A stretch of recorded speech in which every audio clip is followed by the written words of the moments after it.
It all starts with a simple, smiling pig. Turns out, the genetic makeup of these animals is incredibly complex. In fact, their tissues and organs share a staggering 95% similarity with humans. Gripping a blood-soaked cleaver, a dark truth is revealed. Heavy boots step through fresh blood, echoing a time when dissecting humans was strictly forbidden. Because of that taboo, butchers have long used pigs as the perfect anatomical substitutes. Our boy Maru pauses his gruesome work when a mocking voice calls out his name. Heavy footsteps splash through the crimson puddles as the intruder preaches about human arrogance. A massive, axe-wielding brute towers over Maru, claiming that most humans just live a pathetic pig's life.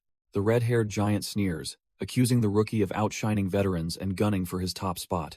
The brute curses our boy's arrogance, raising his massive axe high into the air. With a heavy swoosh, the deadly blade comes crashing down at terrifying speed. But Maru does not even flinch, staring dead ahead with absolute zero fear. The axe violently buries itself into the chopping block just inches from the rookie's face. Leaning in close, the towering giant demands that Maru pay attention to his work. Manager Hong Jun-ho proudly holds up a slab of meat, bragging that his flawless craftsmanship is priceless. The half-naked boss aggressively chops away to prove his dominance, leaving Maru utterly dumbfounded by the ridiculous display. Sarcastically praising his boss just to shut him up, Maru casually gets back to his own station. He grips his blade and sinks it deep into the thick flesh of a fresh carcass.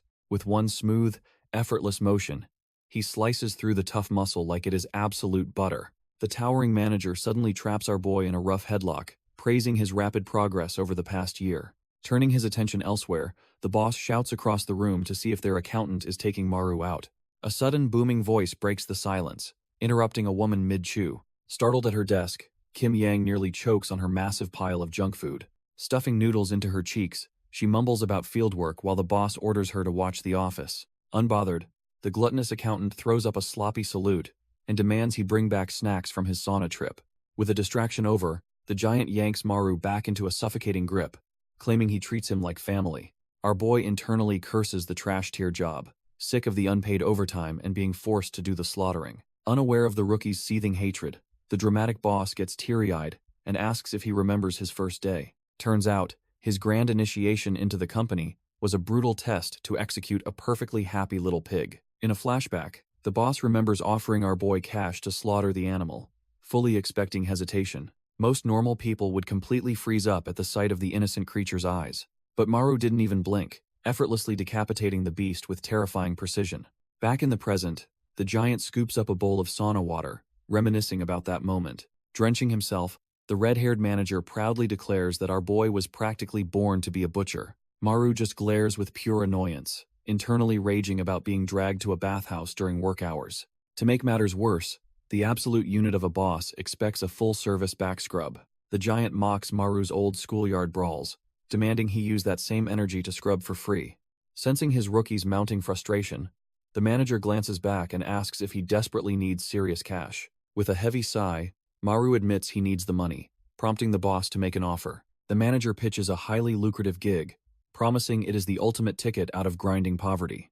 Intrigued, our boy asks for details, only for the giant to casually verify his past studies in Japan. Flashing a predatory grin, the boss decides that is qualification enough and orders him to pack his bags immediately. Before Maru can even process the sudden promotion, he is booked on a one-way flight straight to Japan. The sheer absurdity of the situation hits him mid-air, leaving him screaming internally at the forced relocation. Touching down at a rundown rural station, our boy stands completely dumbfounded with his cheap luggage. He stares blankly at his new surroundings, utterly clueless as to how a bathhouse scrub led to this. Fast forward 6 grueling months, and Maru finds himself trapped at a remote Japanese livestock facility. Turns out, an urgent supply request from an overseas partner meant he was shipped off as cheap labor. Hacking away at carcasses without a single day off, he furiously realizes he is being completely exploited abroad. Maru starts piecing things together, realizing this shady workplace makes absolutely zero sense. Despite the supposed labor shortage, he is the sole butcher, while a creepy Yakuza thug constantly watches him. When our boy tries politely asking the thug to stop smoking, the gangster just mocks him in Korean. Brushing off the disrespect, Maru turns his attention to the most glaring red flag in the facility. The bosses demand the ribs be separated with absolute precision, while perfectly good meat gets tossed like garbage. Gripping one of the processed bones, he notices it feels unnaturally heavy for a standard cut. His eyes widen in shock as he squeezes the bone, realizing it is not entirely hollow. His veteran butcher instincts spot a faint seam where the bone was sliced open and glued back together. It suddenly clicks why they needed a disposable foreign worker and a Yakuza guard for such unhygienic butchering. Staring at the white powder seeping from the crack, Maru realizes he is caught in a massive drug ring. Maru tries to ignore the glaring red flags, convincing himself to just keep his head down and work. Even the bald Yakuza guard notices his sudden shift in demeanor, wondering if he should just bail. Unable to stomach the danger, our boy immediately calls his old boss back at the South Korean headquarters. He practically screams into the payphone, demanding to know why he was sent to a Yakuza-infested nightmare. But the head butcher just barks right back, furious that his disposable rookie is suddenly complaining about overtime. Gripping the receiver, Maru desperately tries to explain that something deeply illegal is happening at the plant. His boss completely ignores the warning, ruthlessly using Maru's crippling family debt and brother's tuition as leverage. Trapped by his financial burdens, the young butcher is forced to agree to stay for one more month. He grinds his teeth in absolute frustration, swallowing his pride to give a reluctant confirmation. Slumping inside the phone booth, Maru curses his own poverty as he realizes there is no escape. Trapped in this absolute hellhole, our boy's mind races with pure, unadulterated rage. He channels all that boiling frustration right into his blade, viciously hacking into the meat. Stabbing repeatedly like a madman, he desperately reminds himself to just endure this nightmare for one more month. Suddenly, a sickeningly sweet voice calls out his name in Japanese, snapping him out of his violent trance. Turns out it is the bald Yakuza watcher, casually scratching his crotch while checking on the rookie's progress. The tattooed freak then grabs Maru's face with that exact same unwashed hand, pushing him to his absolute limit. Maru genuinely contemplates burying his knife right between the creep's eyes, completely fed up with holding back. But catching a glimpse of the thug's holstered gun, he forces himself to swallow his murderous intent. Oblivious to his near-death experience, the Yakuza casually announces he is leaving early for a date. Right on cue, a suited underling arrives to take over the surveillance shift, stepping onto the slaughterhouse floor. The massive, heavily tattooed replacement finally bursts in, apologizing to his boss while shocked to learn he shares Maru's age. The bald watcher formally introduces our boy before ordering the hulking newcomer to carefully move a batch of prepped ribs. Holding the heavy pile of meat, the dim-witted giant starts sweating, completely clueless as to where he should put them. His boss angrily barks at him to just figure it out, leaving Maru utterly dumbfounded by their trash-tier coordination. Before the idiot can take another step, a deep, ominous rumbling violently shakes the metal rails above them. Maru stumbles as the ground shifts beneath him, his sharp red eyes widening in sudden panic. A massive earthquake rocks the entire mountain, threatening to tear the remote slaughterhouse right off its foundations. The bald creep frantically screams at his subordinate to secure their precious merchandise as the room violently shakes. But the violent tremors are too much, and the hulking Yakuza's dress shoes completely slip out from under him. Screaming in terror, the giant completely wipes out, sending their incredibly valuable ribs flying across the dirty floor. The dropped bone shatters on impact, sending a massive plume of suspicious white powder exploding into the air. Our boy immediately covers his face, his sharp red eyes widening as he realizes exactly what that dust is. Trying to play it cool, the bald creep smirks and asks if this is his first earthquake. The tattooed boss waves it off as just bone dust, ordering him to ignore the mess and keep working. Playing dumb to survive, Maru just nods quietly, keeping his hand firmly clamped over his face. The watcher then snaps at his clumsy subordinate, barking at the giant idiot to clean it up. Kneeling in the dust, the hulking Yakuza nervously whispers to his boss, reminding him their butcher is Korean. The giant figures that since the rookie doesn't speak Japanese, he has no clue they're smuggling drugs. The bald boss quickly snaps at him to shut up, completely unaware that Maru has frozen stiff. A cold sweat drips down our boy's face, proving he understood every single word those thugs just said. The bald boss's face twists into a furious scowl as he realizes the Korean butcher understood everything. Our boy freezes in pure terror, gripping his meat cleaver as his cover is completely blown. Without a second thought, the ruthless thug draws his piece and aims it right at Maru.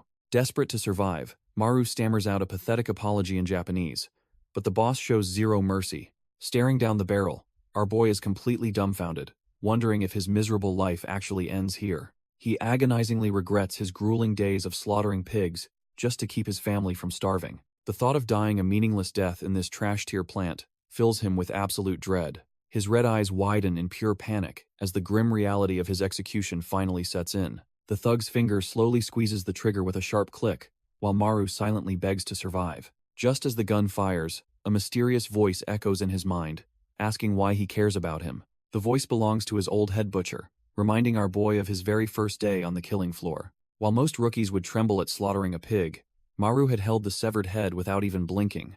The veteran butcher recalls how normal people usually break down after taking their first life. But instead of crying, Maru's cold red eyes had only focused on how to slaughter the beast more efficiently. Staring down at the rookie, the massive head butcher realized they were entirely cut from the same cloth.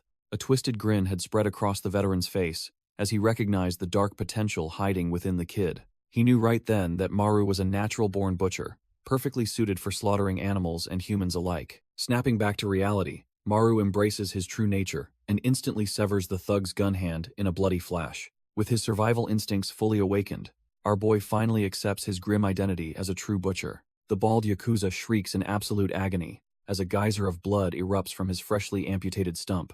Maru reflects on his gruesome trade, realizing the anatomy of the pigs he slaughters is terrifyingly similar to humans. Because of this dark parallel, his piercing red eyes easily map out the thug's vital points. He stares at the screaming Yakuza's exposed neck, knowing exactly which arteries to sever for a quick kill. Tightening his grip on his trusty blade, our boy fully embraces the twisted logic of his profession. With zero hesitation, he winds up for a lethal strike to end the trash-tier mobster's life. The blade sinks deep into the thug's flesh with a sickening squelch, tearing through muscle and bone.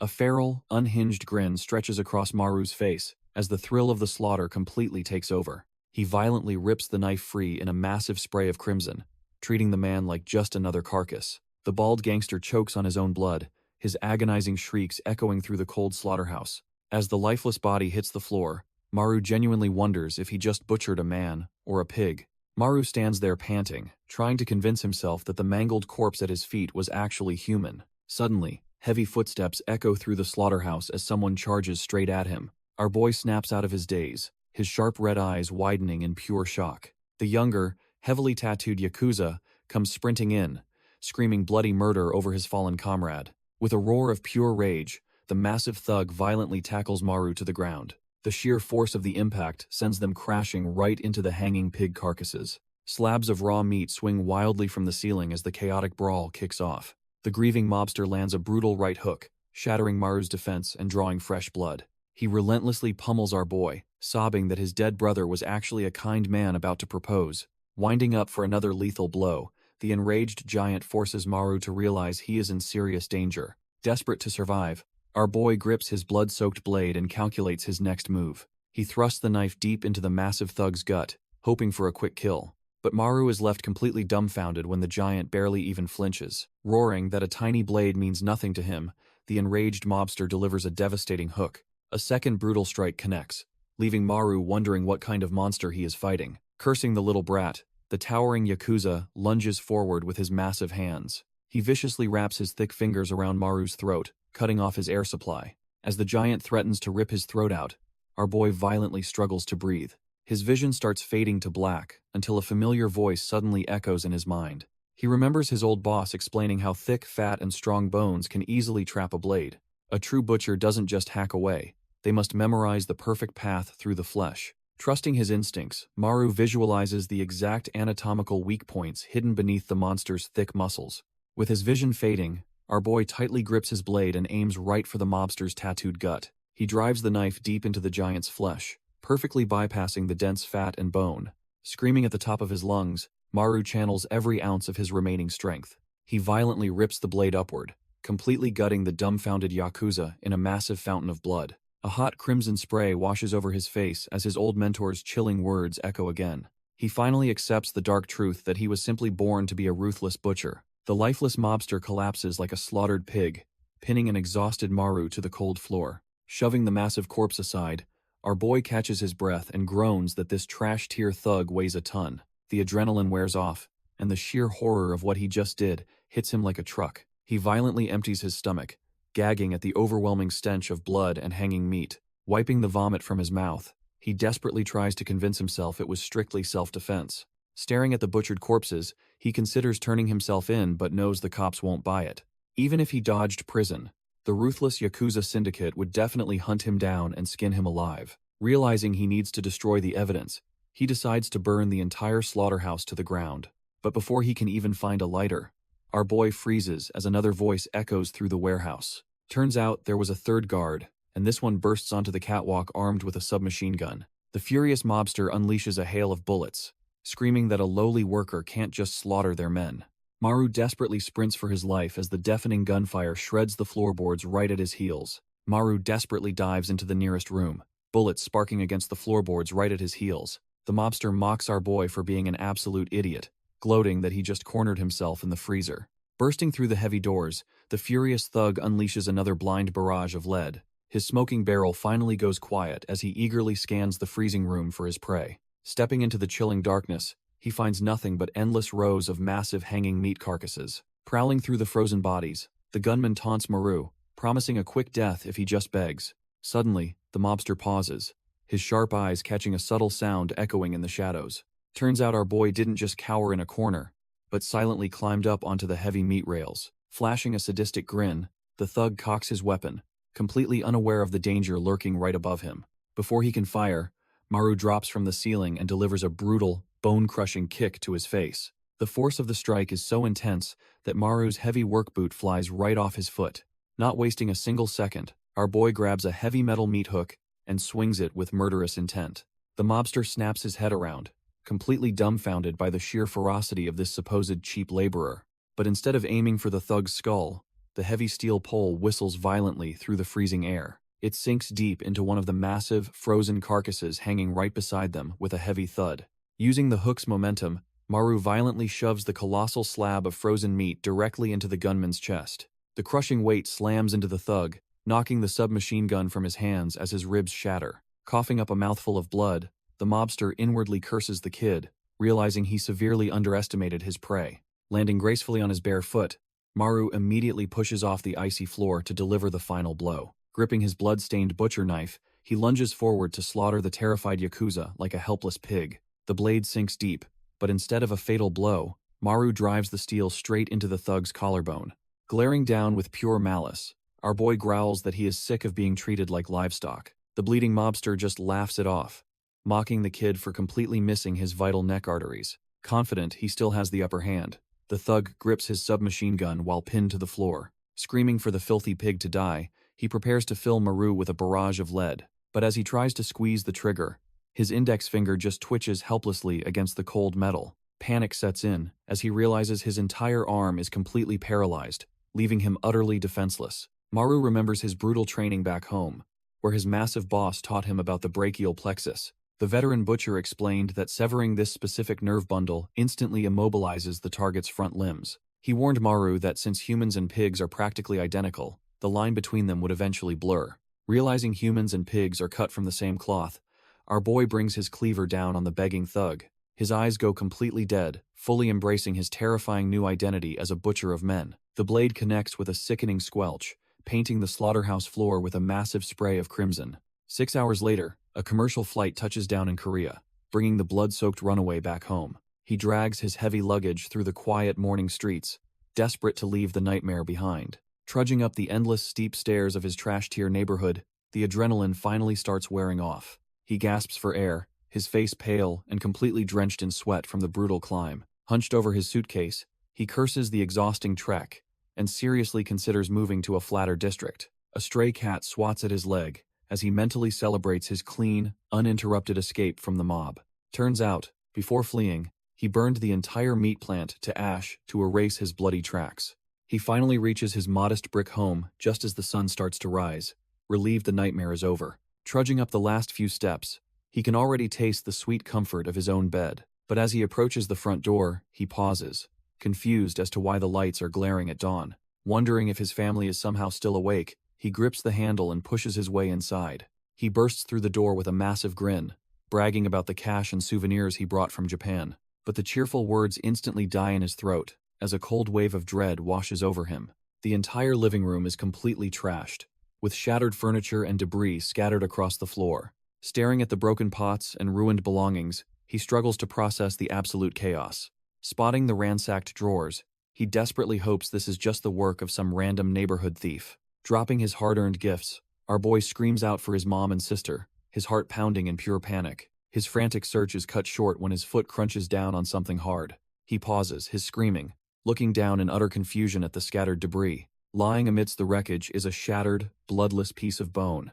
Picking it up, his butcher's intuition kicks in, horrifyingly realizing it is human bone marrow. A chilling voice suddenly welcomes him home, causing his blood to run completely cold. He whips around to find his living room packed with massive, imposing men in suits. Gripping his knife, our boy is dumbfounded, wondering how the Japanese Yakuza found him so fast. The scarred leader casually confirms his identity, making Maru terrified that his family is already involved. The old man smirks and reaches into his jacket, prompting Maru to brace for a gunshot. Furious that these trash-tier thugs tracked him to Korea, he prepares to slaughter them all. Gripping a splintered piece of wood, our boy prepares to brutally slaughter every last one of these mobsters. But suddenly, his murderous rage is completely derailed by absolute confusion. The scarred old man pulls out a badge, introducing himself as Senior Inspector Han Tae-sik from the Narcotics Division. Staring him down with piercing eyes, the detective formally requests that Maru accompany them to the station. Flashing his credentials again, the veteran cop makes it crystal clear that this isn't a mob hit. He presses the issue, sternly demanding Maru's cooperation, while his imposing subordinates block the exits. Completely dumbfounded, Maru lowers his guard, struggling to process why the drug squad is standing in his living room. Glancing outside at the uniformed officers and patrol cars, a horrifying realization suddenly washes over him. He nervously wonders if the authorities have already discovered the gruesome meat plant massacre he left behind in Japan. Promising to explain the details later, the detective corners him, leaving our boy with absolutely no choice but to comply. Still thinking he's busted for the Japan massacre, Maru defensively asks why they trashed his house. Sweating bullets, our boy frantically tries to backpedal, insisting they have the whole situation completely misunderstood. But the inspector clarifies they didn't wreck the place. The destruction was caused by Maru's mother. Staring the veteran detective down, Maru is completely dumbfounded as the grim reality sets in. The bombshell drops when the inspector bluntly reveals that his mother is heavily addicted to narcotics. Maru's mind immediately flashes back to an old family portrait, remembering before their lives fell apart. He recalls how immature she was, constantly blowing cash on designer clothes even after bankruptcy. Despite her massive flaws, our boy always cherished her bright, carefree smile through all the hardships. But that memory is violently shattered by the agonizing sight of her screaming in a drug-induced frenzy. Standing helplessly in a hospital, Maru watches doctors frantically sedate his thrashing mother during a massive overdose. The inspector grimly notes that she was already in this horrific state when the cops found her. But the real kicker leaves our boy completely frozen in dread. The detective holds up an evidence bag, revealing the exact same drug-laced bone powder Maru saw in Japan. Probing for answers, the veteran cop asks if Maru has any idea when her addiction started. Sweating bullets, the young butcher plays dumb, claiming he has absolutely no clue about the narcotics. The inspector glares through his glasses, his sharp instincts telling him the kid is hiding something. Deciding not to push it, he simply hands over his card and tells Maru to call later. Leaving the devastated son by his mother's bedside, the detectives finally head out. Down in the dimly lit parking garage, the heavy tension lingers in the air. Taking a drag from his cigarette, the veteran inspector coughs, his mind racing with suspicions about the boy. Inside their unmarked car, the beefy undercover cop violently coughs on the thick cloud of secondhand smoke. The veteran inspector coldly tells him to quiet down, refusing to roll down the windows in a non-smoking zone. Choking on the fumes, the younger officer angrily suggests he should have just smoked outside then. Ignoring the complaints, the senior detective crushes his cigarette into an overflowing ashtray, his mind entirely fixated on Maru. Rubbing his temples in frustration, the seasoned cop knows deep down that the kid's story is full of holes. Meanwhile, our boy stands silently over his unconscious mother, trying to piece together this absolute nightmare. His sharp mind races, realizing the Yakuza couldn't have possibly tracked him down and attacked her this fast. Just as he wonders who the real culprit is, his phone suddenly buzzes with a call from Manager Hong. Answering the call, Maru listens as the head butcher frantically asks if he survived the meat plant fire. Playing it cool, the young butcher claims he's fine and tries to hang up, but Hong suspiciously pries further. Hong cackles wildly, demanding to know if our boy ran all the way back to Korea just for work. The young butcher freezes completely when his manager casually asks if his mother is a junkie. A cold sweat breaks out on Maru's face as Hong's maniacal laughter echoes through the receiver. Turns out, the head butcher is living like a king, getting pampered by his suited lackeys. His goons even serve him cucumber slices on a massive meat cleaver while discussing Yakuza threats. Gripping his phone in despair, Maru questions what he possibly did to deserve this living hell. Crunching on a cucumber, Hong mockingly reassures the kid that he hasn't done anything wrong at all. The twisted manager reveals he actually bought a premium knife set to welcome his top-tier butcher back. Absolutely losing his mind, Maru screams at the bastard for destroying his family over a sick game. But his fiery rage instantly turns to ice when Hong suddenly drops his full real name. Meanwhile, the company accountant Kim Yang is absolutely feasting with a coworker on the company's dime. She happily waves a black card around, vowing to make Hong regret handing over the corporate plastic. Back at the hospital, Hong casually asks Maru if he wants to make serious cash butchering people. Flashing a sickening grin, the twisted manager proposes they team up to hunt down a specific target. Cucumbers flying off his face, Hong cheerfully tells the kid he'll be in touch before hanging up. Lowering his phone in the dead-silent hospital room, Maru stares blankly at his comatose mother. His knuckles turn completely white as he grips the device tight enough to shatter the screen. Swallowed by the shadows, our boy's aura shifts into pure, unadulterated killing intent. The scene cuts to the cheerful, pig-faced logo of the World Livestock Product Company. Outside, a masked butcher stands ready by a delivery truck loaded with some highly suspicious duffel bags. The masked butcher just leans against the truck, completely ignoring his coworker screaming at him to help. Suddenly, a heavy black duffel bag hits the concrete with a dull thud. Startled, the lazy worker glances over as his partner yells that they dropped the supposed pork. Annoyed by the sheer incompetence, he violently grabs the clumsy subordinate by the hair. He ruthlessly threatens the terrified lackey, making sure the kid won't snitch to Manager Hong. Meanwhile, his muscular partner hauls the massive bags inside, bitterly cursing the slacker for doing nothing. He drops the heavy luggage onto the truck bed with a loud thud, groaning in pure frustration. Pulling down his mask, Supervisor Baek Soko wipes his sweat and complains about the endless suspicious packages. The slacker finally reveals himself as Supervisor Choi Do-il, smugly ordering Baek to fetch the newbie. Baek furiously gets in his face, but Choi just smirks, reminding him he lost rock, paper, scissors. The bespectacled slacker pushes his buttons further, mockingly asking if the big guy is actually terrified of the newbie. That insult strikes a major nerve, making a thick vein pop right on the muscular supervisor's forehead. Completely losing his temper, the brute swings a heavy meat tenderizer straight at his smug coworker. But the slacker is more than ready, smoothly drawing his own long hunting knife in a flash. Their weapons violently collide in a shower of sparks, proving these two are cut from the same violent cloth. The tension spikes like wild beasts clashing as the slacker cheerfully threatens to butcher him into a meal. A sudden, deadly glare from the glasses-wearing man leaves the hulking brute completely dumbfounded and sweating. Instantly dropping his killer intent, the smug supervisor just chuckles at how easily he rattled his partner. Waving goodbye, he strolls off, leaving the heavy lifting and the company truck to the bewildered brute. With their little dispute settled, the meat delivery truck sits quietly outside, waiting for its next grim job. Left all alone with the delivery truck, the hulking brute decides to catch some well-deserved sleep.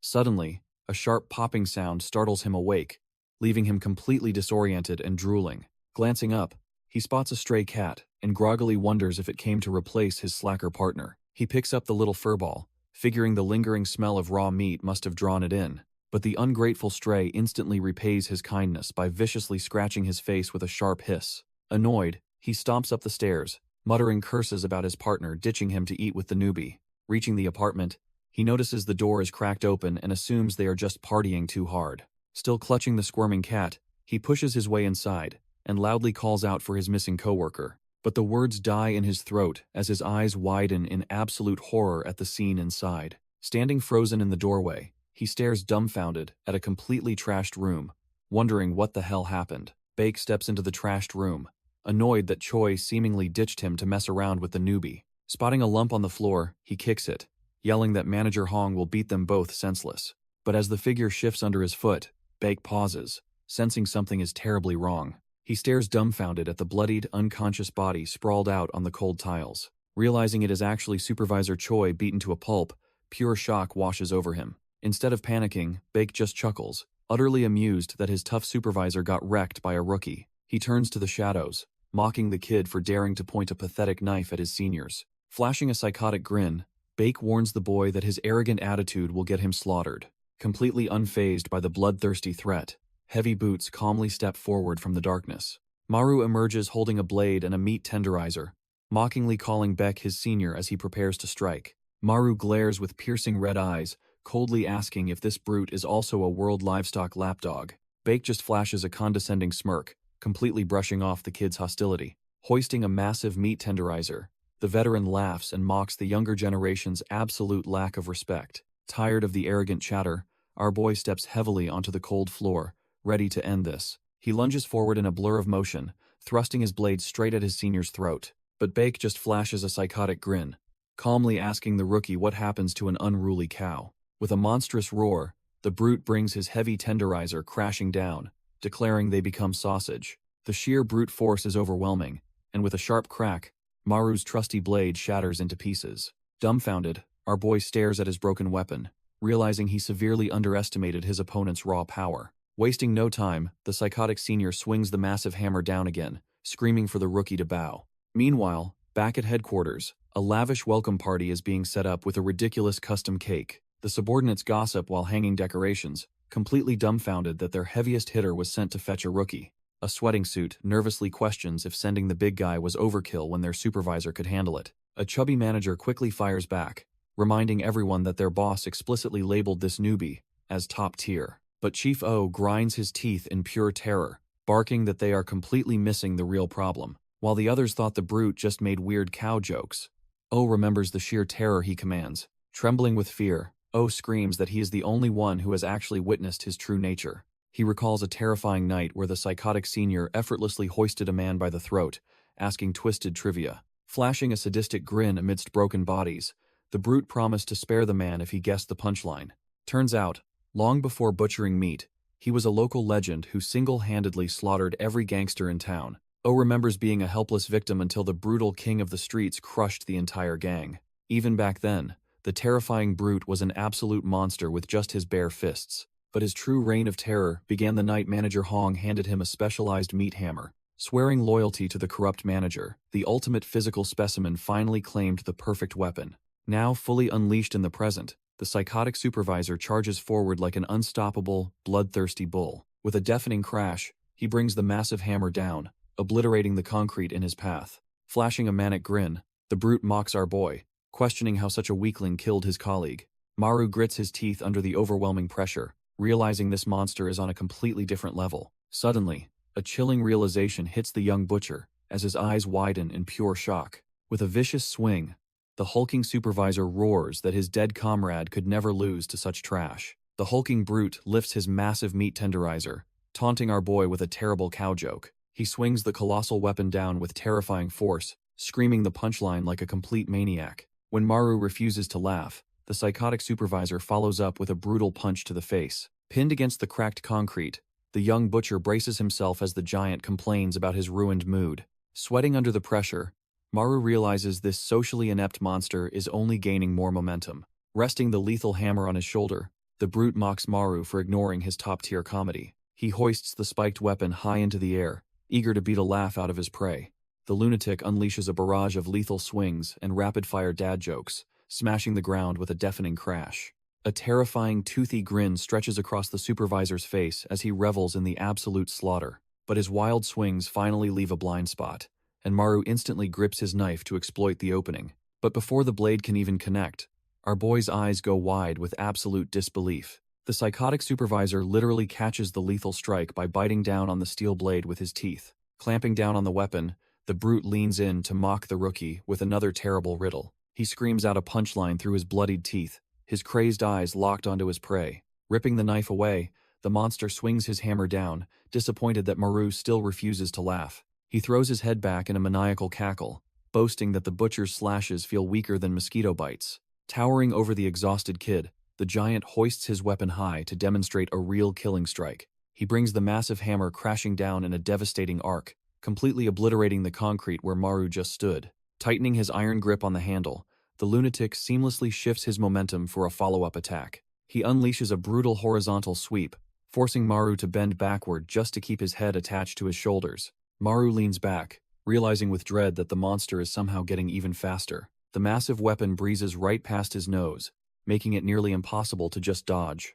Refusing to let up, the lunatic leaps into the air for a devastating downward stomp. He pins our boy down, gleefully asking him what he calls a cow in the sky. The giant bursts into laughter at his own terrible punchline about a flying cow. A brutal kick sends Maru skidding across the concrete, crashing hard into the rubble. Coughing up blood, the rookie struggles back to his feet, his red eyes burning with defiance. but the brute is already airborne again, diving down to crush him into a bloody pulp. Hoisting his hammer, the psycho asks another awful riddle, annoyed by the kid's stubborn silence. Suddenly, the monster freezes in his tracks as warm blood begins dripping down his face. Bake stops his swing, suddenly realizing our boy has been deliberately slashing the exact same spot. Bleeding but defiant, Maru asks why the manager ever called this trash-tier brute a top-tier fighter. Towering over the battered rookie, the giant demands to know what he just mumbled. Staring death in the face, Maru bluntly asks if anyone actually laughs at his garbage jokes. That strikes a massive nerve, twisting the monster's face into an expression of pure, unadulterated shock. Trembling with rage, Bake tightens his grip on the steel handle, regretting ever going easy on him. Howling in fury over his insulted sense of humor, the lunatic brings the heavy weapon down. The massive hammer hurtles straight toward Maru's skull with a deafening swoosh, aiming to obliterate him completely. In a sick twist of irony, Manager Hong is currently miles away, cheerfully tapping away with his own hammer. He obsessively hangs a framed photo of Maru, praising the kid's handsome looks like a proud stage parent. Hong squats down, casually thanking his subordinates who are literally acting as his human furniture. Rubbing his chin, the boss muses that while Bake is strong, his cow obsession is a major flaw. Sweating bullets, his terrified lackeys quickly agree that no rookie could ever surpass the unstoppable chief. But Hong's expression suddenly darkens as he catches a glaring issue with their choice of words. With a menacing glare, he demands to know why they are speaking so casually about his precious Maru. The three subordinates freeze in absolute terror, completely dumbfounded by the sudden shift in tone. Hong scolds them, insisting they use proper honorifics since the kid is officially a manager now. The lackeys freak out, screaming that a 23-year-old rookie getting such a promotion is pure madness. Ignoring their panic, Hong flashes a psychotic grin and recalls them calling Bake an unstoppable ox. A heavily scarred, blood-soaked arm grips a massive meat tenderizer, ominously hinting that an ox is just livestock. Back at the warehouse, the unstoppable ox realizes he is nothing more than livestock, as his joints burst with blood. His massive meat tenderizer slips from his paralyzed grip, crashing heavily onto the cold concrete floor. Stripped of his brute strength, the towering supervisor collapses to his knees right at our boy's feet. Sweating profusely, he stares up in absolute disbelief, wondering how a beast could ever defeat a true butcher. Maru just gazes down at him with dead, calculating eyes, completely unfazed by the monster's former reputation. The defeated giant finally pieces it together, realizing the rookie was not just recklessly swinging his blade earlier. Every single dodge and desperate counterattack was actually a surgical strike aimed directly at his vital nerves. Gritting his teeth in bitter frustration, he curses his own arrogance for thinking he ever had the upper hand. The terrifying local legend is forced to admit that he was played like an absolute fiddle from the start. Accepting his grim fate, he weakly greets the new recruit, as Maru presses a jagged blade against his forehead. Maru doesn't hesitate, snatching the giant's own meat tenderizer and raising it high to deliver the final blow. A sickening crunch echoes through the slaughterhouse, as the former local legend is brutally put out of his misery. Outside the World Livestock Facility, the dead of night masks the absolute bloodbath that just took place inside. With his primary targets eliminated, our boy presses his blood-soaked hand against the heavy steel doors of the main hall. He pushes his way inside with his blade drawn, fully expecting another grueling fight to the death. But instead of an ambush, a sudden burst of colorful confetti rains down on his completely dumbfounded face. A massive crowd of company thugs erupts into cheers, throwing a lavish surprise party to celebrate his promotion. Oblivious to the carnage, the trash-tier mobsters eagerly pledge their absolute loyalty to the terrifying new rookie. Unfazed by the ridiculous welcome, Maru casually tosses a little present of his own toward the cheering crowd. The room's excitement instantly shatters when two blood-drenched employee badges slap against the floor, revealing their supervisors are dead. The thugs' faces instantly drop in pure horror as the grim reality of the situation sets in. Someone screams out that the crazy rookie just slaughtered two of their top supervisors like actual pigs. Glaring at the terrified crowd, our boy dares them to try and take him down next. The trash-tier mobsters quickly snap out of their shock and draw their blades in unison. With the exit completely blocked by armed giants, Maru realizes there is no backing out now. His eyes glowing with murderous intent, he fiercely provokes the entire room to make their move. He calls the whole pathetic lot of them nothing more than squealing piglets waiting for the slaughter. Watching from his makeshift throne, the head butcher observes with interest as his men charge forward.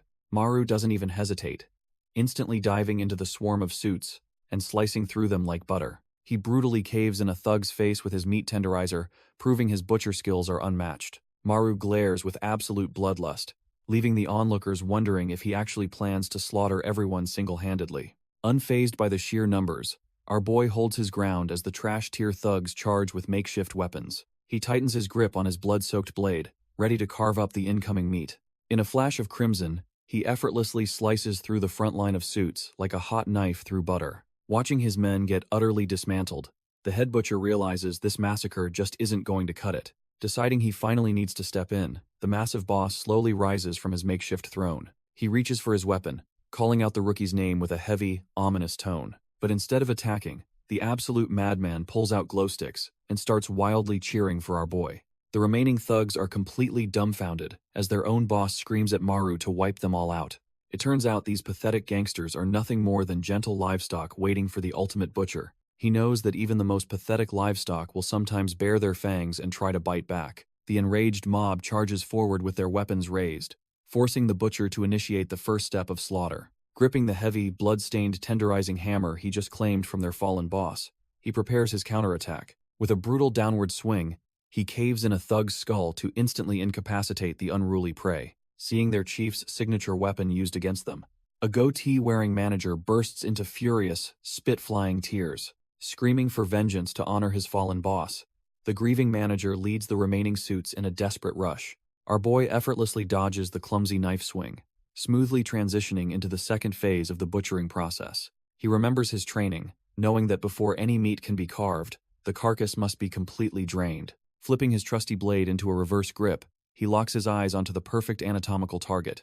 In one fluid motion, he pierces the manager's neck, severing the jugular and carotid artery to bleed him out. The rest of the suited thugs immediately swarm him with blunt weapons, forcing our boy to act fast. He ruthlessly grabs the bleeding manager, plunging his blade into his back while using him as a meat shield. Seeing their superior used as a bloody barricade, the chubby manager curses him out for playing dirty. Blinded by sheer loyalty, the chubby thug charges forward with his blade, desperately vowing to save his boss. But Maru is already locked onto the third stage of the butchering process, which is skinning the carcass. He visualizes the exact technique needed to cleanly separate the tough hide from the valuable meat beneath. Gripping his blood-soaked knife tightly, his eyes go wide with predatory focus as he prepares to peel these pigs. With one massive sweeping slash, he carves through the charging mob, while Hong playfully narrates the slaughter. The remaining thugs collapse to the cold floor in a lifeless heap, their bodies completely drained and dismantled. Covered in their blood, our boy catches his breath, knowing the slaughterhouse is finally quiet for now. Standing amidst the fresh corpses, our boy grips his blade, radiating pure, murderous intent. The few surviving thugs completely lose their nerve, realizing they are fighting an absolute monster. They pathetically beg for their lives as he slowly advances, ready to finish the job. Suddenly, Hong's voice echoes through the phone, snapping Maru out of his predatory trance. He ruthlessly brings his blade down in a brutal arc, executing the final begging thug. Dumbfounded, he pauses as Hong reminds him of a deeply twisted lesson from the past. The maniacal boss recalls warning him that the line between slaughtering livestock and humans would blur. Grinning like a psycho, Hong crushes debris in his bare hand to emphasize his point. He tauntingly asks our boy if the men he just butchered actually looked like pigs. Maru's mind flashes back to Hong violently smashing a twisted celebration cake right into his face. Hong laughs like a maniac, declaring that our boy is cut from the exact same cloth, a true butcher. The twisted boss orders him to stop playing with his food and head inside, leaving Maru completely dumbfounded. Wiping the sickening mess from his face, a horrified realization hits Maru as he worries about his little sister. Snapping back to the bloody present, Maru stands ready, while Hong casually smokes, unfazed by the surrounding carnage. He steps forward, his heavy boots crushing the remnants of a ruined celebration cake scattered across the floor. Blowing a thick cloud of smoke, the arrogant boss sarcastically praises his former protege for creating such a masterpiece. Suddenly, the company's corrupt accountant drops to her knees, weeping at the horrific sight of the ruined party. But in a deeply unsettling twist, she scoops up the smashed frosting and licks it off her trembling finger. Rising to her feet, she glares at the blood-soaked crew and demands to know who ruined her precious dessert. Her tear-filled eyes snap wide open with psychotic rage as she vows to slaughter whoever wasted the sweet treats. The bleeding chief on the floor tries to speak up, weakly attempting to blame his boss. But before he can snitch, his face gets brutally stomped into the cold floor. Hong casually crushes the man under his boot and immediately points the finger at our boy instead.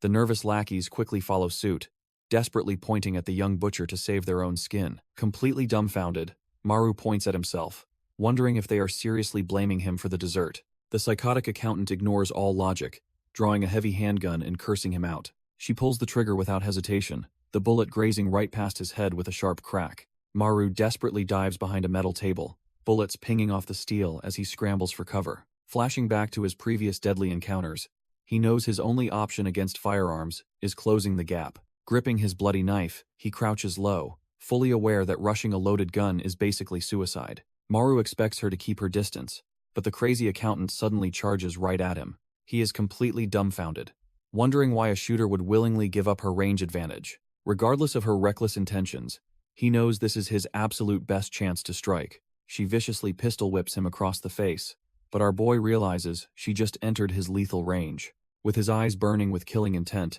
he resolves to end this fight with a single slash. He thrusts his bloody blade forward, but she effortlessly leaps into the air to dodge the blow. Before he can even react, she brings her heel down in a devastating axe kick on his skull. The crushing impact sends him reeling backward with a painful groan. She doesn't give him a second to breathe, unleashing a relentless flurry of brutal strikes. Spitting up blood, Maru is utterly bewildered, wondering how a mere accountant possesses such terrifying combat skills. The purple-haired accountant furiously pummels him into the ground, screaming that he needs to pay for ruining her cake. Over the phone, Hong casually warns our boy that this crazy girl is actually the boss's kid. Maru barely dodges another lethal kick, completely dumbfounded by her overwhelming physical output. Before he can counter, she pins him down and shoves her pistol right between his eyes. Meanwhile, the surrounding banquet hall is a total bloodbath, littered with the corpses of slaughtered mobsters. Instead of pulling the trigger, the gluttonous girl starts stuffing her face with pasta, like a starved animal. A battered Maru can only sit there in stunned silence, as she casually devours a feast amidst the carnage. Suddenly, heavy footsteps echo through the blood-soaked room as a terrifying new threat approaches the gruesome scene. Hong steps into the hall with a massive axe, absolutely furious that someone else slaughtered his prey. Lowering his shades to inspect the mess, the veteran butcher demands to see the face of the punk responsible. Hong lowers his shades, completely taken aback by the bizarre sight waiting for him. Instead of a monstrous killer, he realizes the culprit is just a ravenous girl inhaling noodles. Kim Yang pauses her feast, eyeing the massive intruder like he is some weird government puppet. A wicked grin spreads across Hong's face as he notes her absolute lack of table manners. Surprisingly amused, the veteran butcher slides a bottle of cola across the blood-stained table for her. Without a second thought, she chugs the soda, washing down the massive meal like a champion. Hong jokes that she could make a killing doing mukbangs, leaving the clueless girl totally confused. Realizing she has been living under a rock, he pulls out his phone to educate her. He explains that people actually get paid big money just to stuff their faces on camera. Her eyes go wide with pure shock, absolutely dumbfounded that such a dream job actually exists. Hong offers her a sweet deal, promising a daily royal feast if she joins his crew. The glutton fiercely rejects his capitalist bribe, angrily declaring her revolutionary spirit cannot be bought. But the second Hong promises infinite meals, she instantly drops to her knees and pledges absolute loyalty. Hong orders his new servant to fetch a drink, and she happily scurries off, hoarding massive leftovers. A whole week passes since that bizarre recruitment. Hong reads the morning paper, narrowing his eyes at a headline about a massive, unexplained explosion. He glances at a ridiculously shredded Kim Yang, flat out asking if she caused the blast. Completely ignoring his interrogation, she just crunches down on her popsicles and asks about her share. With a totally bored expression, the newly minted accountant casually pulls the wooden sticks from her shirt. Snapping back to the brutal present, Maru desperately blocks the acrobatic accountant's point-blank gunshot with a sharp metallic kang. Pivoting from the accountant's assault, Maru grabs a suited mobster by the collar and violently slams him down. Without missing a beat, our boy ruthlessly stomps his heel straight into the downed gangster's face. The chaotic brawl rages on as Maru expertly deflects a barrage of point-blank bullets with his butcher knife.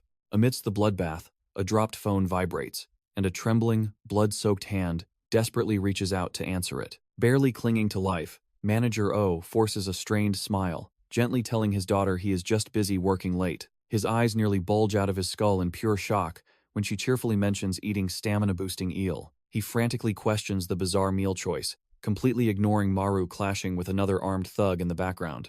O screams in terror as a battered body flies at him, while his daughter innocently asks about a new sibling. Spotting their bleeding boss, two surviving subordinates desperately wave him over to their supposedly safe hiding spot. Completely misreading the overheard conversation, the clueless goons tearfully express their jealousy over his assumed scandalous affair. Meanwhile, the towering head butcher Hong playfully terrorizes his subordinates, who desperately beg to work overtime. Behind his tinted shades, the massive boss ponders the deadly clash unfolding between Maru and the gluttonous accountant. Back in the meat grinder, Maru gets absolutely battered by a relentless flurry of strikes from the agile Kim. Watching the bloodbath, a trembling lackey asks his boss who will survive, confidently betting on the purple-haired powerhouse. Hong just bursts into a booming laugh, agreeing that her combat skills are as monstrous as her appetite. Hearing this, the clueless suited goons immediately start cheering for her to crush the rookie manager into mincemeat. But a wicked, knowing smirk creeps across the veteran butcher's face as he prepares to drop a brutal truth. He admits that while the accountant is a human weapon forged through intense training and a mountain of corpses, Maru is cut from a completely terrifying cloth. Recalling the day he found the rookie effortlessly decapitating livestock, intrigued by the kid's raw talent, Hong remembers taking him into the freezing meat lockers to teach him true butchery. Hong demonstrates a complex deboning technique with his massive axe, a move requiring a year to master. But our boy effortlessly replicates the exact same brutal swing on his very first try. The veteran butcher is absolutely dumbfounded, realizing the kid absorbed a year of training in mere weeks.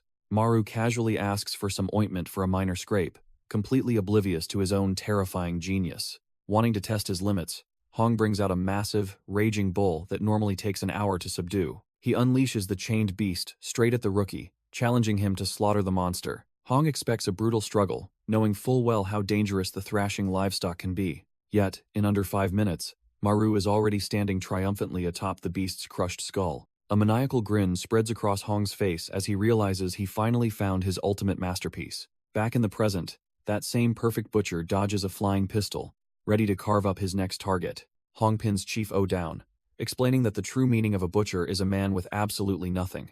Sitting triumphantly on his battered subordinates, the massive boss laughs that their crew holds a literal doctorate in slaughter. Back in the bloody present, Kim Yong smoothly draws a fresh combat knife from its sheath. She readies the massive blade, her eyes locked onto our boy with pure, murderous intent. She lunges forward with terrifying speed, forcing Maru to desperately block her heavy strike before it splits his skull. But the rookie doesn't panic, smoothly shifting his grip on his blood-soaked cleaver to prepare a nasty counterattack. Using her own momentum against her, he violently deflects her blade and launches a vicious overhead strike. The purple-haired assassin is completely dumbfounded, her eyes widening as she notices something terrifying about her prey's movements. She realizes in sheer disbelief that this rookie is flawlessly imitating her own elite close-quarters combat techniques. Their blades collide in a blinding flurry of sparks, proving that taking down this perfected human won't be easy. Kim Young realizes she cannot ignore the terrifying rate at which our boy is evolving mid-battle. Their blades grind together with a sharp screech as Maru effortlessly deflects her lethal strikes. Knowing she needs a new strategy, the purple-haired assassin leaps back to create some breathing room. She firmly plants her feet, preparing to launch an all-out assault to end this quickly. She lunges forward with deadly precision, determined to overwhelm the rookie before he fully adapts. But Maru doesn't back down, charging right back to transcend his limits before she crushes him. They violently clash again, leaving the audience of battered thugs wondering who will survive this bloody deathmatch. Meanwhile, the massive head butcher stands triumphantly on the backs of his crushed subordinates, holding his axe. With a sadistic grin, Hong playfully denies his begging lackeys the chance to see the fight's conclusion. Instead, he violently grinds his heavy boot into their trembling skulls, ready to dish out some punishment.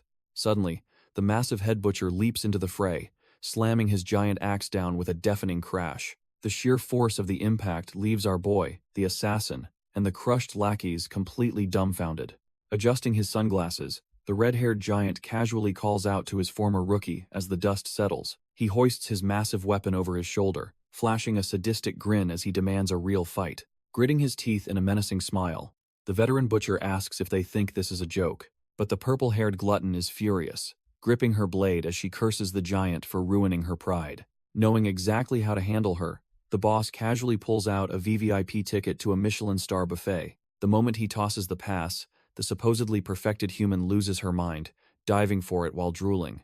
Snatching her prize, the gluttonous assassin happily sprints out the door, abandoning her mission for a good meal. With the distraction finally gone, the head butcher turns his sadistic gaze back to our boy, ready to clash. Maru furiously lunges from above, demanding to know where his brother is, but the giant easily blocks it. Our boy is utterly dumbfounded that his full-force strike was stopped like it was absolutely nothing. With a casual flick of his massive axe, the veteran butcher swats Maru away, mocking his narrow focus. Skidding to a halt, Maru grits his teeth, internally panicking over the sheer, monstrous strength of his opponent. Pointing the tip of his heavy blade forward, the red-haired boss coldly declares that playtime is officially over. Maru's crimson eyes widen in sheer terror as a suffocating bloodlust suddenly fills the entire room. Realizing he is completely outmatched, the young butcher knows he has to go all out, just to survive. He looks down in horror, realizing his jacket was sliced open by the sheer wind pressure alone. Flashing a sadistic grin, the giant warns him that a single moment of hesitation means instant death. The terrifying gap in power triggers a sudden flashback to his grueling days as a young military conscript. The memory pulls him back to his father's funeral, where he suddenly became the head of the family. Desperate to provide, he took a grueling job at the World Livestock Meat Processing Plant. The endless butchery work was absolute hell on his body, but he pushed through the exhaustion. Surprisingly, the brutal environment wasn't all bad, mostly thanks to his eccentric, muscle-bound boss. The giant took him under his wing, treating the young rookie like his own flesh and blood. But that blind trust was shattered the moment he found his mother dying in a hospital bed. Snapping back to the brutal present, our boy screams in pure, heartbroken agony over the betrayal. Fueled by blinding rage, he lunges at his former mentor, desperately demanding to know why this happened.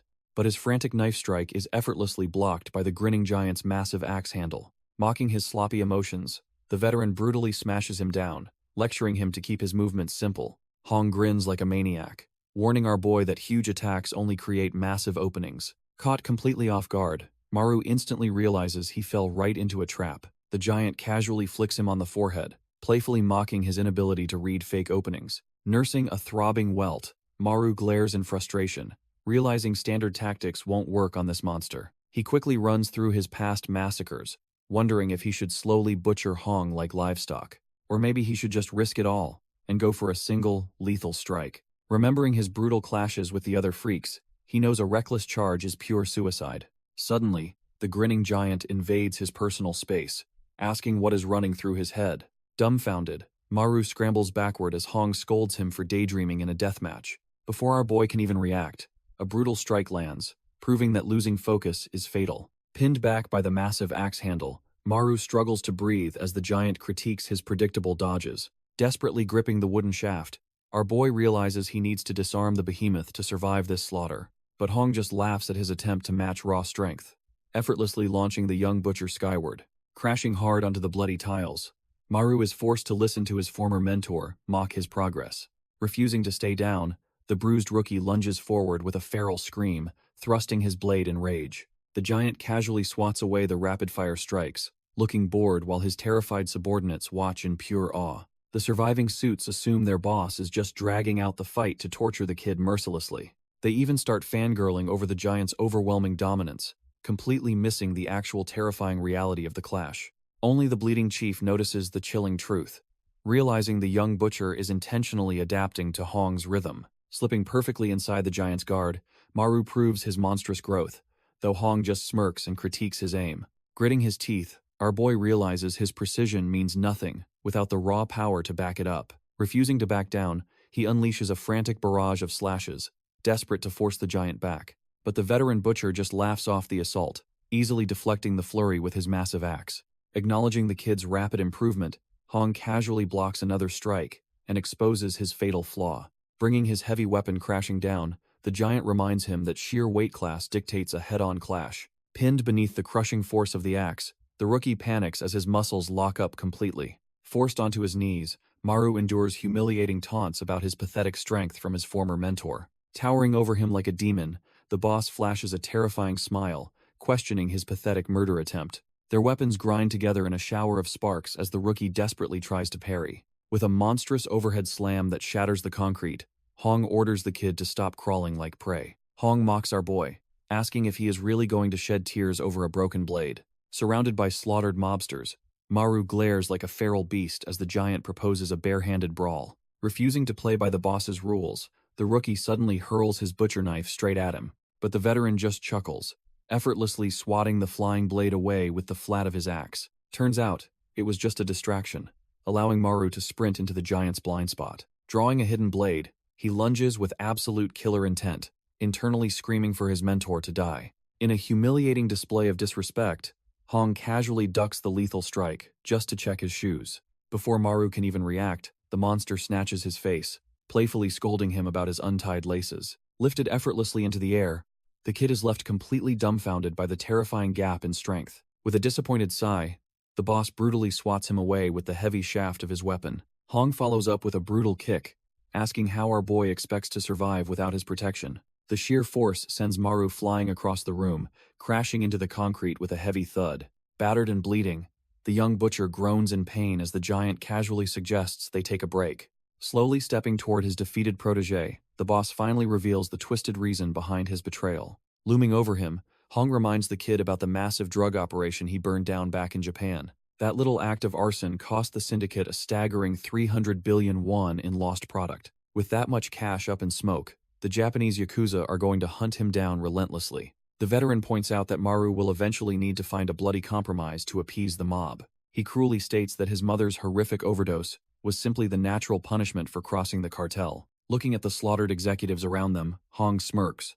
Noting the kid has the skills to pay his debt, Hong casually adjusts his red shades, calling out to our boy with a sickeningly sweet tone. Flashing a predatory grin, the giant extends a hand and offers him a permanent spot on his crew. Lying in a pool of blood, Maru listens as his former mentor promises him unimaginable wealth. Tossing his axe over his shoulder, the boss casually tells the kid to rest up before his shift. But our boy slowly drags himself to his feet amidst the slaughtered thugs, desperately needing to know why. Staring at the man he once trusted, the young butcher asks why he couldn't just explain things normally. The veteran just pauses, glancing back over his shoulder as if the answer was completely obvious. With an unhinged smile, Hong admits he orchestrated this entire bloodbath simply because it was more fun. Hearing that his mother's suffering was just a sick game leaves the battered kid standing there completely dumbfounded. The sheer absurdity of it all finally snaps his mind, and a dark, manic chuckle escapes his lips. Still clutching his face, Maru's manic laughter echoes through the blood-soaked slaughterhouse. Hong just flashes a sickening grin, asking if our boy finally admits how thrilling this all is. But the battered butcher just slowly rises, muttering how utterly ridiculous this entire nightmare has become. The veteran tilts his head in genuine confusion, as his former protege lists everything he once meant to him. Gripping his hair in pure agony, Maru realizes his mentor destroyed his family just for a cheap thrill. Staring into the reflection of those tinted shades, the young butcher strips away all his former respect. He stops seeing a father figure and only sees a filthy, gluttonous pig waiting for the slaughter. With his sanity completely shattered, Maru coldly declares that he is going to butcher him alive. Hearing himself called a pig instantly wipes the smug grin off the boss's face as his grip tightens. Ripping his shirt open in a blind rage, Hong roars at the kid to bring out his ultimate weapon. Clenching his fist, the furious boss demands to know if Maru really just called him a filthy pig. Hoisting his massive axe, Hong's eyes glow with murderous intent as he dares the kid to slaughter him. He coldly notes that human and swine anatomy are practically identical, making them cut from the exact same cloth.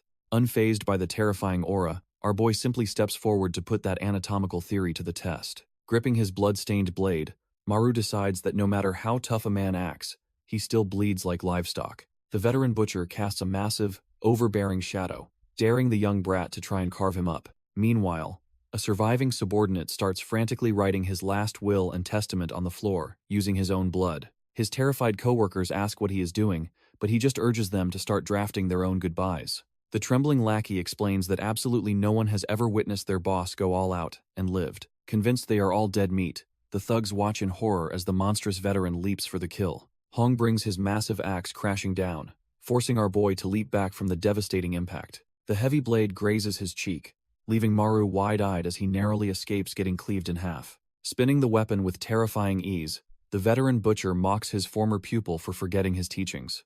Hong charges forward with a brutal thrust, scolding the kid for the rookie mistake of dodging straight backward. But as the boss looks through his shades, a sudden glint of defiance catches him off guard. Instead of retreating again, Maru recklessly catches the thick wooden handle of the axe with his bare hand. Using the weapon as leverage, our boy vaults into the air, aiming a lethal strike at his mentor's face. Hong just laughs off the desperate slash, amused that the brat used the very weapon that pinned him earlier. With the blade pressed right against his throat, the hulking giant grins and praises the bold challenge. Yet, he casually reminds his bleeding protege that reaching his face requires a lot more than just pure guts. Maru instantly adjusts his grip, flipping his blade in a rapid blur of motion.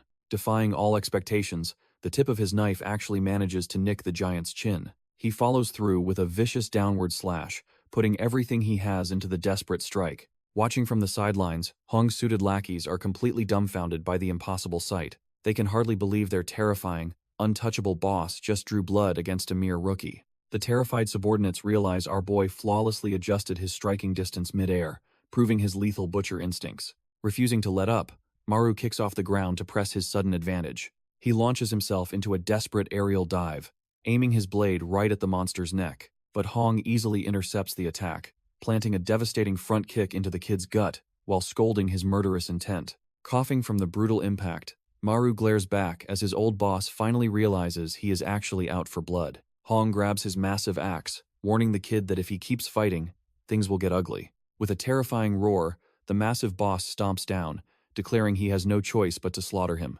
Our boy is sent tumbling backward across the concrete, barely keeping his grip on his bloody knife. But the monstrous butcher refuses to give him a second to breathe, marching forward with heavy steps. Cornered in the shadows, Maru pants heavily as Hong mockingly praises him for surviving that brutal hit. The giant looms over him, tightening his grip on the heavy axe handle with a sadistic grin. Flexing his massive muscles, Hong raises the weapon high, asking how the kid will handle this next strike. Maru stares up in dread as his former mentor sadistically asks where the fatal blow will come from. Instead, the maniacal boss brings the heavy blade crashing straight down, aiming to cleave our boy in half. In that split second of impending doom, Maru's sharp butcher instincts kick in to read the deadly trajectory. Instead of getting cleaved, our boy perfectly intercepts the heavy axe with a steel mallet. The massive boss is completely dumbfounded, staring at his weapon in disbelief that a kid stopped him. Hong asks what you call slaughtering a cow. Genuinely confused by the sudden shift in aura, Maru doesn't hesitate, unleashing a brutal flurry of hammer strikes straight into the giant's chest. Watching from the sidelines, the terrified mustache subordinate suddenly recognizes the familiar, deadly stance. He realizes our boy is flawlessly mimicking the brute force hammer techniques of the monstrous supervisor Beck. Before Hong can recover, Maru seamlessly switches to a blade, tearing into his mentor's ribs. With terrifying agility, he flips the bloody knife in his grip, adapting his stance on the fly. He then slashes upward across Hong's face, perfectly executing the acrobatic slices of the assassin Kim. The trembling subordinate realizes Maru has been absorbing the combat styles of every single killer he faced. The terrified onlookers can hardly believe their eyes as the untouchable boss is forced on the defensive. Gritting his teeth in pure frustration, the giant curses as the relentless barrage pushes him to his absolute limit. Snapping into a blind rage over being called a pig, Hong grabs our boy by the throat. He unleashes a devastating punch, screaming about how he cleaned up all of Maru's messes in Japan. Brutal flurry of strikes smashes into the young butcher's face as his former mentor demands respect. The sheer force sends Maru flying through the air, completely disarmed and paying the price for his rebellion. Scooping up his massive axe, the veteran killer coldly reminds his protege that he was holding back. Thick drops of blood splatter against the cold tiles as the crushing reality of the power gap sets in. Barely able to stand, our boy refuses to stay down, gripping his blade for one final, desperate stand. Looming over his broken student, the giant raises his weapon, deciding to brutally beat him into submission instead. Bleeding out and completely overwhelmed, our boy realizes with dread that he might actually die here. But as the Grim Reaper knocks, Maru questions if he can really afford to accept defeat before his revenge. Clutching his battered head, he remembers discarding every shred of his humanity just so he wouldn't hesitate. He even forced himself to view his former mentor as nothing more than a filthy, slaughter-bound pig. Panting heavily through the blood loss, the young butcher realizes there is still one thing holding him back. Staring death in the face, Maru decides the only way to win is to throw away his own life. Looming like a titan, the veteran killer raises his massive axe to deliver the final, crushing execution. The giant brings the heavy blade crashing down with enough terrifying force to split a man in half. Instead of dodging, our boy tightens his grip on his blood-soaked knife and fully embraces the suicidal gamble. Throwing away his will to live, Maru leaps directly into the devastating strike as their weapons violently collide. Suddenly, Kim Yang bursts into the room, firing her gun, screaming that her precious buffet ticket expired. Waving the smoking barrel, she frantically threatens to stir up a massive hornet's nest over the ruined meal. But her unhinged rant completely dies in her throat as she finally processes the brutal scene before her. Completely dumbfounded by the carnage, she lets her heavy firearm slip and clatter uselessly against the cold floor. Despite the lethal strike he just took, The veteran butcher simply smirks and warmly greets his favorite accountant. Tossing a small key at her trembling feet, the giant orders her to listen closely to his final request. Kim Yang stares in absolute horror as he calmly reveals that all her contracts are locked in his safe. Standing tall before our battered boy, the bleeding titan declares that half the stash is her retirement money. With his dying breath, he orders her to give the rest to Maru before his massive body finally collapses. The giant hits the ground with a heavy thud, leaving Maru standing silently over his fallen, twisted mentor. Maru grips his blood-soaked blade, shedding a single tear as he dares anyone else to step up. But the truth of the fallen giant's past is far darker, beginning with a desperate plea for mercy. As a feral youth, Hong brutally gouged out a rival's eye, establishing his absolute dominance through pure savagery. He literally built his throne upon a mountain of corpses, chewing his spoils over the bodies of his peers. Stuffing his face with bloody scraps, the young monster crowned himself the undisputed king of this hellish pigsty. This underground breeding ground was designed to raise human beings exactly like livestock, overseen by ruthless wardens. To break their spirits, the captives were locked in cramped cages and completely starved until they lost their minds. The agonizing hunger was a calculated torture, meant to strip away their humanity and replace it with extreme violence. When a single pile of slop was finally tossed into the pit, the starving prisoners instantly morphed into beasts. They violently tore each other apart for a single bite, completely unaware this was their final, pathetic meal. A desperate hand slams into the disgusting pile of slop with a wet squelch. Turns out, young Hong claimed the entire feast by building a throne out of his slaughtered peers. He crazily stuffs his face with the bloody scraps, completely consumed by the primal urge to survive. But no matter how vicious the feral kid gets, the wardens still treat him like mere livestock. A scarred guard steps up and ruthlessly bashes his head in with a baseball bat to break his spirit. They subject him to gruesome, daily beatings in the dark, trying to violently tame the young monster. Yet he fiercely guards his pathetic rations, surviving a hellish natural selection that would kill any normal human.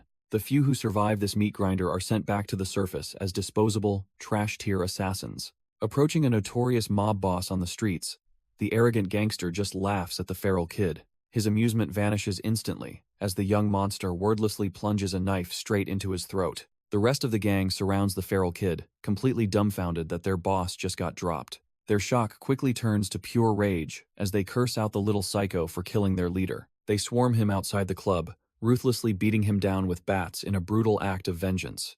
But against all odds, the battered kid manages to push open the heavy doors to his hellish home. He drags his bloodied, broken body back inside, proving that this trash-tier pig simply refuses to die. His only reward for surviving the impossible is a pathetic ball of rice tossed onto the filthy floor. Without a word of complaint, he crawls right back into his metal cage like a perfectly tamed beast. He quietly stuffs the dirty scraps into his mouth, accepting his grim reality as nothing more than livestock. His eyes are completely dead, yet a primal, unbreakable will to survive burns deep within his feral soul. Time and time again, they send him into absolute bloodbaths, but our boy always slaughters his way back. As he keeps surviving, he brutally axes down rival gang bosses without a single second thought. But amidst the endless slaughter, a dark realization starts creeping into his numb, exhausted mind. Standing atop a mountain of fresh corpses, he genuinely wonders if he is butchering humans or pigs. Dragging his trusty axe back to headquarters,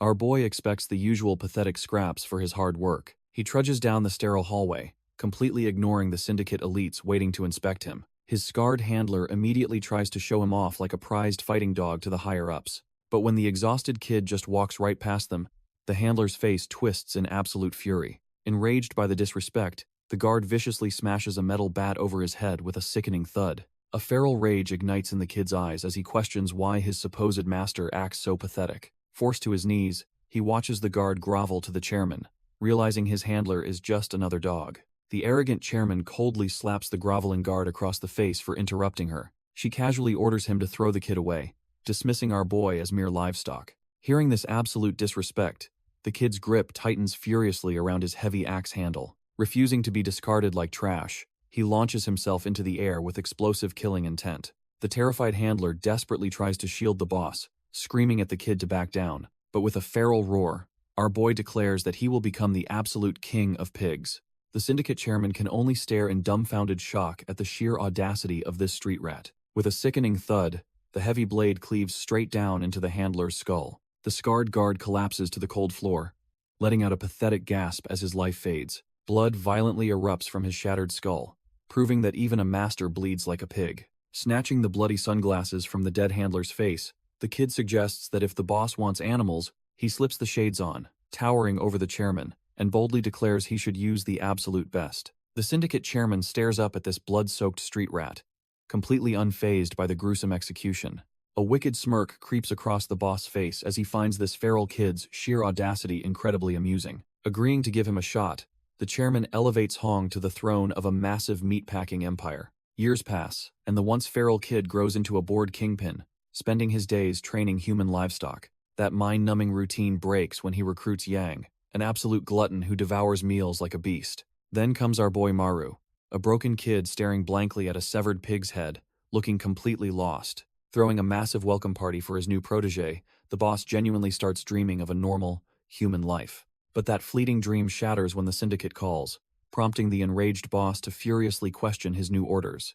Hong screams into his phone, demanding to know why he must throw our boy away after cleaning his mess. The syndicate chairman coldly interrupts his rant, completely unfazed by his desperate pleas. Surrounded by her loyal suits, she delivers a chilling ultimatum to discard the kid or be discarded alongside him. The mere threat of returning to that hellish pigsty leaves the veteran killer completely dumbfounded and terrified. Slamming his massive fist down with a deafening crash, he bitterly accepts his reality as nothing but livestock. Staring at his shattered desk, the boss realizes that while a pig must obey, he still wants to save him. He figures dragging the beaten kid into the underground might just be enough to change the chairman's mind. But that twisted mercy shatters the moment he realizes the kid looks at him like just another filthy pig. His pride completely broken, the feral kingpin flies into a blind rage and dares the kid to slaughter him. Raising his weapon high, he admits he considered following orders, but his bruised ego demands a bloody deathmatch instead.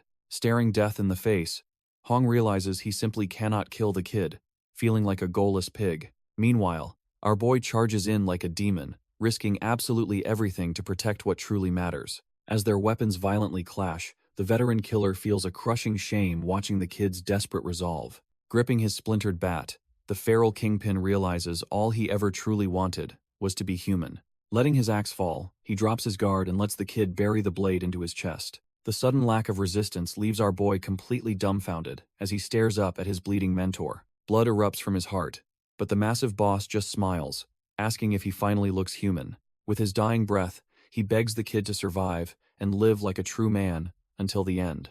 The king of the pigsty collapses onto the cold tile, his brutal reign finally coming to a close. Yet a peaceful smile rests on his face, proud to die as a man instead of mere livestock. The feral kingpin lies motionless in a pool of his own blood, that serene smile permanently etched on his face. Suddenly, a shadowy figure kneels beside the corpse, bitterly muttering that he wanted to be the one to end him.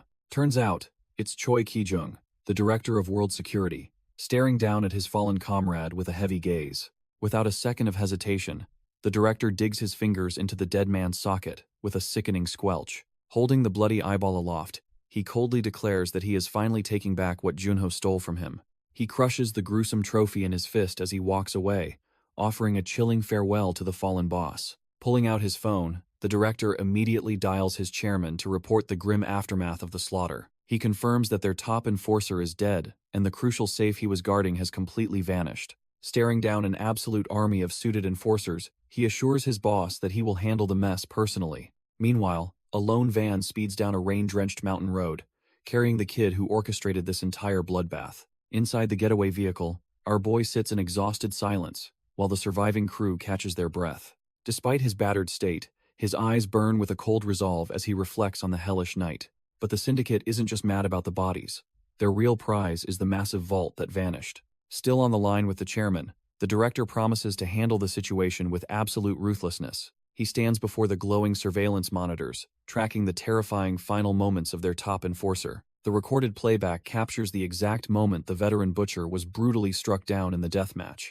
It also exposes the purple-haired accountant and the surviving lackeys hauling the heavy safe right out the door. Memorizing the young killer's face from the digital feed, the director vows to hunt him down relentlessly. Unable to contain his boiling rage, he violently shatters the glowing display with a single, crushing punch. Glaring through the fractured glass, the one-eyed hound swears to rip the kid apart and reclaim their treasure. The digital eye of the security camera silently records every gruesome detail of the bloody aftermath. Standing over his mentor's corpse, our boy grips his dripping blade and calls out into the shadows. Tears stream down his bruised face as he dares anyone left to step up and finish this. Watching from the sidelines, the purple-haired accountant is absolutely dumbfounded by his sudden, monstrous evolution. She realizes he is leagues stronger than before as he begins a slow, menacing march toward her. Her grip on her own weapon trembles violently as every survival instinct in her body flares up.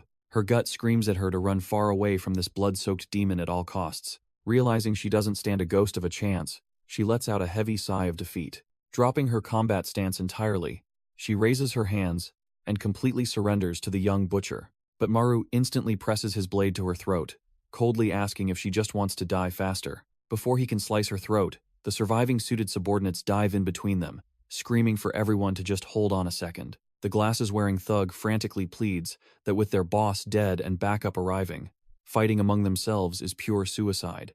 Another bruised survivor begs our boy to spare them, arguing that sticking together is their only real shot at making it out alive.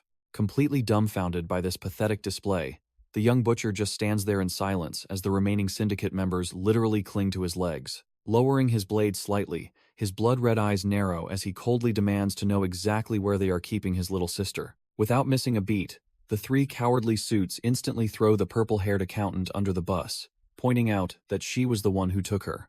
A wave of sheer panic washes over her face as she suddenly realizes the hostage she was supposed to manage is actually this demon's sibling. Her mind flashes back to a fancy Chinese restaurant, where she tried to treat the kid to a massive feast only to have her company card declined. Realizing she couldn't foot the bill, the gluttonous accountant bolted out the door, leaving the poor girl behind to wash dishes as collateral. Snapping back to reality, she crouches over a smashed cake on the floor, crying bitter tears as she confesses her utterly trash-tier mistake to the enraged brother. Desperately spinning a lie, the accountant imagines our boy slicing her to ribbons for her trash-tier mistake. She even tries to blame their late red-haired boss, claiming his terrifying presence completely wiped her memory. Trembling in absolute terror, she tearfully confesses her sins but is completely dumbfounded by his brutal punishment. Hanging out of their moving escape van, she stares down at the rushing asphalt in sheer disbelief. The surviving suits ruthlessly push her out, hyping up her completely fabricated special forces training to save themselves. Clinging to the door frame for dear life, she begs the young butcher for mercy with tear-filled eyes. But our boy is entirely out of patience, his glowing red eyes coldly ordering her to drop.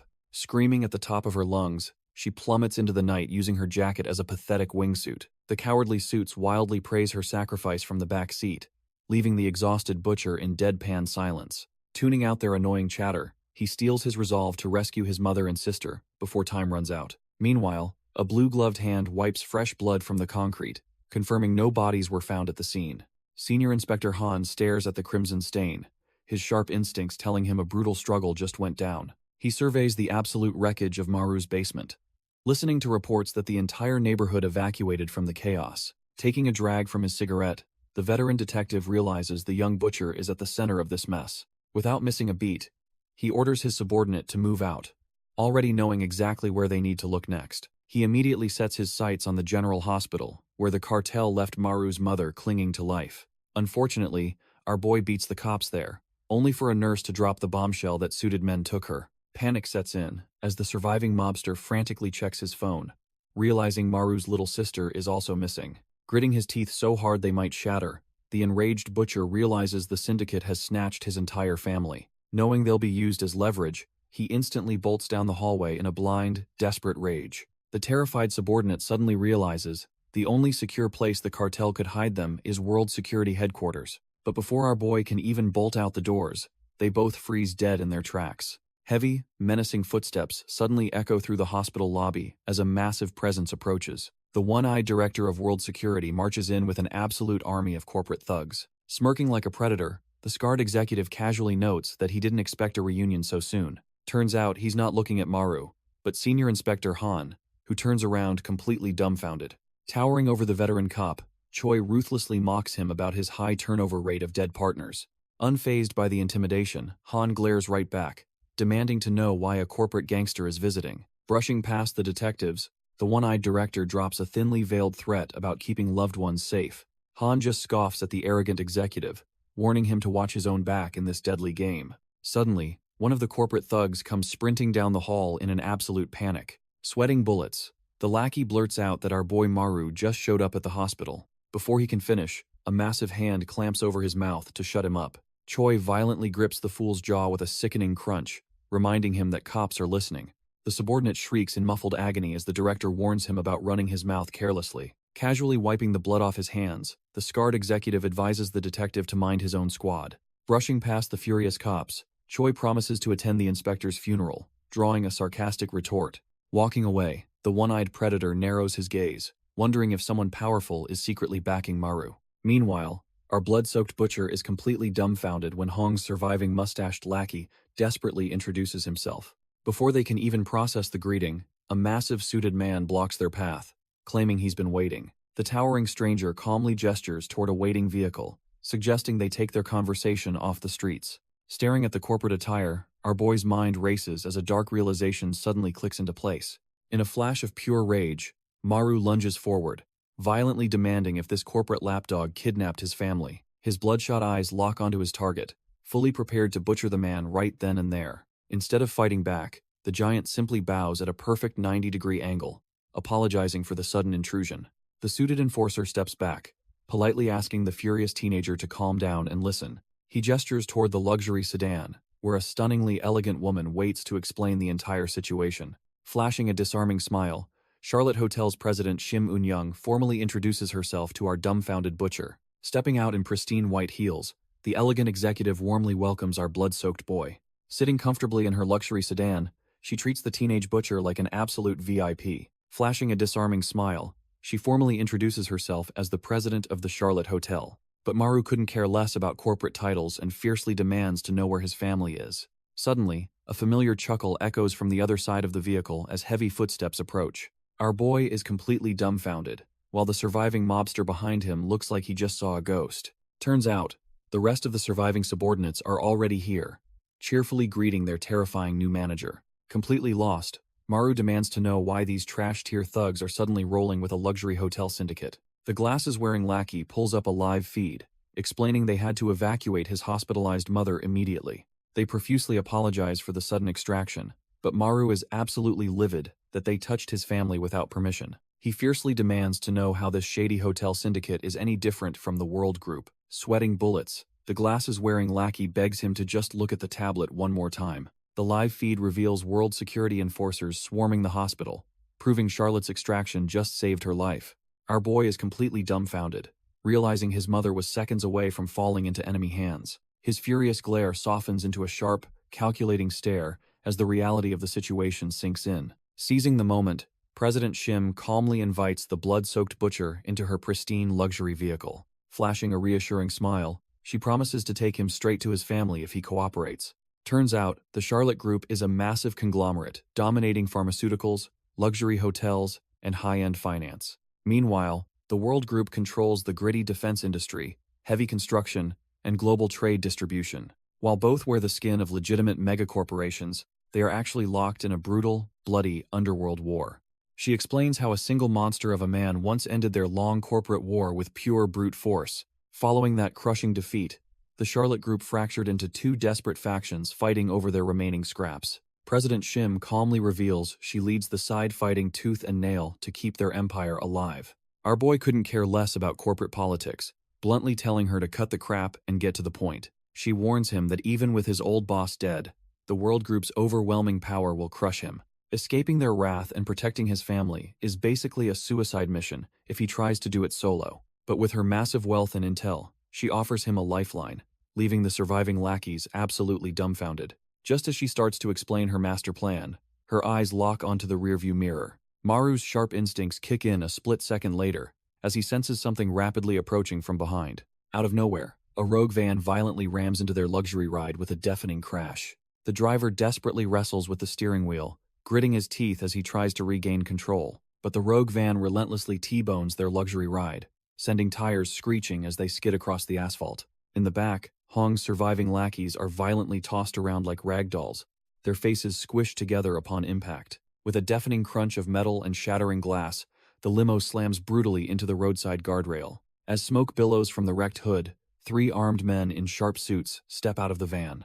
Inside the ruined cabin, President Shim groans in pain, her vision spinning from the sheer force of the collision. She suddenly realizes our boy threw himself over her, using his own battered body to shield her. Still holding her close, he calmly checks if she is all right, completely unfazed by the chaos around them. Peering out the shattered window, she asks if World Group sent them.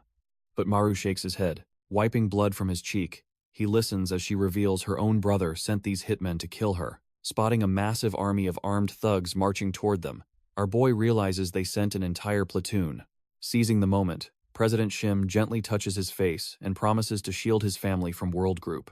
With a confident smirk, she asks if he is willing to act as her personal sword. Our boy stays completely silent, his sharp eyes carefully weighing the heavy proposition. Grabbing the wrecked door handle, he tells her she has to prove her worth first. Glancing back, he demands she show him she actually possesses the power to protect his loved ones. Stepping out of the ruined vehicle, with his cleaver drawn, he agrees to be her lethal weapon. Meanwhile, a polished black shoe steps onto the cold pavement at a completely different location. The ruthless director Choi finally arrives, sinisterly muttering about slaughtering some runaway piglets. He casually strolls toward a massive estate as an army of his suited enforcers bow in deep respect. Choi stands before the grand estate doors, ordering them to be thrown wide open. Inside lies a lavish funeral altar honoring the fallen beast, Hong Jun-ho. A sea of suited enforcers parts respectfully as a mysterious figure approaches the massive golden Buddha. Glancing over her shoulder at the deeply bowing director, she coldly acknowledges his arrival. Revealed as the ruthless World Group chairman Yu Dine, she immediately demands the heads of Hong's killers. Keeping his head lowered in shame, Choi admits one rat managed to escape their grasp. Meanwhile, Kim Yang is stressing out, terrified that our boy will hunt her down for abandoning his sister. Sighing heavily, the gluttonous accountant just wants some comfort food but realizes she is completely broke. Scratching her head in annoyance, she corners the terrified restaurant staff to figure out her next move. But her meal plans are violently interrupted when an army of armed thugs suddenly swarms the diner. Surrounded by the towering enforcers, the purple-haired accountant lowers her head and sweetly addresses her new comrades. Flashing a confident smirk, she casually asks the dumbfounded thugs exactly how much cash they are carrying. Meanwhile, back on the road, our boy stands completely alone against a fresh van of armed corporate hitmen.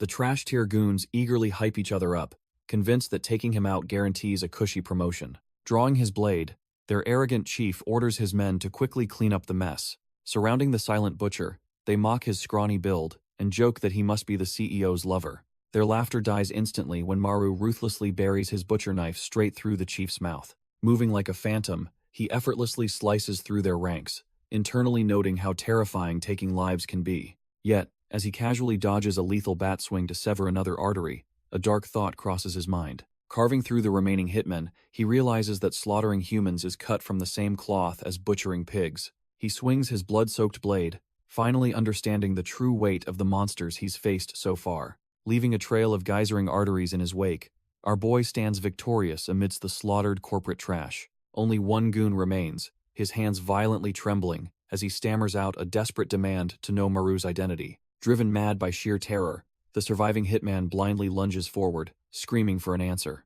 But before the fool can even blink, a clean horizontal slash effortlessly severs his fingers right off his hand. The hitman stops dead in his tracks, utterly dumbfounded as he stares at his freshly amputated stumps. Gliding past his paralyzed opponent, the young butcher casually carves a deep, agonizing gash straight across his back. Tears of pure agony stream down the goon's face as he curses the monster, tearing him apart. Unfazed by the pathetic cries, Maru coldly raises his knife, locking onto his prey for the finishing blow. The hitman barely has time to gasp before the cold steel brutally sinks right into his screaming mouth. With a swift, brutal motion, Maru slices the last hitman's throat, painting the asphalt red. As the final body drops, the sharp click of heels approaches our blood-soaked boy from behind. Glancing back, Maru coldly states he has proven his lethal worth and demands she do the same. Shim Yun-young stands tall with Hong's surviving goons, listening to Maru demand proof that she can protect his family. Glaring at the smoking, wrecked limousine, he sarcastically asks if he's supposed to walk all the way to his mother. The elegant president just smiles as the deafening roar of a private helicopter suddenly fills the sky above them. Maru stares in mild disbelief as she smoothly pivots back to his earlier demand about proving her corporate power. Flashing a confident smirk, Yun-young tells the young butcher to hop in so she can show him firsthand. The sleek chopper flies them straight toward a massive, heavily guarded estate hosting a grand funeral. Turns out, this crazy CEO is taking him directly into the lion's den to crash Hong's memorial service. At the Grand Memorial Hall, solemn chants echo through the air to honor the fallen boss. The rhythmic clack of wooden blocks sets a heavy tone as prayers for repentance are recited. But these aren't average monks. As massive tattooed bruisers lead the karmic cleansing ritual, Chairman Yu Dane steps up to offer incense, surrounded by an army of grieving syndicate enforcers. Executive Director Choi bows his head in respect, only to be interrupted by a panicked subordinate. The sweating grunt whispers that they have a massive problem brewing right outside the sacred grounds. Heavy footsteps hit the pavement as the uninvited guests finally touch down to crash the party. Stepping off the chopper in a fresh suit, our boy Maru arrives alongside the smiling president. Meanwhile, miles away, bloodied hands count a pathetic stack of coins and crumpled bills in disgust. Kim Yang sighs at the broken forcers she just massacred, leaving the restaurant staff completely dumbfounded. Kim Yang answers a ringing phone amidst the unconscious bodies, wondering where her backup went. The voice on the line frantically warns her that our boy walked right into Hong's funeral. Instead of worrying about his safety, she furiously complains about missing out on the funeral buffet. Back at the lion's den, Maru and the president find their path blocked by an army. Whispers ripple through the hostile crowd as they realize the legendary killer is standing right there. The enraged enforcers demand their butchering tools, eager to chop him up as a gruesome offering. The president glances at Maru, curiously asking how he feels about the impending bloodbath. Surrounded by trash-tier thugs, he casually replies that he isn't nervous in the slightest. She reminds him of his promise to prove his worth, wondering if he can actually handle this. Suddenly, a massive, scarred hand grabs his shoulder, aggressively demanding to know if he killed their boss. The World Trade Deputy steps up, aggressively questioning why our boy is parading around with the Charlotte Hotel. Leaning right into his face, the hulking executive demands to know if they were backing his betrayal all along. He spits insults at the young butcher, but before things can escalate, a deep voice interrupts the harassment. The deputy whips his head around, completely dumbfounded that someone would dare interrupt his interrogation. Before he can even process what is happening, a massive hand brutally clamps down on his cheek. Choi Ki-jung casually tosses the massive executive aside like a rag doll, ordering the trash-tier thugs to step back. Maru tenses up as the imposing security director apologizes for the rabble, acknowledging that killing Hong was no joke. Flashing a terrifying grin, Ki-jung introduces himself and promises to give the young killer the brutal respect he deserves. But before Ki-jung can make his move, heavy footsteps approach as other greedy executives demand a piece of the action. The investment heads swagger in, eager to capture our boy, just to prove they are stronger than the legendary Hong. The greedy executives bicker over who gets to slaughter our boy first, treating him like a mere trophy. Realizing words are useless, Maru quietly grips his hidden blade, fully prepared to butcher the entire room. But before he can unleash hell, a delicate hand gently rests over his, stopping the impending bloodbath. President Shim steps forward with absolute authority, loudly questioning what this syndicate actually gains by killing him here. As the mob screams about avenging their smeared honor, she calmly mocks their shallow understanding of true glory. Flashing a dangerous smile, she points out that ganging up on a single target completely ruins the achievement. Twirling her hair, she playfully asks if a cowardly mob attack really holds any meaning for such proud men. She reminds the dumbfounded crowd that Maru defeated their legendary manager in a fair, one-on-one deathmatch. Her sharp words strike a nerve, sending the insecure executives into a screaming frenzy of pure, unfiltered rage. Unfazed by their barking, Shim firmly declares that Charlotte Hotel will never let these trash-tier thugs touch her people.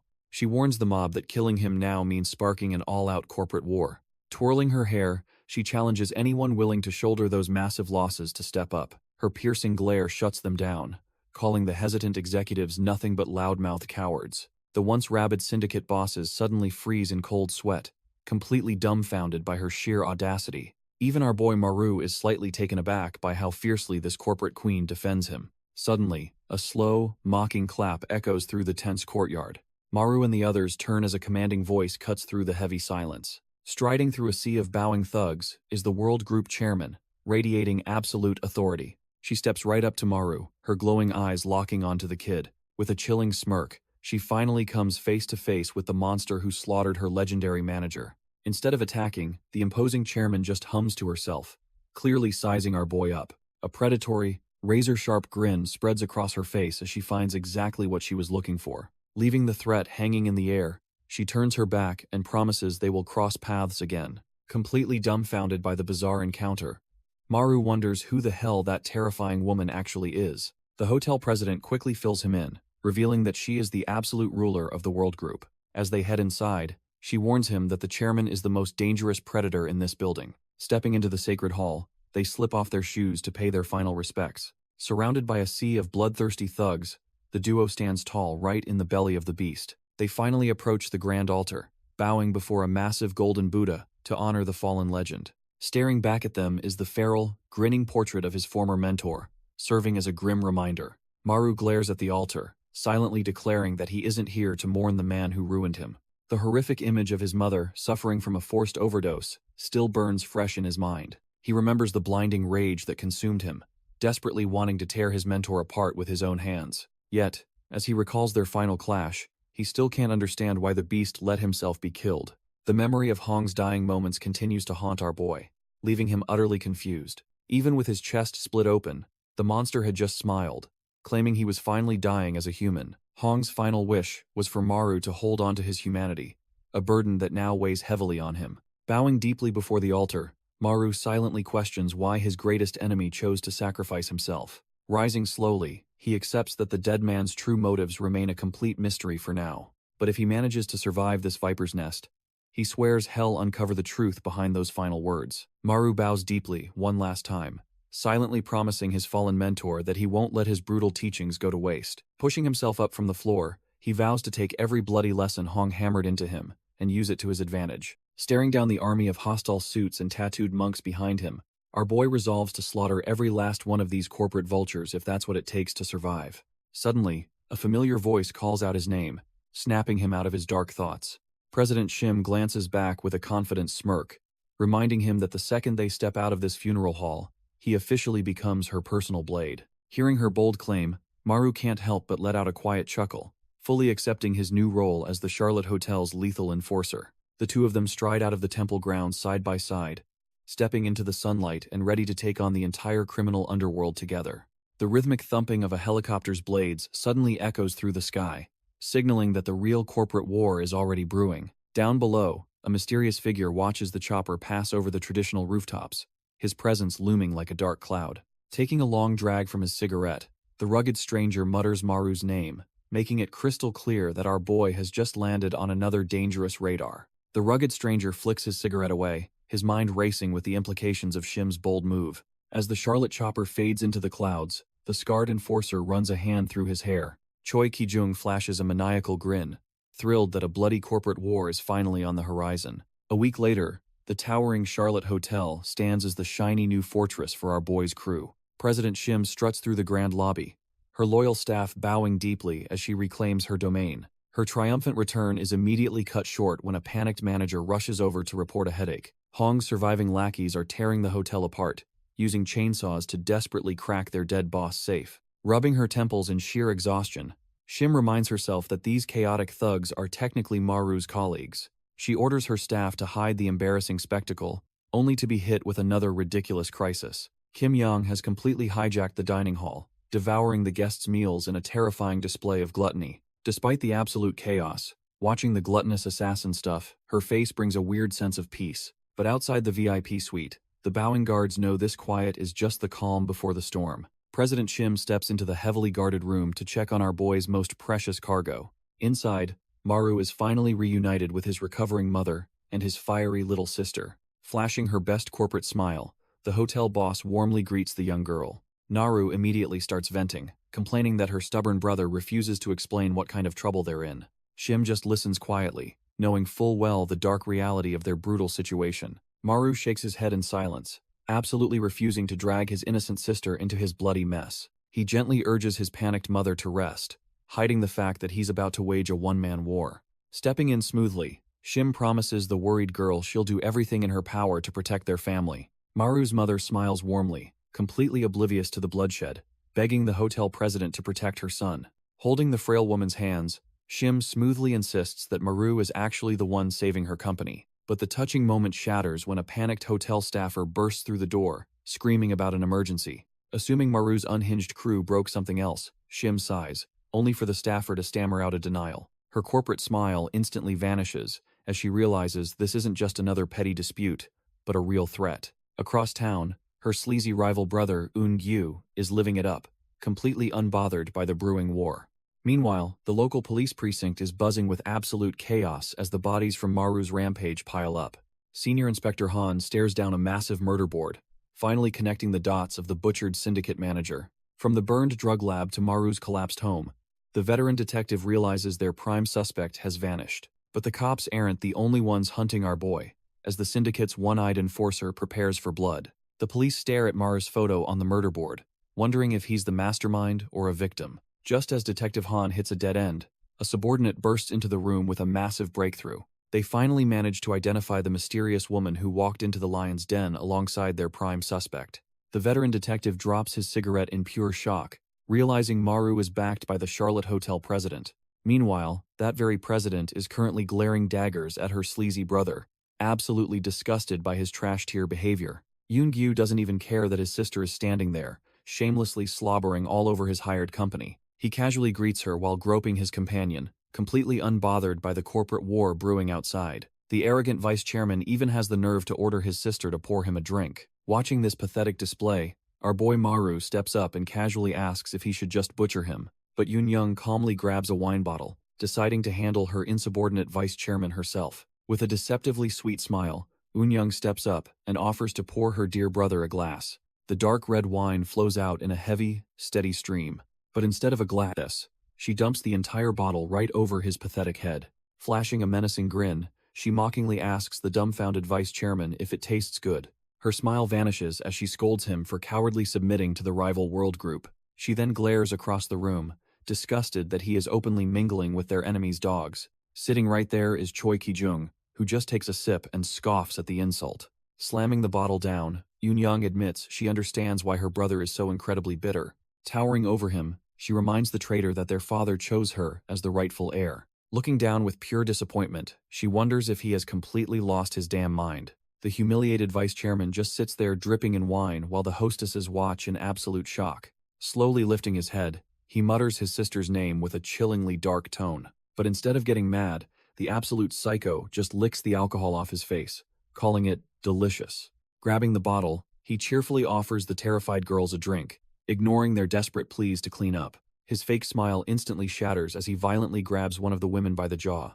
Completely losing his mind, he brutally forces the bottle into her mouth, demanding absolute obedience.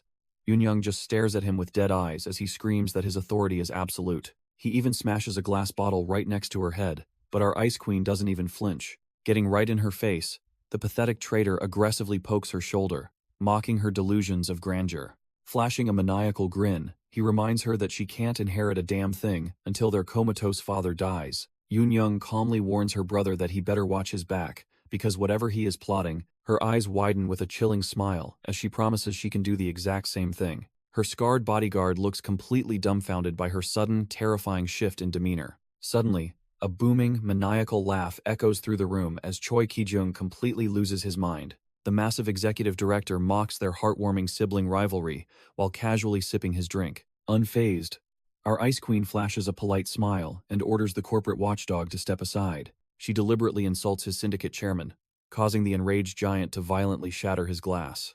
Looming over her like a shadow of death, the scarred beast glares down with pure, murderous intent. Growling that she needs to learn some manners, he reaches out to crush her skull. But before he can even touch her, a razor-sharp blade suddenly intercepts his massive palm. Stepping in at the exact right second, our boy Maru slashes upward to deflect the giant's crushing blow. Gripping his butcher knife, the young killer coldly orders the scarred beast to back the hell off. Pointing his blade straight at the executive, Maru promises to slaughter him if he takes another step. The tense standoff freezes the room as the towering enforcer pauses to inspect his injured hand. Staring at the fresh gash on his palm, the giant is dumbfounded that the kid actually pushed through. Rubbing his chin with a sinister smirk, the corporate watchdog realizes this butcher is no ordinary thug.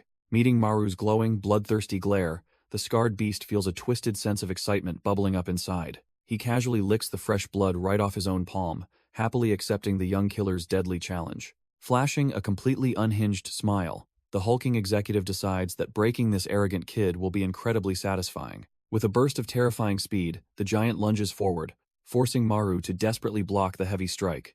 Maru barely blocks the strike, but groans in pain as 3 deep gashes suddenly tear across his forearm. Staring at his bleeding arm, our boy is completely dumbfounded, wondering how he took damage through his guard. The one-eyed beast doesn't give him a second to breathe, lunging back in and demanding to see his skills. Catching a glimpse of those massive fingers, Maru realizes this monster just sliced his flesh open with bare hands. That monstrous grip instantly reminds him of his late mentor, who swung a giant axe with terrifying, inhuman force. But after surviving that absolute nightmare of a deathmatch, Maru realizes this new opponent isn't quite as intimidating. With a quick flick of his wrist, he adjusts his grip on the butcher knife, ready to counterattack. Ducking under another lethal swipe, our boy confidently realizes that compared to his old boss, he can actually win. Meanwhile, the hotel president bows deeply to the terrified guests, calmly offering compensation while ordering an immediate evacuation. Watching the clash, she notes that even though the enforcer lived in his boss' shadow, he's a top-tier threat. Shim watches the brutal exchange, silently wondering if our boy can actually take down this monster. Maru answers by unleashing a rapid flurry of stabs, perfectly mimicking a former supervisor's signature technique. The one-eyed beast easily deflects it with a heavy strike, sending Maru crashing toward a nearby table. Refusing to lose momentum, the young butcher quickly snatches up a heavy liquor bottle. He swings it down with crushing force, perfectly replicating the brutal hammer strikes of the late Bake. But the enforcer just laughs, catching the glass mid-swing and effortlessly shattering it with his bare grip. Thrilled by the challenge, the beast counters with a bare-handed slash that tears right through Maru's defense. Bleeding but unfazed, our boy smoothly flips his butcher knife into a lethal reverse grip. He instantly launches into a wide, sweeping slash, flawlessly copying the gluttonous accountant's deadly slicing method. Blocking the blade with his bare forearm, the giant gleefully assumes Hong personally taught Maru these moves. The one-eyed beast brushes off the copied techniques as mere parlor tricks, easily overwhelming our boy's frantic strikes. Skidding back across the floor, the young butcher grits his teeth as the giant mocks his mentor's teachings. Completely unfazed by the deathmatch, the corporate enforcer casually sparks a lighter to enjoy a mid-fight smoke. Exhaling a cloud of smoke, he looks down in utter disappointment, baffled at how this kid killed Hong. Refusing to be looked down upon, the young butcher grips his blade and charges right back into the fray. Leaping for a desperate downward strike, Maru realizes this monster might actually be stronger than his former boss. Hoping to create some distance, our boy is left completely dumbfounded when the giant instantly closes the gap. Roaring with bloodlust, the one-eyed beast lunges forward with a terrifying bare-handed strike, demanding Maru's true potential. With a sickening tear, the enforcer's bare hand slices right through Maru's chest, leaving a brutal trail of blood. Coughing up blood, the young butcher drops to one knee as the giant coldly mocks his trash-tier skills. Choi takes a drag from his cigarette, coldly deducing that his old rival actually let this kid win. Staring at the boy's trembling hand, the enforcer mocks his former comrade for dying for such pathetic trash. Pushed past his breaking point, our boy screams in pure rage and launches himself at the giant. But the veteran just raises his blood-stained hand, casually offering to teach the kid a final, lethal lesson. Before Maru can even blink, the monster intercepts his strike and effortlessly grabs him by the collar. With a sickening twist of his grip, the giant completely shatters the young butcher's forward momentum. He then violently slams our boy into the floor, demonstrating the terrifying gap in their raw power. The devastating impact forces Maru to violently cough up a fountain of blood as his vision blurs. Looking down at the kneeling kid, the enforcer is genuinely surprised he hasn't passed out from the shock. Towering over him, the one-eyed beast chuckles at his stubborn spirit, finally understanding why his old rival chose him. Clutching his shattered chest, our boy flashes a bloody grin and admits he's heard rumors about the veteran. Maru fearlessly mocks the giant, calling him a pitiful, one-eyed bastard who used to be treated like royalty. That single insult strikes a massive nerve, causing the enforcer's smug expression to instantly twist into pure rage. Snapping completely, the massive beast curses our boy out and viciously launches him into the air with a strike. Maru goes flying like a ragdoll, hacking up another fountain of blood as his ribs scream in agony. Refusing to let up, the enraged giant closes the distance, demanding to know what a kid could possibly understand.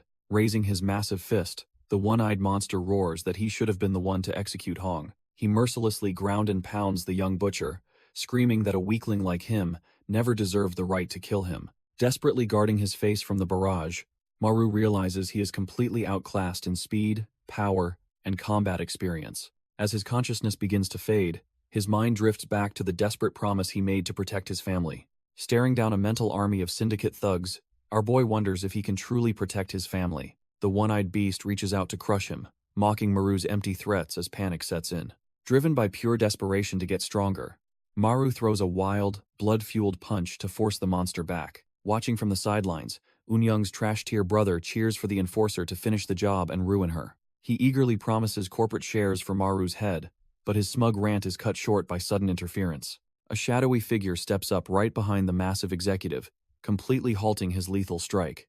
Unfazed, Choi flashes a menacing, scarred grin and sarcastically apologizes for the bloody interruption. Taking a drag from his cigarette, Senior Inspector Han just smiles and tells the beast to carry on.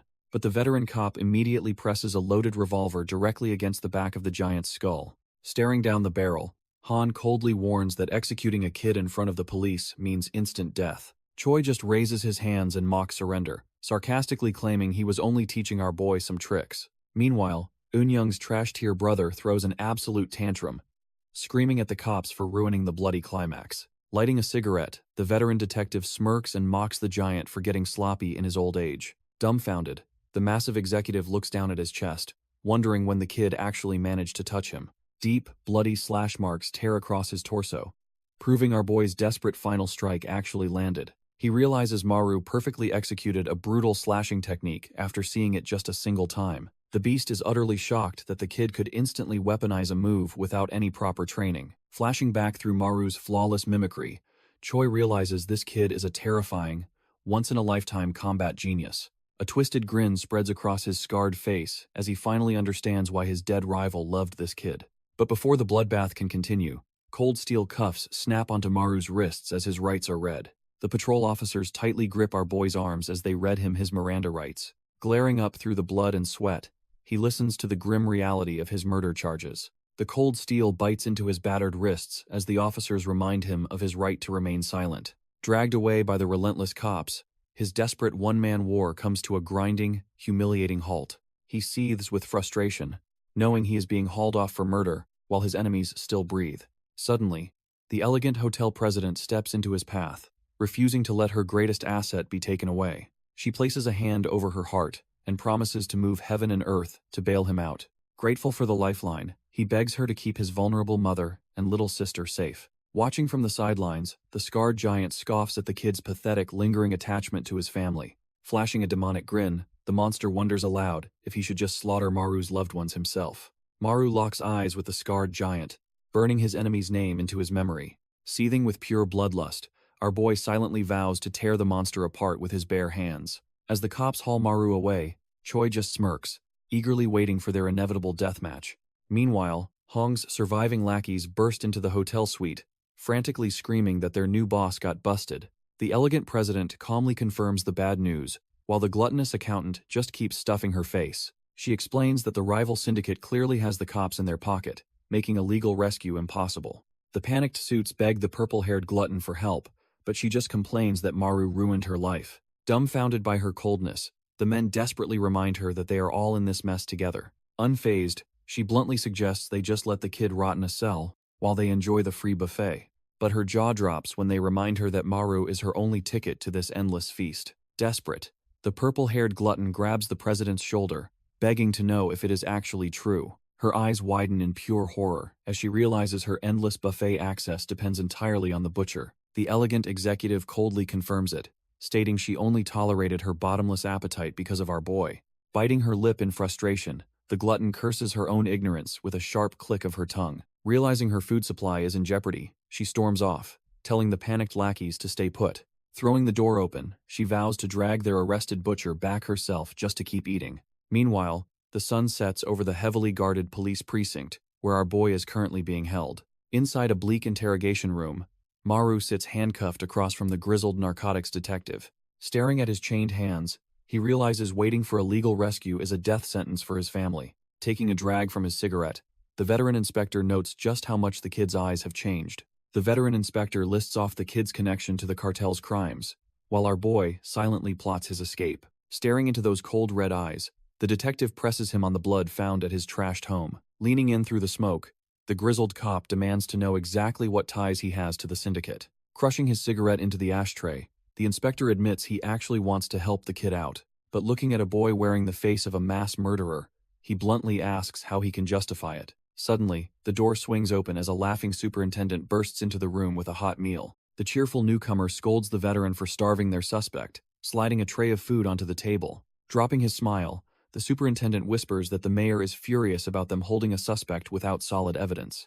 Staring down at the steaming stew, Maru stays silent as the newcomer volunteers to watch him eat. Reluctantly agreeing to the shift change, the veteran inspector steps out and leaves our boy in the superintendent's hands. As the door shuts with a thud, the cheerful superintendent sighs, calling his veteran colleague way too uptight. Flashing a warm smile, he tells our boy to relax, casually asking if the Charlotte president sent him. He even offers to spoon-feed the handcuffed kid the steaming stew, completely dropping any professional boundaries. Meanwhile, across the city, hot tea pours into a delicate cup, reflecting the cold eyes of a predator. The World Group chairwoman sits at the head of a massive boardroom, utterly disgusted by her subordinates' recent failures. She glares at her one-eyed enforcer, mocking his sheer stupidity for starting a massive brawl in a public space. Then she turns her lethal gaze to the sleazy vice chairman, roasting him for chasing skirts instead of profits. Leaning back in her throne, she bluntly asks if both of these trash-tier executives have a death wish. But there is a silver lining,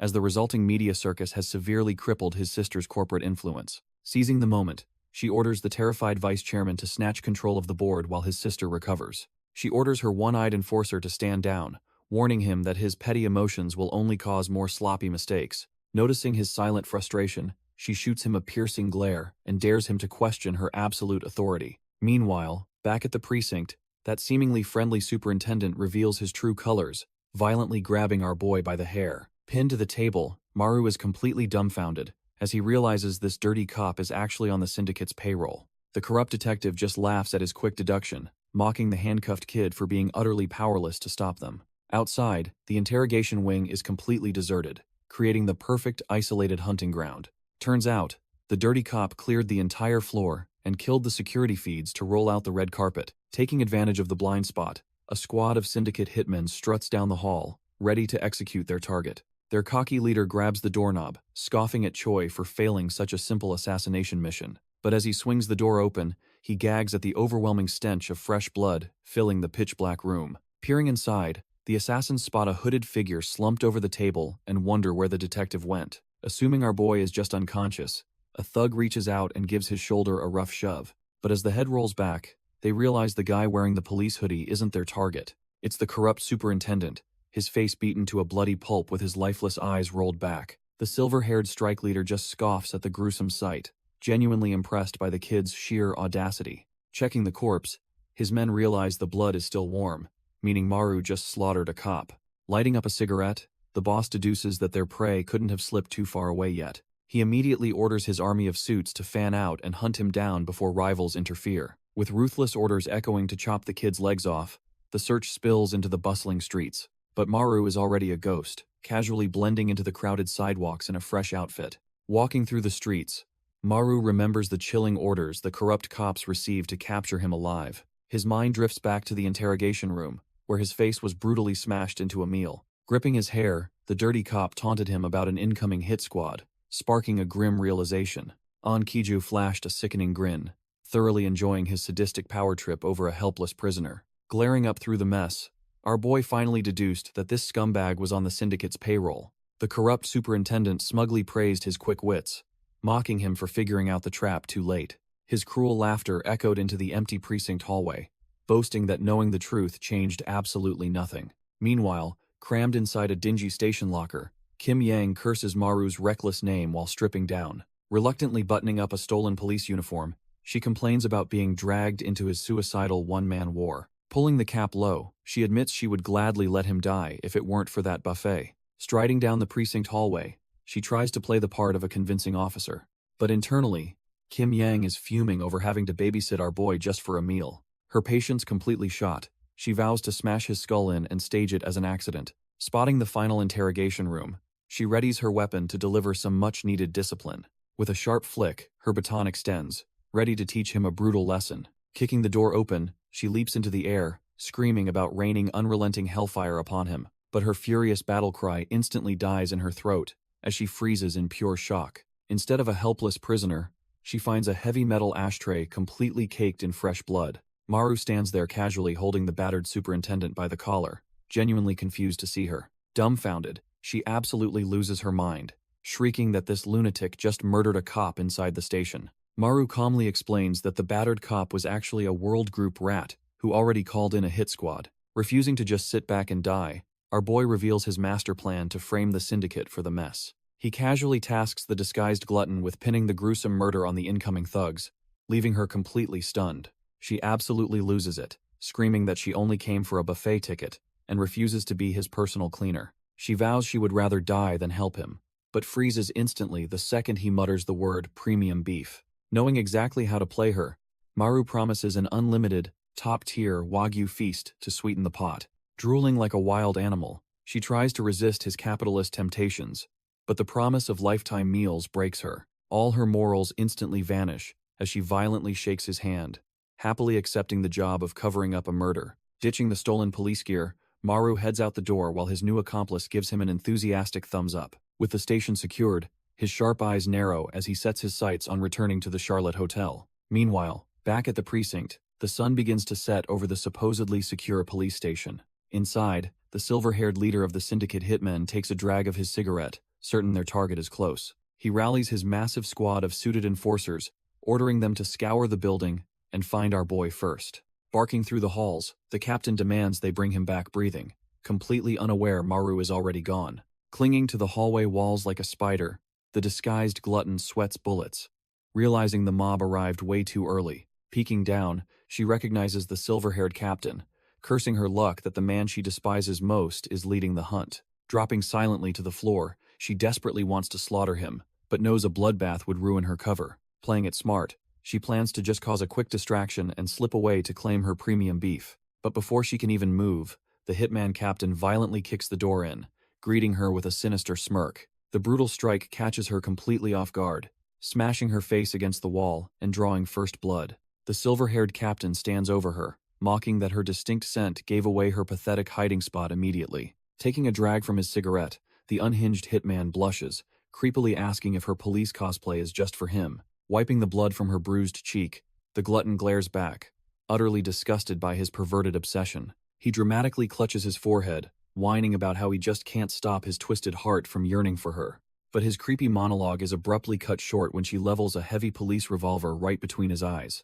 A deafening bang echoes through the building, instantly catching the attention of the veteran inspector downstairs. His subordinate nervously brushes it off, doubting anyone would be insane enough to fire a weapon inside a precinct. Unfazed by the sudden noise, the senior detective calmly places a cigarette between his lips. Lighting up, he coldly orders his rookie to sprint upstairs and investigate, sending the terrified cop running ahead. As his subordinate dashes off, the inspector feels his phone vibrating, signaling that this mess is far from over. The veteran inspector answers his ringing phone, formally stating his department and name. His eyes nearly pop out of his skull when the caller casually reveals himself as our boy Maru. Blending perfectly into the bustling city streets, the escapee calmly explains he's already ditched the precinct. Dumbfounded, the detective demands answers, only to hear that the syndicate had already breached the interrogation room. Maru coldly deduces that a mole must be feeding them intel, admitting he still doesn't trust the inspector. Biting down hard on his cigarette, the older cop listens as the butcher questions his true loyalties. Promising to reveal everything once the detective proves his worth, the fugitive abruptly hangs up the line. Meanwhile, back at the station, a fresh bullet hole smokes in the ceiling tiles. The gluttonous accountant wildly unloads her stolen revolver into the roof, screaming that the syndicate is attacking. Caught completely off guard, the silver-haired assassin ducks for cover, cursing out the purple-haired maniac. Recovering from the shock, the silver-haired killer complains that she nearly scared him half to death. But instead of backing down, he steps forward with a twisted sense of excitement. Launching a vicious high kick, he taunts the fake cop for acting so boldly. Kim Yang easily blocks the strike and counters with a heavy punch to his gut. Following up instantly, she buries her fist right into his jaw to shut him up. Staring him down, she realizes it has been a long time since she fought like this. Instead of reeling in pain, the unhinged assassin just blushes and drools, clearly enjoying the abuse. Before she can pull back, he firmly grips her wrist with a sickening grin. Panic flashes across her face as she realizes his strength is completely different from before. Using her momentum against her, the psycho effortlessly flips her and slams her into the floor. Groaning on the floor, Kim Yang curses the psycho for his relentless brutality. but the unhinged assassin just stares down, mocking her pathetic attempts to hurt him. Before she can even catch her breath, a heavy boot comes crashing down. He kicks her away like absolute trash, sending her skidding across the cold floor. Pushing herself up, she glares at him, her patience completely wearing thin. Deciding playtime is over, she reaches down and draws a massive combat knife. Gripping the blade tightly, a confident smirk returns to her bruised face. Seeing the weapon, the silver-haired hitman just laughs maniacally, eager to escalate the violence. He draws his own blade with a sick joke, but she just threatens to carve him up. Suddenly, a booming voice orders them to freeze as a detective aims a loaded revolver at them. Startled by the sudden command, both the hitman and Kim Yang freeze in their tracks. They turn to find a trembling rookie cop aiming his service weapon right at them. Sweating bullets, the terrified officer stammers out a warning that he will absolutely open fire. The silver-haired assassin just scratches his head, thoroughly annoyed by all the guns pointed at him today. Desperate to maintain control, the rookie tightens his grip and begs them not to move. But the syndicate killer glares right through him, coldly ordering the boy to drop his weapon. He mocks the shaking officer as a total amateur who lacks the guts to pull the trigger. Daring the cop to shoot, the assassin's taunt is abruptly cut off by a deafening gunshot. The recoil leaves the rookie completely dumbfounded, staring at his smoking barrel in pure shock. Clutching his bleeding shoulder, the hitman screams in agony, realizing the crazy bastard actually shot him. The rookie cop stammers in defense, claiming the crazy bastard literally asked to be shot. Suddenly, Senior Inspector Han steps into the hallway, his revolver drawn and his patience completely exhausted. He levels his weapon at the remaining thugs, asking if anyone else wants to test their luck. Taking a drag from his cigarette, the veteran detective scolds them for causing such a massive ruckus. His eyes narrow with pure disgust as he threatens to put a bullet right in their mouths. But as Han glances into the interrogation room, he finds the corrupt superintendent beaten to a bloody pulp. The rookie assumes the gunshot killed him, but Han quickly deduces it was a brutal blunt force execution. Furious that these trash-tier syndicate thugs crossed the line, the inspector cocks his revolver with lethal intent. Playing the victim perfectly, the gluttonous girl throws her hands up and blames the hitman for the entire mess. Falling right for her trap, Han aims at the dumbfounded assassin, while the fake cop smugly smirks, sweating bullets. The terrified assassin desperately denies killing the superintendent, realizing he's been completely set up, but the gluttonous girl ruthlessly doubles down, pointing an accusing finger and claiming he tried to silence her. Pushed to his breaking point, the hitman screams that the corrupt cop was already dead when he arrived. His protests are instantly silenced when Han shoves the barrel of his revolver right into his screaming mouth. The assassin freezes in absolute terror as the detective threatens to blow his brains out if he speaks. Glaring coldly over his sights, the veteran inspector officially places the trash-tier thug under arrest for murder. As backup drags the protesting hitman away, the fake cop smugly cheers on the detective's flawless judgment. Han completely buys her act, ordering her to write up a situation report while she eagerly salutes him. She thinks she just pulled off the perfect crime, but the sharp veteran suddenly stops in his tracks. Her blood runs cold as he narrows his eyes, suspiciously asking why her police salute looks so incredibly pathetic. Kim Yang instantly bolts down the hallway, internally screaming as the detectives realize her salute was totally fake. Seeing his chance, the framed hitman thrashes against his captors, desperately screaming that the fleeing girl is a spy. Han coldly levels his revolver at the thug's head, cocking the hammer for breaking his golden rule of silence. A deafening gunshot rings out through the station, proving the veteran inspector isn't playing around with syndicate trash. Meanwhile, at the hotel, Hong's unhinged subordinates throw a massive tantrum, brainstorming ridiculous missile strikes to save our boy. The chaos is suddenly interrupted when President Shim calmly answers her ringing phone, expecting another corporate headache. Her composed demeanor instantly shatters into pure shock the second she hears Maru's voice on the other end. Dumbfounded that he actually survived, she abruptly shoots up from her chair, drawing the attention of the panicking thugs. The meatheads immediately swarm her, sweating bullets as they desperately beg to know if their new boss made it out. Strolling casually down the street, Maru assures her he escaped perfectly, though his gluttonous accomplice is busy cleaning up. Maru casually tells the president he's already being tailed by a handful of corporate lapdogs. Strolling past a fruit truck, he notes there are at least 4 guys tracking his every move. Suddenly, one of the desperate meatheads breaks from the crowd and lunges right at his blind spot. Without missing a beat, our boy casually snatches a firm apple from the nearby vendor. He orders the president to keep her troops at the hotel as he blindly chucks the fruit backward. The apple explodes violently against the charging thug's face, instantly dropping him like a sack of bricks. Before anyone can react, Maru pivots and brutally snaps another attacker's neck with a sickening crunch. He casually props the limp body on some stairs, warning Shim that things are about to get messy. Knowing more goons are swarming the block, he decides to exterminate the trash himself. Brushing past another disguised hitman, he simply asks his wealthy ally to handle the inevitable cleanup. The disguised hitman thinks he has an opening and quietly draws his blade to strike from behind. But our boy is already a step ahead, spinning around to cleanly sever the assassin's arm. He casually finishes his call with the president as the bleeding thug collapses into a lifeless heap. Glancing back, Maru realizes these trash-tier goons are trickling in one by one, just to stall his escape. Knowing he cannot waste another second, he tightens his grip on his blade and breaks into a sprint. His sudden movement forces the rest of the syndicate rats to abandon their hiding spots and give chase. With cold determination, he resolves to slaughter every last one of them blocking his path. A desperate meathead swings a heavy hatchet at his blind spot, hoping to finally put him down. Maru effortlessly dodges and counters with a brutal slash, his mind entirely focused on protecting his vulnerable family. Gripping his blood-soaked knife, our boy prepares to carve his way back to the hotel through sheer violence. He drives his blade deep into the next thug's chest with ruthless precision. Ripping the knife free, he leaves the bleeding rat to collapse on the pavement. A whole squad of corporate lapdogs corners him in a dead-end alley, thinking they finally have him trapped. But the shadows only hide the brutal symphony of slicing flesh and breaking bones. Stepping out of the bloodbath, our boy calmly wipes the splatter from his face. He leaves behind a mountain of mangled bodies, trusting the hotel president to clean up his mess. Now, his only hope is that the getaway ride she promised is actually waiting for him. Right on cue, the tinted window of a sleek black sedan rolls down with a quiet hum. Maru pauses, his blood-soaked grip loosening as a voice politely confirms his identity. A smiling driver offers him a direct ride to the hotel, finally giving him a chance to breathe. Pulling out his phone, Maru calls the hotel president to praise her impeccable timing. He settles into the back seat, thanking her for sending the getaway ride exactly when he needed it. But the president's confused response chills his blood, revealing she hasn't sent anyone yet. Turns out, her actual driver is just now leaving, meaning our boy just stepped into a trap.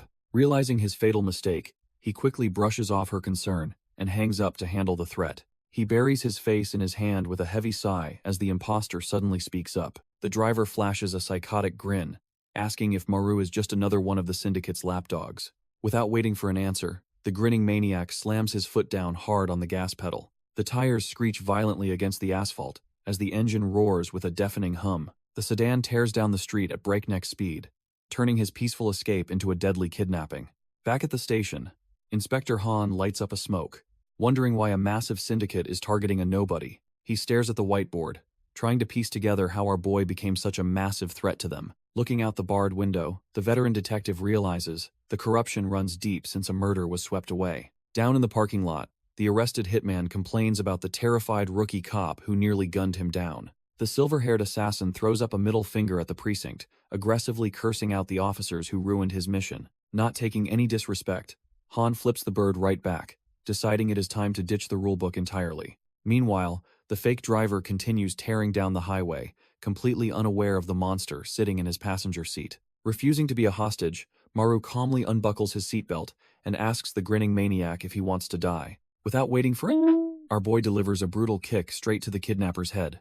He follows up with a relentless barrage of stomps, completely caving the driver's face in while the car speeds ahead. The driverless car violently swerves across the empty highway, completely out of control. It slams headfirst into a street lamp with a deafening crunch of metal. Smoke billows from the wrecked hood as the mangled sedan comes to a dead halt. Suddenly, the passenger door is kicked open with a heavy thud. Our boy stumbles out of the wreckage, clutching his throbbing head and cursing his near-death experience. But shaking off the concussion, he realizes he has a much bigger problem to worry about. He remembers how the fake driver perfectly intercepted him, knowing his exact route despite the chaos. Recalling the kidnapper's creepy grin and wandering hands, a dark realization hits him. He reaches around to the back of his blood-stained collar, feeling around the fabric. Pulling out a tiny black bug, he realizes the syndicate has been tracking his every move. Staring at the wreckage, our boy realizes this entire ambush was just a calculated distraction. He immediately calls his gluttonous accomplice, frantically warning her that their wealthy backer is the real target. Rubbing his sore neck, the grim reality of the syndicate's stalling tactics fully sets in. Glaring at the tiny tracker, he knows they used him to leave the president defenseless. A jolt of pure panic hits him as he realizes his family's protector is totally exposed. Wasting no time, he frantically dials her number, praying she answers before the assassins strike. To his relief, the president picks up while casually strolling through the lobby with her security detail. He brushes off her concerns and demands a status update, instantly confirming his absolute worst fears. Dumbfounded by his spot-on intuition, she admits her father's health just took a highly convenient nosedive. Our boy grits his teeth in rage as she explains her trash-tier brother is hijacking the company. She promises to send a retrieval team to his location, urging him to return safely before hanging up. Gripping his phone with bloodied hands, he realizes the rival corporation and her sleazy brother are striking simultaneously. He grits his teeth in absolute frustration, knowing that if the president falls, his family is completely doomed. Staring at the tiny tracking device, he desperately racks his brain for a way to shield his ally. He violently crushes the bug in his fist, refusing to let his family's protector become mere collateral damage. Suddenly, a crazy idea hits our boy, and he realizes there is exactly one chaotic way to survive. His eyes glowing with lethal intent, he immediately dials his gluttonous associate to demand her exact current coordinates. Meanwhile, back at the wreckage of his hijacked getaway ride, things are violently falling apart for his pursuers. A brutal right hook shatters a thug's jaw as the furious syndicate hitman completely loses his temper. The silver-haired assassin ruthlessly thrashes his own useless subordinates, absolutely livid that an entire squad cannot catch one butcher. The battered thugs can only cower, clueless as to how our boy managed to completely vanish from their radar. Cursing the dead detective for his sloppy work, the silver-haired leader crushes the bug's casing in pure rage. But before he can execute his men, a subordinate suddenly shouts that the tracker's signal has miraculously reappeared. Demanding the target's exact location, the assassin is handed a tablet by a trembling thug who looks completely terrified. Staring at the glowing screen, the silver-haired killer is left utterly dumbfounded by the impossible data. The tracker tears across the city map at a terrifying speed, making them think the butcher lost his mind. Meanwhile, Kim Yang's eyes widen in absolute terror as she realizes exactly how he is pulling this off. Turns out, the absolute madman strapped on a wingsuit and is literally flying across the entire city skyline. Upon landing, he is immediately assaulted by the gluttonous accountant, who violently grabs his collar and demands her reward. Unfazed by her screaming, he calmly reveals the president is in danger, promising unlimited food if she helps fight. Instead of explaining his whole plan, our boy just casually shoves his heavy helmet into her hands. The gluttonous accountant stands there utterly dumbfounded, staring at his blood-soaked shirt as he gives his final order. He bluntly tells her to run, sending her into a screaming fit about how he treats her like trash. Ignoring her completely, the absolute madman dives off the skyscraper, leaving her cursing him as a psycho devil. She screams her lungs out, swearing to take him down as she watches him glide across the skyline. His destination is the heavily guarded Charlotte Hospital, where a massive corporate crisis is already unfolding behind closed doors. Inside the VIP suite, the hotel president's loyal executives are panicking over their chairman's sudden and inexplicable medical decline. The old man lies completely unresponsive on life support, leaving the desperate executives demanding to know what went wrong. The medical staff insist his vitals were perfectly stable earlier, prompting the suits to ask about any unusual visitors. A nervous doctor starts sweating profusely, reluctantly admitting that the sleazy vice president recently paid a private visit. Yoon-young connects the dots, realizing her trash-tier brother used their father's failing health to force a board meeting. Her massive bodyguard urges her to move, and she quickly agrees to head out. Striding down the hall, she figures he's making a desperate play to seize total control of the company. Knowing headquarters must be in absolute chaos, she grabs the door handle to leave, but it won't budge. Completely dumbfounded, she realizes they are locked inside the VIP ward. Panic erupts as her guards rattle the handle, only to notice thick smoke seeping inside. Outside, masked hitmen pump lethal gas under the door with a hiss, while her slaughtered security bleeds out. Meanwhile, back at headquarters, her sleazy brother kicks his feet up, loudly complaining about her absence. Smirking like he's already won, he asks the room why they should bother waiting for a disqualified CEO. With the entire board held captive to his whims, the corrupt vice chairman officially kicks off his hostile takeover. A nervous executive checks his watch, sweating bullets as he suggests they delay the sudden meeting. The other suits start whispering, completely dumbfounded since the president is never late to these things. Leaning back with a sleazy smirk, her brother dismisses their concerns, insisting they proceed without her. This pushes one of the loyalists over the edge, slamming his fist down in pure frustration. He glares daggers at the vice chairman, accusing him of secretly trying to sell them out. Instantly dropping his board act, the corrupt executive violently yanks the old man back by his hair. Mocking the terrified board member, He sarcastically whines about his fragile feelings being hurt by the accusations. Flashing a psychotic grin, he whispers that he knows they've been talking trash behind his back. Throwing his arms wide, he flips the script, loudly declaring that his sister is the real traitor.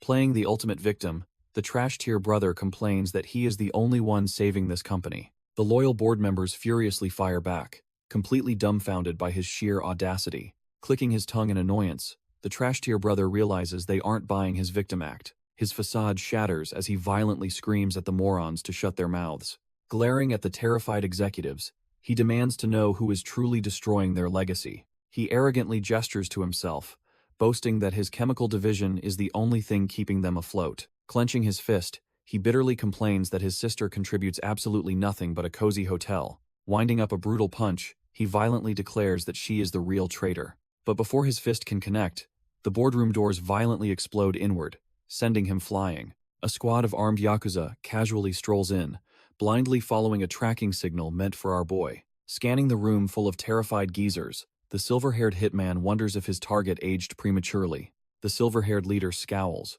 ordering his men to double-check the tracker, since their target is nowhere to be seen. A subordinate holds up his phone, confirming the blinking red dot proves our boy is still right there. Convinced the rat is just hiding nearby, the boss orders his thugs to violently tear the entire room apart. Meanwhile, Maru is desperately clinging to the outside wall in his wingsuit, trembling as he curses his trash-tier luck. Back inside, the vice president finally peeks out from under the shattered door, completely dumbfounded by the sudden intrusion. He squints through the dust, instantly recognizing the silver-haired intruder as a high-ranking chief from the rival world group. The hitman smirks right back, casually greeting the vice president while wondering what he is doing in this mess. Crawling from the wreckage, the sleazy executive stammers about his meeting, prompting the hitman to offer some unexpected help. The intruder casually mentions taking over the board for Chairman Yu, causing the terrified executives to absolutely lose their minds. Exposed as a rival puppet, the vice president grits his teeth in pure rage as his perfect coup crumbles instantly. Desperate and humiliated, the sleazy executive screams that this is all the hitman's fault. Ignoring the tantrum, the silver-haired killer simply orders his thugs to violently tear the boardroom apart. Meanwhile, back in the VIP ward, the president groans as she weakly collapses onto the floor. Surrounded by her slaughtered guards, she finally realizes her brother orchestrated this entire trap just to bury her. Staring at her comatose father, she is utterly disgusted that her own blood would stoop this low. Gritting her teeth, she desperately tries to push herself up, refusing to die in this pathetic state. But her blood runs cold when heavy, ominous footsteps echo from the hallway outside. Glaring at the entrance, she knows the assassins have returned to finish the job for good. Violent thuds shake the heavy wooden door as the killers try to bash their way inside. Trembling and completely out of options, she closes her eyes and wonders if this is truly her end. The door bursts open with a deafening crash, but the figure standing over her isn't a killer. Staring up in absolute shock, she hears a familiar voice declare that this nightmare isn't over. A blood-soaked hand reaches down toward her, pulling her back from the brink of despair. It's our boy Maru, gripping a bloodied blade and firmly stating that they dictate how this ends. The chaotic scene shifts to the steady, rhythmic beeping of a nearby heart monitor. Thanks to Maru wiping out the hitmen, the old chairman's vitals have finally stabilized on life support. However, the doctors grimly warn Yoon-young that her father's body is failing fast and time is short. Disgusted by her brother's patricidal greed, the exhausted president wonders if fighting this disgraceful war is worth it. Maru asks if she is abandoning the board meeting, but she bitterly admits they are already too late. Even in defeat, she promises to honor their deal and protect his family, no matter what happens. Maru gently grabs her face, telling the exhausted president to pull herself together since he risked everything for her. He stares right into her eyes, vowing to do absolutely whatever it takes to keep her safe. Squishing her cheeks like a stress ball, our boy demands she stop giving up and just believe in him. The ridiculous gesture actually works, coaxing a genuine, relieved smile out of the usually deadpan corporate leader. Regaining her composure, she gently places a hand on his shoulder and decides they aren't done fighting yet. Her sharp confidence returns, telling him that if they are crashing a board meeting, he needs a serious wardrobe upgrade. Stepping into a private dressing room, they quickly ditch their blood-soaked clothes for something a bit more professional. As she adjusts his new tailored black suit, she admits the hostile takeover is probably already finalized. Looking downcast, she suggests they cut their losses and prepare for the upcoming shareholders meeting instead. But Maru just smirks, assuring her that if his chaotic associates did their jobs, that board meeting hasn't even started. Sure enough, the boardroom doors are suddenly kicked off their hinges as absolute chaos erupts.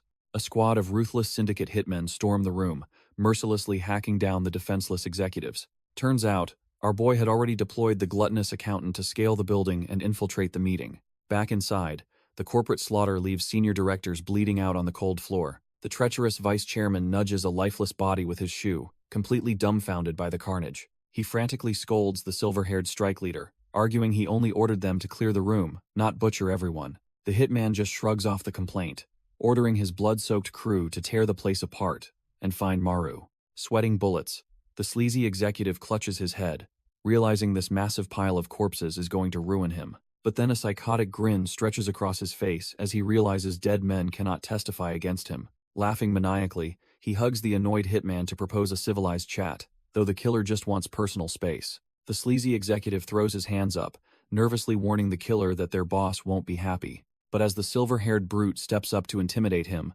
the traitor quickly pivots his pitch. Knowing the hitman despises Director Choi, the vice chairman dangles the perfect bait to form an alliance. He promises that once he seizes control of the Charlotte Group, he'll make all their problems disappear. The two scumbags shake hands, officially sealing a dark pact over the fresh corpses of the board. With their new deal struck, the hitman immediately gets back to work on the remaining terrified executives. He mercilessly bats a screaming director straight through the high-rise glass, while the treacherous sibling watches gleefully. The poor suit plummets to his death, flying right past our gluttonous accountant clinging to the exterior. Peeking through the shattered glass, she realizes her infiltration mission just hit a massive snag. Sweating bullets behind her visor, she stares in utter disbelief at the absolute slaughterhouse unfolding inside. The treacherous sibling hops onto a desk, cheerfully promising the surviving board members a safe trip home. He waves a proxy authorization form in their faces, demanding they hand over their voting rights immediately. But one brave executive refuses to fold,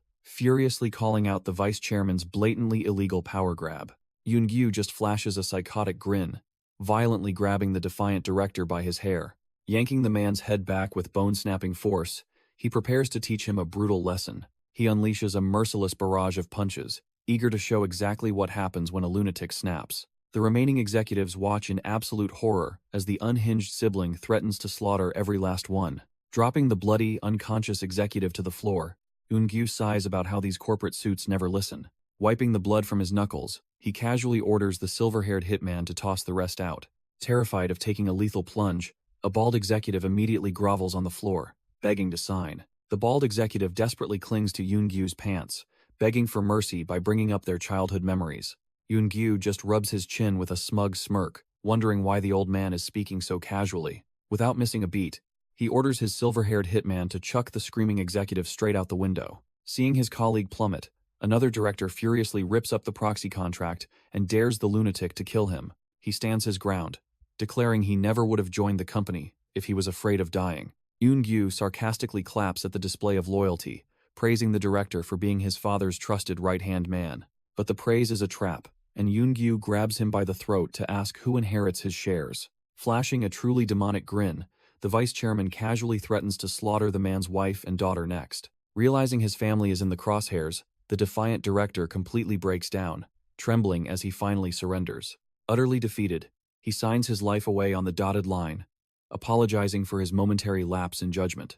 With the hostile takeover secured, the Yakuza leader sparks a cigarette, mocking the executives for not cooperating sooner. Checking his phone's tracker, he curses his luck, knowing catching Maru would have saved him this corporate headache. Taking a drag, he stares at the blinking dot, completely baffled as to how his target just vanished. He figures that helping the vice chairman secure the company might just save his neck from the boss anyway. Planning to clean up the bodies next, he glances down and spots a bizarre sight clinging to the wall. Leaning over the ledge, he stares in sheer disbelief at a figure in a purple wingsuit scaling the skyscraper. His cigarette slips from his lips as it dawns on him that someone is actually climbing up to them. Assuming it's his elusive target, he barks out Mara's name, startling the terrified Kim Young behind her visor. Desperate to pull herself up, she reaches a trembling gloved hand over the edge of the shattered glass. But the ruthless Yakuza instantly snatches her wrist, growling a threat as he catches his little rat. With a vicious yank, the silver-haired thug drags our terrified infiltrator right through the shattered window. She hits the blood-soaked floor hard,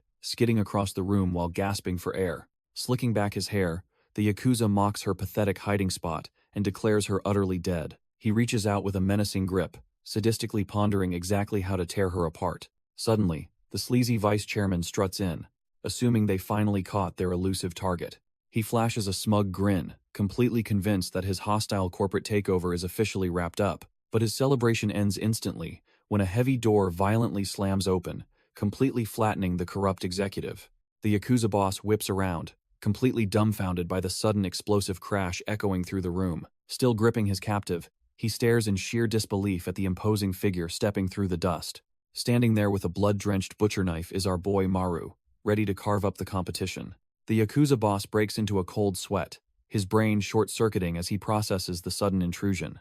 Still sprawled on the floor, the helmet-wearing infiltrator stares up in absolute disbelief at their unexpected savior. Looking between his captive and the newcomer, the mobster is completely dumbfounded, wondering if there are two targets. He glares at the blood-soaked butcher standing in the doorway, finally realizing he found the real deal. His confusion quickly shifts into cold calculation as he sizes up the legendary target standing right before him. Meanwhile, our girl is just as lost, frantically wondering who this terrifying silver-haired thug actually is. But the Yakuza leader just flashes a psychotic grin, deciding that overthinking is for trash-tier weaklings. Embracing the chaos, he violently lunges forward, deciding it is much easier to just slaughter them both. Our boy instantly drops into a lethal stance, correctly deducing that this charging maniac is the enemy boss. The massive thug leaps through the air for a quick kill, unaware he is jumping into a meat grinder. Our boy is completely caught off guard, blinking in pure confusion at the sudden interruption. Out of nowhere, his gluttonous partner drop-kicks the charging mobster,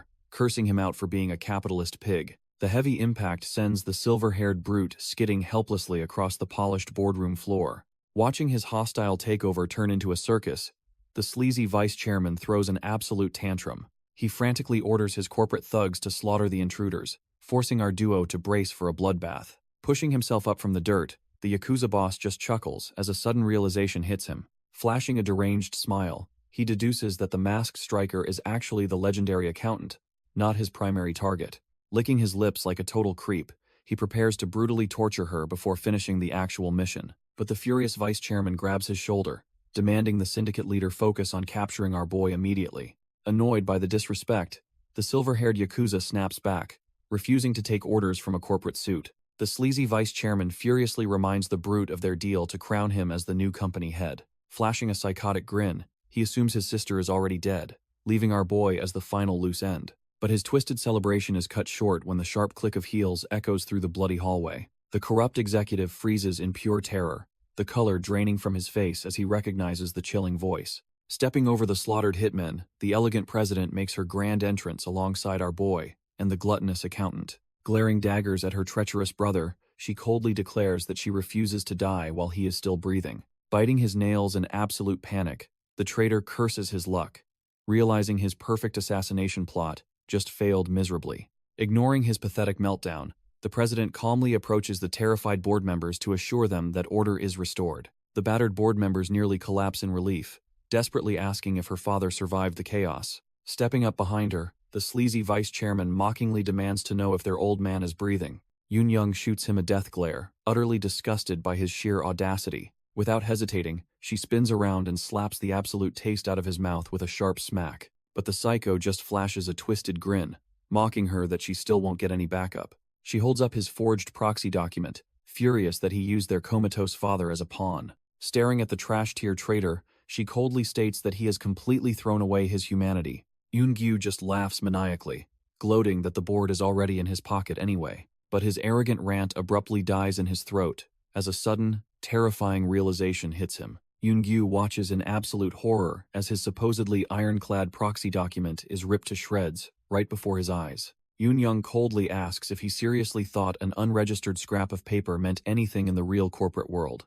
The trash-tier vice chairman facepalms in pure humiliation, realizing he completely forgot about basic corporate law. Desperate to salvage his hostile takeover, he frantically whispers to the syndicate hitman to tweak their contract. He promises the thug his vice president's seat if he kills his sister, prompting the assassin to lunge forward eagerly. Yoon-young just stares at the incoming attack, completely unfazed by her brother's pathetic last resort. Before the thug can even touch her, our boy Maru and Kim Young violently smash the assassin into the floor. Stepping over the unconscious hitman, Kim Young furiously rants about the insane stunts she pulled to cover Maru's tracks. Completely ignoring her tantrum, Maru grips his bloody knife and calmly orders her to evacuate the president immediately. The silver-haired hitman leader steps up, locking eyes with Maru and declaring him his next target. The trash-tier vice chairman frantically orders his sister's death, but Kim Yang violently threatens to silence him. Smirking like a maniac, the lead assassin draws a wicked curved blade, eager for a bloodbath.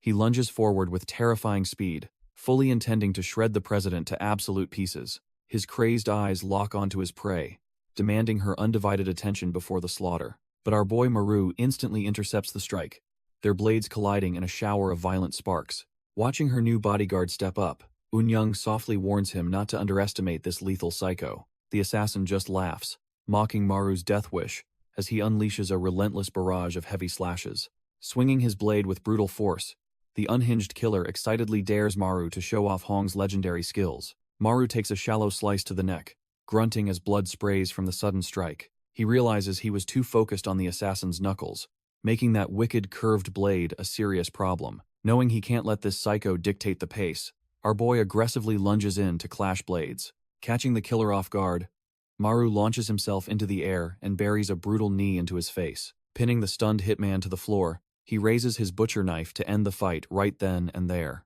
But the assassin wildly swings his blade in a massive arc, forcing Maru to leap back as he mocks him. Maru glares with piercing red eyes, while the killer praises his unexpected knife skills and that solid hit. Furious at being shown up, the unhinged assassin curses our boy and launches a lightning-fast counterattack. Bragging about his elite rank in the syndicate, the killer unleashes a massive spinning kick that Maru barely ducks. The assassin screams for Maru to look closer as he follows up with a devastating high kick, but his arrogant smirk instantly vanishes when he feels a sudden, terrifying resistance. Turns out, our boy didn't just block the strike. He caught the killer's leg in a vice grip. Using the assassin's own momentum, Maru brutally slams him face first into the floor with a sickening thud. Coughing up blood, the hitman curses the arrogant brat, completely humiliated by the sudden reversal. Maru refuses to let him recover, lunging forward with his butcher knife and eyes glowing with killing intent. Annoyed by the constant trash talk, our boy unleashes a blinding barrage of slashes that shreds the killer's defenses. The so-called elite hitman collapses into a bloody heap as someone off-screen screams his name in pure terror. Watching his hostile takeover crumble, Eun-gyu throws a pathetic tantrum, screaming at his defeated assassin to get up. But the hitman has had enough of his whining, grabbing the pathetic vice chairman right by the face. With zero hesitation, the silver-haired killer violently slams his own employer straight into the floor. Eun-gyu lies there bleeding and completely dumbfounded, unable to process why his hired muscle just turned on him. Stepping on the executive's chest, the assassin casually complains that all his screaming was hurting his ears.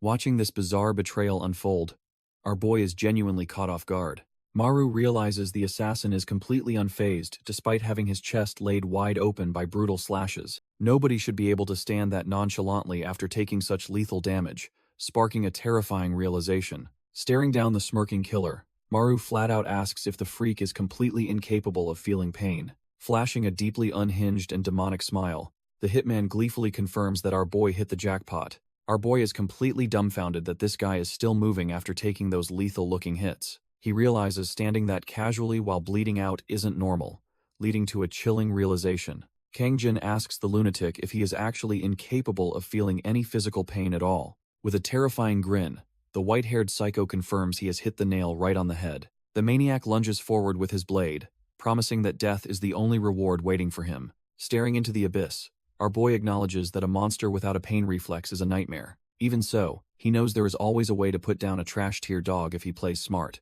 He aims a precise strike at the killer's arteries, hoping to bleed the monster dry quickly. The psycho just laughs, mocking him for thinking such a basic tactic would ever work on him. Their weapons collide with a violent clang as the killer prepares to end the fight for good. Baek admits he expected more from the man who took down manager Hong, feeling utterly disappointed. He slams a heavy kick into our boy, questioning if these pathetic skills are all he can muster. The white-haired freak claims he is short on time and needs to finish this trash-tier fight immediately. His mind is already elsewhere, planning to unleash his destructive power on someone named Yang very soon. Baek tosses him like a ragdoll, fantasizing about the sick games he will play with his next victim. Kang-jin struggles to breathe, the sheer weight of the assault leaving him gasping on the cold floor. The killer lunges with his blade, demanding that our boy finally give up the ghost and die.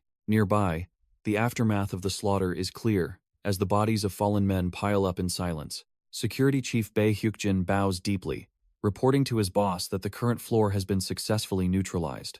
He notes that while they have cleared this area, more potential threats are likely waiting on the upper floors. Bae Hyukjin informs the survivors that a helicopter is waiting on the rooftop for their immediate extraction. The president hesitates, fearing that leaving now will make it impossible for Kang Jin to escape the building. Bae Hyukjin bows deeply, insisting that our boy prioritized her safety above everything else in this mess. The purple-haired mercenary laughs, assuring her that their comrade is a demon who always returns from hell. Seeing the logic, the president finally agrees to retreat and leave the fighting to the real monsters. As the women sprint toward the exit, the security chief vows to bring their protector back safely. Back in the fray, Kang Jin barely blocks a lethal blade with a splintering piece of wood. Despite the pressure, our boy realizes that even a painless freak like Baek still has human limits. The white-haired psycho mocks him, telling the trash-tier fighter to run away before he gets completely slaughtered. Kang Jin prepares a counter, knowing he must strike a vital point to drop this overconfident pig. Kang Jin launches a brutal kick right to the jaw, hoping to rattle the white-haired psycho's brain. Baek barely flinches, proving that standard attacks only serve to make a monster like him even more dangerous. Our boy realizes that to slaughter a beast, he needs to land a single, crushing blow. He swings his gavel with everything he has, aiming to stun the freak by caving in his skull. Kang Jin is dumbfounded when he hears a casual groan, instead of the sound of a shattering cranium. Baek just laughs it off, mockingly complaining that the strike actually managed to make his head spin. With a blood-soaked grin, the mercenary tells our boy that he is going to need a lot more power. The white-haired devil lashes out, mocking Kang Jin for bringing a toy to a real deathmatch. Our boy struggles to keep up, as the painless monster enters a frenzy, making every mistake potentially fatal. He realizes that rushing for a weak spot against a berserker is a one-way ticket to the grave. Kang Jin realizes he can't kill the beast yet, so he aims to pin it down instead. Baek is actually impressed that our boy is using his head, even with such a trash-tier weapon.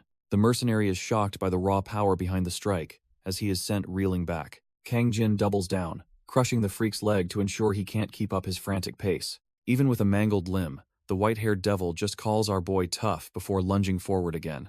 Baek charges with a sadistic grin, asking if Kang Jin really thought a broken leg would stop him. Realizing the gavel is useless against a man who feels no pain, our boy finally tosses it aside. He shifts into a new stance, knowing he has to try something completely different to survive this encounter. The psycho is absolutely loving the challenge, thrilled that his prey still has an ace left to play. Kang Jin lands a heavy strike, but knows that standard physical trauma won't put this monster down. Kang Jin realizes that, despite his freakish nature, the mercenary is still human, with vulnerable internal organs. He lunges in, aiming a strike designed to bypass the skin and shake the monster's insides directly. Our boy notes his strength is lacking compared to his master, but he still pours everything into the blow. He doubles down with another heavy hit, desperate to make sure this internal damage actually sticks. The force sends the white-haired devil reeling back, finally forcing a pained gasp from the trash-tier psycho. As the mercenary crashes into the floor, Kang Jin stands back, hoping that final gambit was enough. His hands tremble from the recoil, knowing this high-level technique takes a massive toll on his own body. Suddenly, a chilling laugh breaks the silence, leaving our boy completely dumbfounded as the monster starts moving. The psycho is actually thrilled, experiencing the sensation of his organs vibrating for the very first time. Baek looks up with a sadistic grin, leaving Kang Jin reeling that anyone could endure such a lethal assault. Baek lunges like a rabid dog, screaming that our boy is about to taste his ultimate strike. But the internal damage finally catches up, and blood sprays across the floor in a gruesome arc. The trash-tier psycho hacks up a fountain of gore as his organs finally give up the ghost. He collapses into the dirt, leaving Kang Jin standing over the broken remains of the mercenary. Even while twitching in his own blood, the monster still mumbles about his failed attack. Our boy breathes a sigh of relief, knowing he'd be dead if that vibration technique hadn't landed. Suddenly, the hotel's security chief stumbles into the room, desperately searching for the young martial artist. Kang Jin is genuinely surprised the man survived, having written him off as just another disposable extra. The chief warns that they're out of time and need to vanish before the real trouble arrives. Outside, the world's forces have already landed, led by a scarred veteran ready to clean house. The whir of helicopter blades signals the arrival of reinforcements as the situation spirals into total chaos. President Han realizes they didn't just bring small fry, but directors cut from the same cloth as monsters. Meanwhile, Chairwoman Yu Dane sits in her silent headquarters, weighing the cost of this sudden war. The Charlotte Group's tower stands like a tomb, vulnerable now that the main leadership is absent. She knows the opposition crossed a line by slaughtering her executives like trash-tier fodder in public. The chairwoman demands accountability, her cold silence promising a brutal retaliation for the blood spilled. On the other side, the purple-haired mercenary tells her boss not to worry about the fallout. The eye-patch-wearing veteran is already on the ground, leading the cleanup crew to erase all evidence. Our boy and the security chief sprint down the stairs, desperate to escape before the trap closes. Outside, the world's forces have already surrounded the hotel, making a clean getaway nearly impossible. A representative of the cleanup crew reassures a traumatized survivor that they will handle the entire mess. Leading this operation is a man who looks like he's seen way too many trash-tier shifts lately. His squad storms the hotel entrance, expecting a desperate struggle against the remaining rats hiding inside. Looking up at the massive tower, he can't help but curse his luck for being stuck on overtime. Manager Lee Kyung grumbles about the lack of night shift pay while his men prepare for a breach. Hess clearly over this job, wishing he was anywhere else but cleaning up after high-stakes corporate warfare. He rallies his team to end this quickly so they can finally clock out and go home. But as they burst into the main hall, the squad suddenly freezes in their tracks, completely dumbfounded. The lobby is a ghost town, making them wonder if the target's already tucked, tail, and ran. Lee Kyung warns them to stay sharp, fearing a lethal ambush is waiting in the silent shadows. The squad scours the dining area, but it's completely deserted, leaving them wondering where the hell everyone went. A guard kicks in another door only to find more silence, suspecting the Charlotte crew has lost their minds.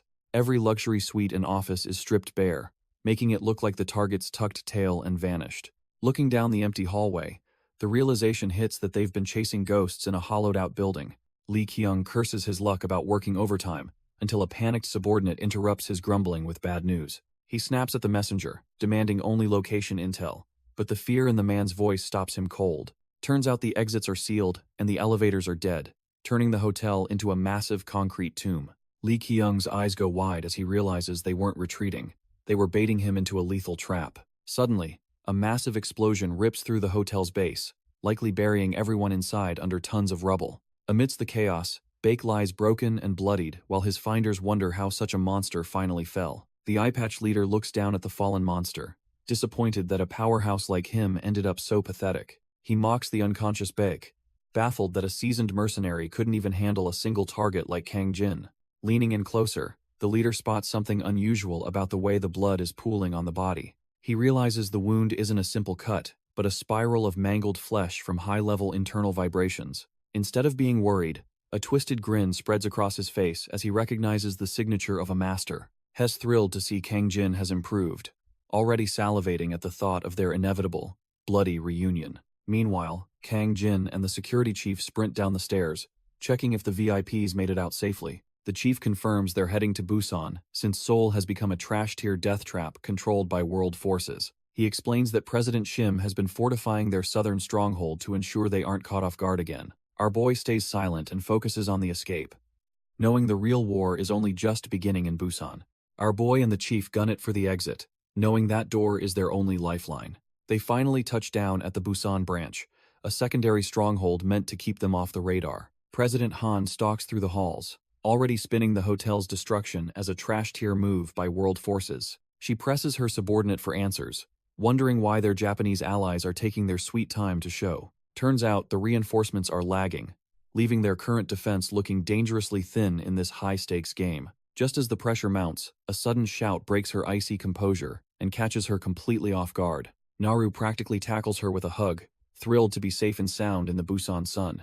The girl beams about the ocean view, jokingly wishing her brother would stay away so she can relax. The mood sours instantly when Naru asks why Miss Kim didn't make the trip with the rest. Han looks away, hiding the grim reality that their comrade is still neck-deep in some very bloody business. The helicopter cuts through the night as a sudden realization hits the crew like a freight train. The purple-haired mercenary is completely dumbfounded to learn they aren't heading back to their Seoul base. President Han calmly explains that Busan is their only choice for a regroup, if they want to survive. She knows Seoul is currently a death trap, leaving them with no other cards to play right now. Suddenly, the mercenary apologizes and starts gearing up, much to the confusion of everyone on board.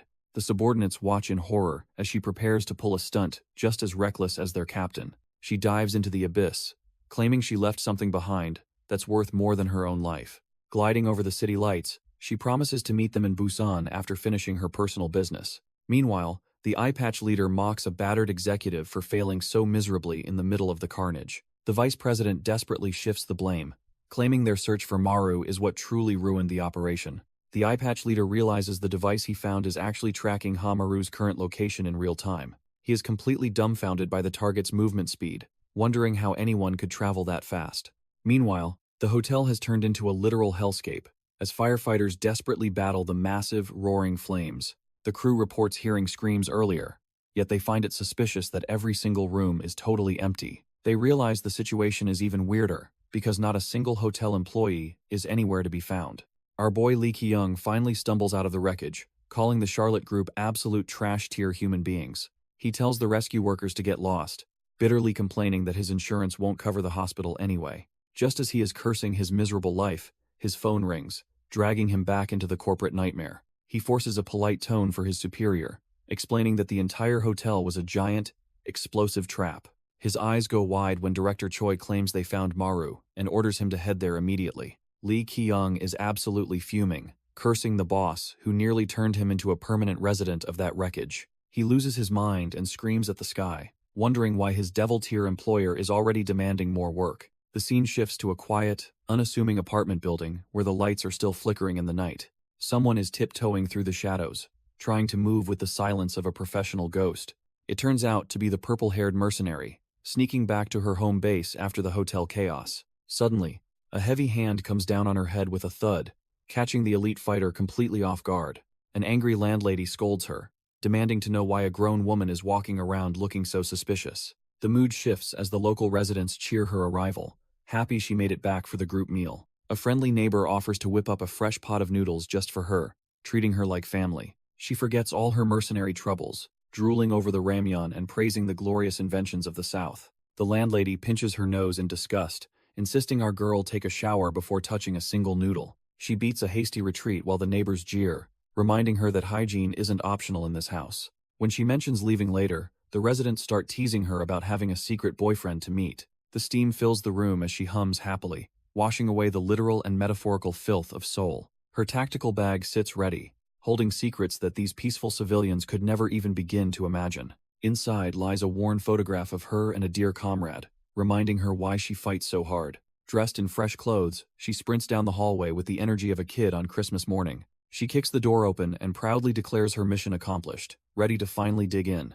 With her arms raised high, she demands her ramyeon, her stomach completely ruling her mind right now. The celebration ends abruptly when she sees the cook on the floor, bleeding out while his stomach growls. The cook lies in a pool of blood, gasping for breath as the life fades from his eyes. Lee Ki-young sits amidst the carnage, cursing his superior for sending him to deal with a former comrade. He takes a weary drag of his cigarette, reflecting on the trash-tier luck that defines his miserable career. The manager stubs his smoke into the ramyeon, dreading the inevitable clash with the girl he once knew. He tries to explain that he is just a pawn following orders, hoping to de-escalate the rising tension. Kim Yang stands motionless as a squad of professional killers levels their suppressed pistols at her head. He reminds her they are cut from the same cloth, expecting her to understand the cold nature of business. Her jaw tightens in silent fury, utterly disgusted by the man's attempt to justify the slaughter of innocents. Her eyes glow with a lethal green light as she brands him a dirty bastard for this betrayal. Sensing her killing intent, Lee Ki-young raises his hands and desperately pleads for her to remain calm.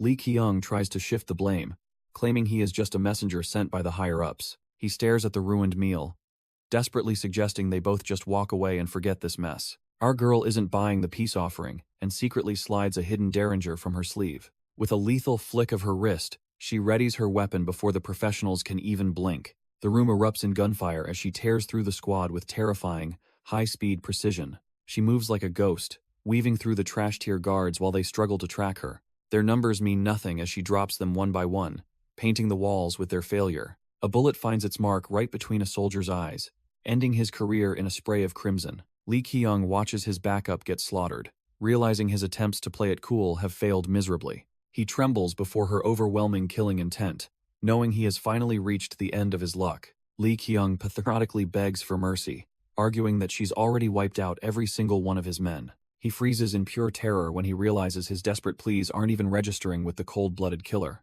Instead of a bullet, Our girl is busy inhaling a pot of ramen like it's her last meal. The manager is dumbfounded, realizing the legendary mercenary was just starving after her brutal rampage through the building. He looks at the empty pot and wonders why anyone would season their noodles with a discarded cigarette butt. Trying to save his skin, he offers to buy her a real feast if she just looks the other way. She isn't interested in his bribes and coldly reaches for her sidearm to finish the job.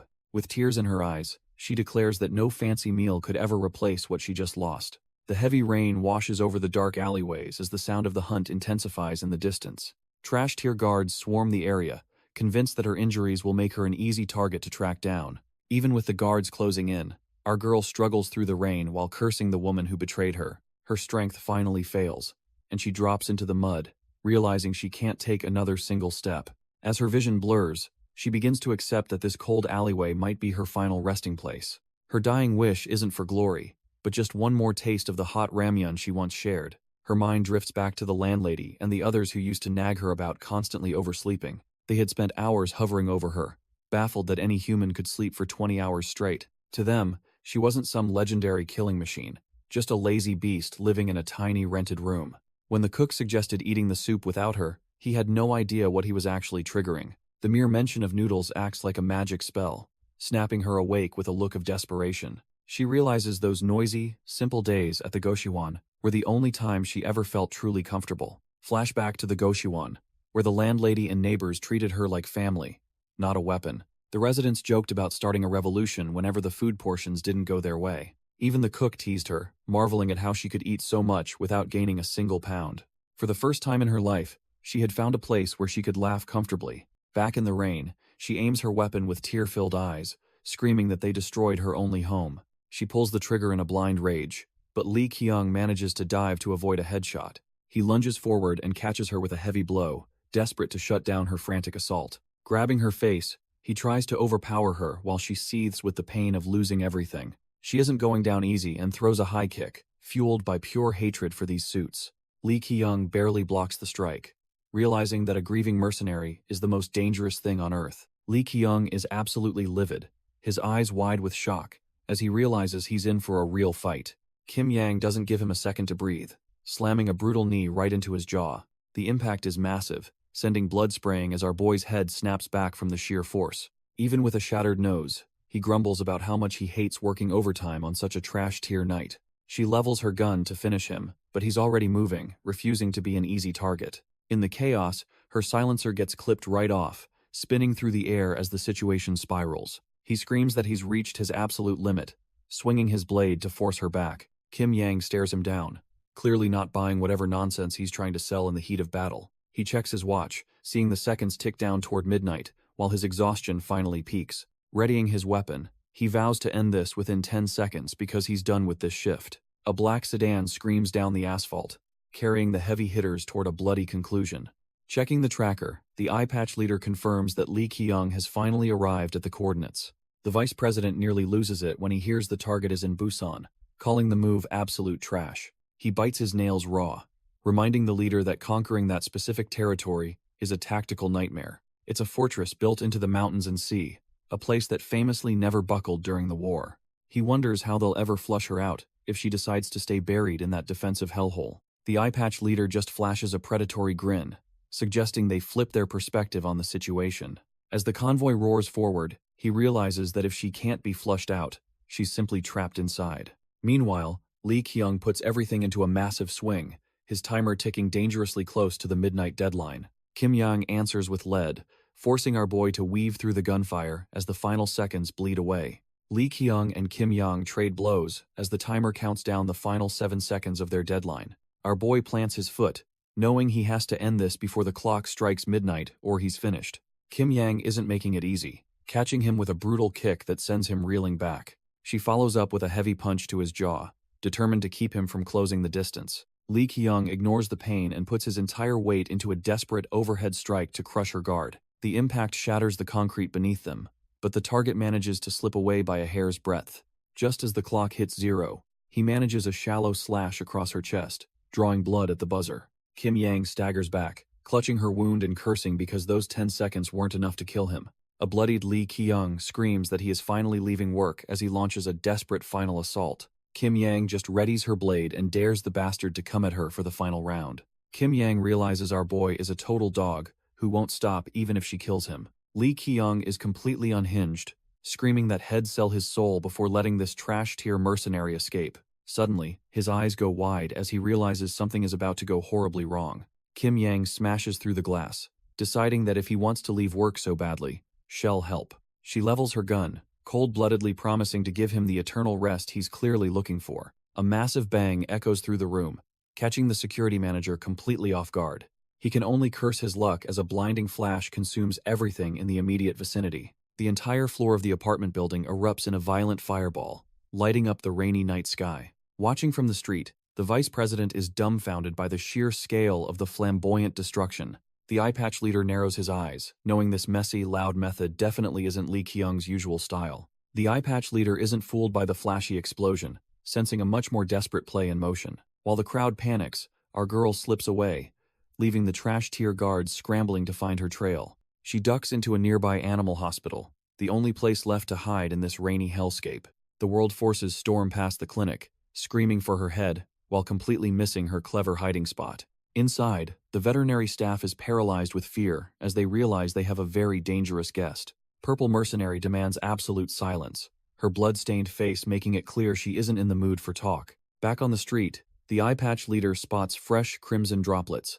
Knowing his target is leaking fast, he watches a suspicious van speed off, though his gut tells him the real prize is still nearby. Standing tall in the rain, he analyzes the scene with the cold precision of a seasoned hunter. The terrified staff can only stammer in confusion as they realize their night is about to get much worse. Eye patch leader looms over the staff, demanding to know exactly where the injured woman is hiding. The terrified veterinary staff lie through their teeth, claiming she already fled through the front door. Our boy isn't buying it for a second, his sharp instincts screaming that the clinic was empty. Suddenly, he spots a suspicious vehicle and bellows for his men to hunt down that van immediately. The tires screech against the wet pavement as the high-stakes chase begins through the dark streets. Inside the van, Bai Hyuk-jin is dumbfounded that Kang Jin is still lingering in the sole danger zone. Kang Jin remains silent, his red eyes reflecting the weight of the chaos they just barely survived. It turns out the purple mercenary is resting in the back, completely drained from her recent struggle. The van speeds toward the outskirts, leaving the city's carnage behind as they head for safer ground. She cryptically hints that her detour will save his life, demanding he show some gratitude later on. The road to Busan is long and winding, a perfect path for those fleeing the Seoul massacre. Headlights cut through the darkness as the convoy pushes forward, desperate to reach their stronghold before dawn. Our boy and his crew are tucked away in the convoy as it tears through the midnight air. They finally arrive at the Busan Charlotte Hotel, a massive fortress overlooking the quiet, moonlit harbor. Inside, the atmosphere is thick with tension as the city's power players gather to discuss the fallout. President Shim welcomes Director Jang, both putting on a polite front despite the chaos unfolding outside. Jang is clearly worried, doubting they have enough trash-tier fodder to actually stand against the world's might. Shim just smirks, cryptically hinting that she has a secret method to replenish their dwindling military strength. Suddenly, the room erupts as the Dowei Ranch crew starts venting about the massive damage Hamaru caused. President Takanaka is absolutely livid, screaming about his dead men and the billions lost to the mercenaries' flames. Takanaka is losing his mind, screaming for Maru's head to pay for the absolute chaos he caused. President Shim stays cool, having her man hand over an envelope while promising that Maru is coming. The ranch boss snatches the package, dumbfounded when she claims this paper is enough to settle his debt. He starts digging through the files, quickly realizing he isn't looking at a stack of cold, hard cash. Enraged, he barks that he can't pay his bills with paper and demands his money back immediately. Shim just gives him a knowing look, insisting that if he actually reads it, he won't regret it. As he scans the pages, his anger turns to pure shock at the secrets hidden within the text. His crew watches in silence as their leader breaks into a cold sweat, flipping through the damning evidence. She reveals the documents prove World was skimming off the top and embezzling funds meant for his ranch. With the leverage established, Shim offers a partnership to take down their common enemy and rebuild their bond. The getaway van barrels down the highway as our boy and his crew try to make a clean escape. Bae Hyuk-jin promises they'll reach Busan by morning, planning to ditch this trash-tier ride once they leave enemy territory. Suddenly, a sedan swerves in front of them, catching the exhausted group completely off guard. Metal screeches as the pursuers slam into the van, proving that the enemy isn't letting them go so easily. President Han snaps at her driver for being too soft while Kang Jin realizes they've been lured into a trap. It turns out they're completely surrounded by world's hit squads, boxed in on all sides by high-speed interceptors. The van takes another heavy hit, rattling the group as the enemy tries to force them off the road. Bae Hyukjin's face contorts with rage as he decides he's done playing defense and prepares to break the line. He grips the controls with white-knuckled intensity, ready to gamble everything on one final, desperate push. The van roars as it rams back into the blockade, initiating a high-stakes game of chicken at top speed. The high-speed pursuit intensifies as the enemy sedans refuse to let up, clinging to the van's tail like leeches. Knowing they can't just drive away, the team prepares to unleash the specialized hardware they've been hiding for this moment. A magazine clicks into place as she tells her colleague not to sweat the small stuff because she's ready. She had a feeling things would get messy, so she's already braced against the floorboards to steady her aim. Kim Yang finally reveals her lethal equipment, looking completely unfazed by the chaos as she prepares to hunt. The world hit squads keep pushing their engines, thinking they've finally cornered their prey on the open road. The drivers are suddenly dumbfounded when they realize the van isn't just fleeing, it's actually hunting them back. Our girl takes a steady breath and lets a single round fly, cutting through the night with deadly intent. The lead car's tire vanishes in a spray of sparks and rubber as her precision aim proves to be flawless. The sedan swerves violently out of the lane, effectively turning the hunter into the prey in a heartbeat. A massive explosion tears through the lead car, sending debris flying as Kim Yang's precision shot hits home. The van barrels through the wreckage, while she mockingly asks her driver if he's impressed by the fireworks. Our girl is clearly in her element, grinning wildly while calling her lethal marksmanship the people's lightning strike. She reminds the crew she knew they'd need this firepower, proving her tactical instincts are top tier. Another pursuit vehicle is reduced to scrap metal, showing these trash-tier goons exactly what happens when they overstep. Even with their ranks thinning, the world hit squads desperately try to pin the van down from all sides. Gritting her teeth against the pain in her side, Kim Yang steps out to finish the job herself. She prepares to fire again, declaring that these persistent bastards should have been revolutionized a long time ago. Her confidence suddenly wavers as she catches sight of a movement so reckless it catches her off guard. Shay's left completely dumbfounded when a crazy pursuer actually leaps from his vehicle to bridge the gap between them. Kang Jin doesn't hesitate for a second, immediately sinking a blade into the throat of a trash-tier world goon. He infiltrates the enemy vehicle, turning the cramped interior into a blood-soaked cage for the terrified driver. Without missing a beat, our boy delivers a final, lethal strike to ensure no one is left to talk. Blood paints the windshield red as the car becomes nothing more than a rolling coffin for the pursuers. The remaining hit squad realizes they're up against the legendary Hamaru and starts panicking on the highway. Their fear is justified when Kim Yang's precision fire drops them before they can even draw their weapons. Kang Jin emerges from the wreck, questioning why these idiots are being so reckless with their own lives. Kim Yang smirks while holding her rifle, making it clear that he is officially in her debt now. Standing over the bodies, the group suspects a hidden tracker is the only way they were found so fast. They decide to ditch the stolen car quickly, knowing World will be tracking this vehicle's every single move. The radio crackles with a grim update, warning the crew that their planned route is officially a dead end. Our boy and his team look on in silence as they learn. World has completely choked off Busan.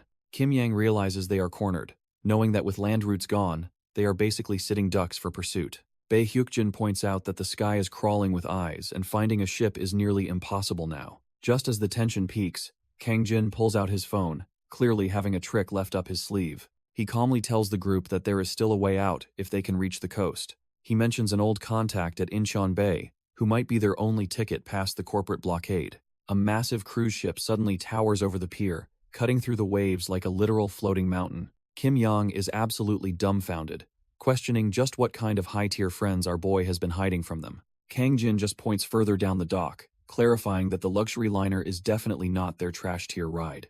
A modest boat pulls up, looking like a trash-tier ride compared to that massive cruise ship. A blonde beauty on deck starts waving frantically, calling out for someone named Maru. It turns out the real contact is a guy living his best life surrounded by a literal harem. This flashy character is Kim Ki-soon, an old friend of Kim Yang who seems way too relaxed. The yacht docks quietly, serving as their secret ticket out of the corporate-controlled city. Ki-soon tells the ladies he'd love to stay, but his best friend is finally here. Our boy Kang Jin greets him, thinking they're about to have a dramatic reunion between comrades. Ki-soon charges forward with insane energy, screaming Kim Yang's name like a man possessed. Kim Yang just stares back with a look that says she's already regretting this entire plan. He completely ignores the guys, leaving Kang Jin standing there absolutely dumbfounded by the disrespect. Kisun starts acting like a total creep, trying to play the gentleman by covering Kim Yang up. He goes full trash-tier flirt, kissing her hand and asking for her name like she's some stranger. Kim Yang isn't having any of it and delivers a brutal low blow that leaves him wheezing. She proceeds to stomp him into the dirt while his lady friends decide they've seen enough and bail. Hyukjin tries to be the voice of reason, reminding everyone they're on a clock and need to move. Our boy Kang Jin can only watch in silence, realizing his team is basically a traveling circus. Despite the beating, Kisun pathetically suggests they just head to Busan, while Yang nurses her side wound. Meanwhile, the scene shifts to the Charlotte Hotel in Busan, where the atmosphere is thick with tension. President Han takes the stage, reminding her people that survival is the only thing that matters now. She lays out the grim reality, showing a massive power gap that makes their situation look nearly hopeless. President Han warns the room that a more intense fight only leads to greater damage for everyone involved. She reminds Kim Dong-ho and the assembled leaders that they are the only future Charlotte has left. Min Chong-sok remains skeptical, questioning the point of a victory that costs them their entire future. Takanaka Yoshinori listens as she tells them to choose living for glory over dying for empty honor. When the pharmaceutical head asks to speak freely, Han calmly tells him to go right ahead. The room holds its breath as he asks for their honest chances of winning against the might of world. The mood turns grim when she admits that fighting desperately without a strategy offers a pathetic 10%. She explains that even if the executives follow the plan perfectly, their odds only jump to 50%. Looking them dead in the eye, she says they must move organically, rather than just following simple orders. Standing tall, Han confidently declares that if they truly understand the strategy, their success rate hits 80%. The dumbfounded executives sit in stunned silence as the weight of the strategy finally sinks into their thick skulls. Suddenly, a single pair of hands starts clapping, breaking the tension that was thick enough to cut. Takanaka Yoshinori stands up and leads the room in a roar of applause, finally ready to bet everything. President Han watches the cheering crowd, knowing that even 80% is a gamble she isn't willing to lose. She smiles secretly, thinking that with Kim Yang on their side, their victory is actually a total certainty. Meanwhile, out on the dark waters, Kim Yang sits alone on the deck, lost in her own private thoughts. She stares intensely at an old, worn-out photograph, her usual aggressive edge replaced by a quiet, lingering sadness. The picture reveals a rare glimpse into her past, showing a younger version of herself alongside a smiling woman. Kang Jin approaches and asks if that's her mother, wondering if she's still trapped somewhere across the northern border. Our boy watches as she looks away, admitting she has no idea if her mother is even still breathing. Kim Young reflects on her journey south, hoping to find someone like her mother among the locals. Her grief turns to pure rage as she grits her teeth, cursing the man who ruined everything. Seeing her spiral, Kang Jin cracks open a cold drink to break the heavy tension between them. Our boy hands it over, reminding her that once they hit Busan, the real nightmare begins. Kim Yang looks dumbfounded, surprised that a stone-cold killer like him actually knows how to be comforting. They clink cans in a rare moment of peace, acknowledging the long, bloody day they just survived. The yacht cuts through the dark waves, carrying the weight of their uncertain future toward the coast. Below deck, Bae Hyukjin descends into the control room, his shadow looming over the cramped, wired space. He questions why the pilot isn't at the helm, his professional instincts always remaining on high alert. Kim Kisun just brushes it off, explaining the autopilot is handled while he focuses on the digital horizon. Bae Hyukjin presses his gun against Kisun's head, demanding to know what business he really has with them. He grows suspicious, wondering how this random guy knew their secret destination was Busan without being told.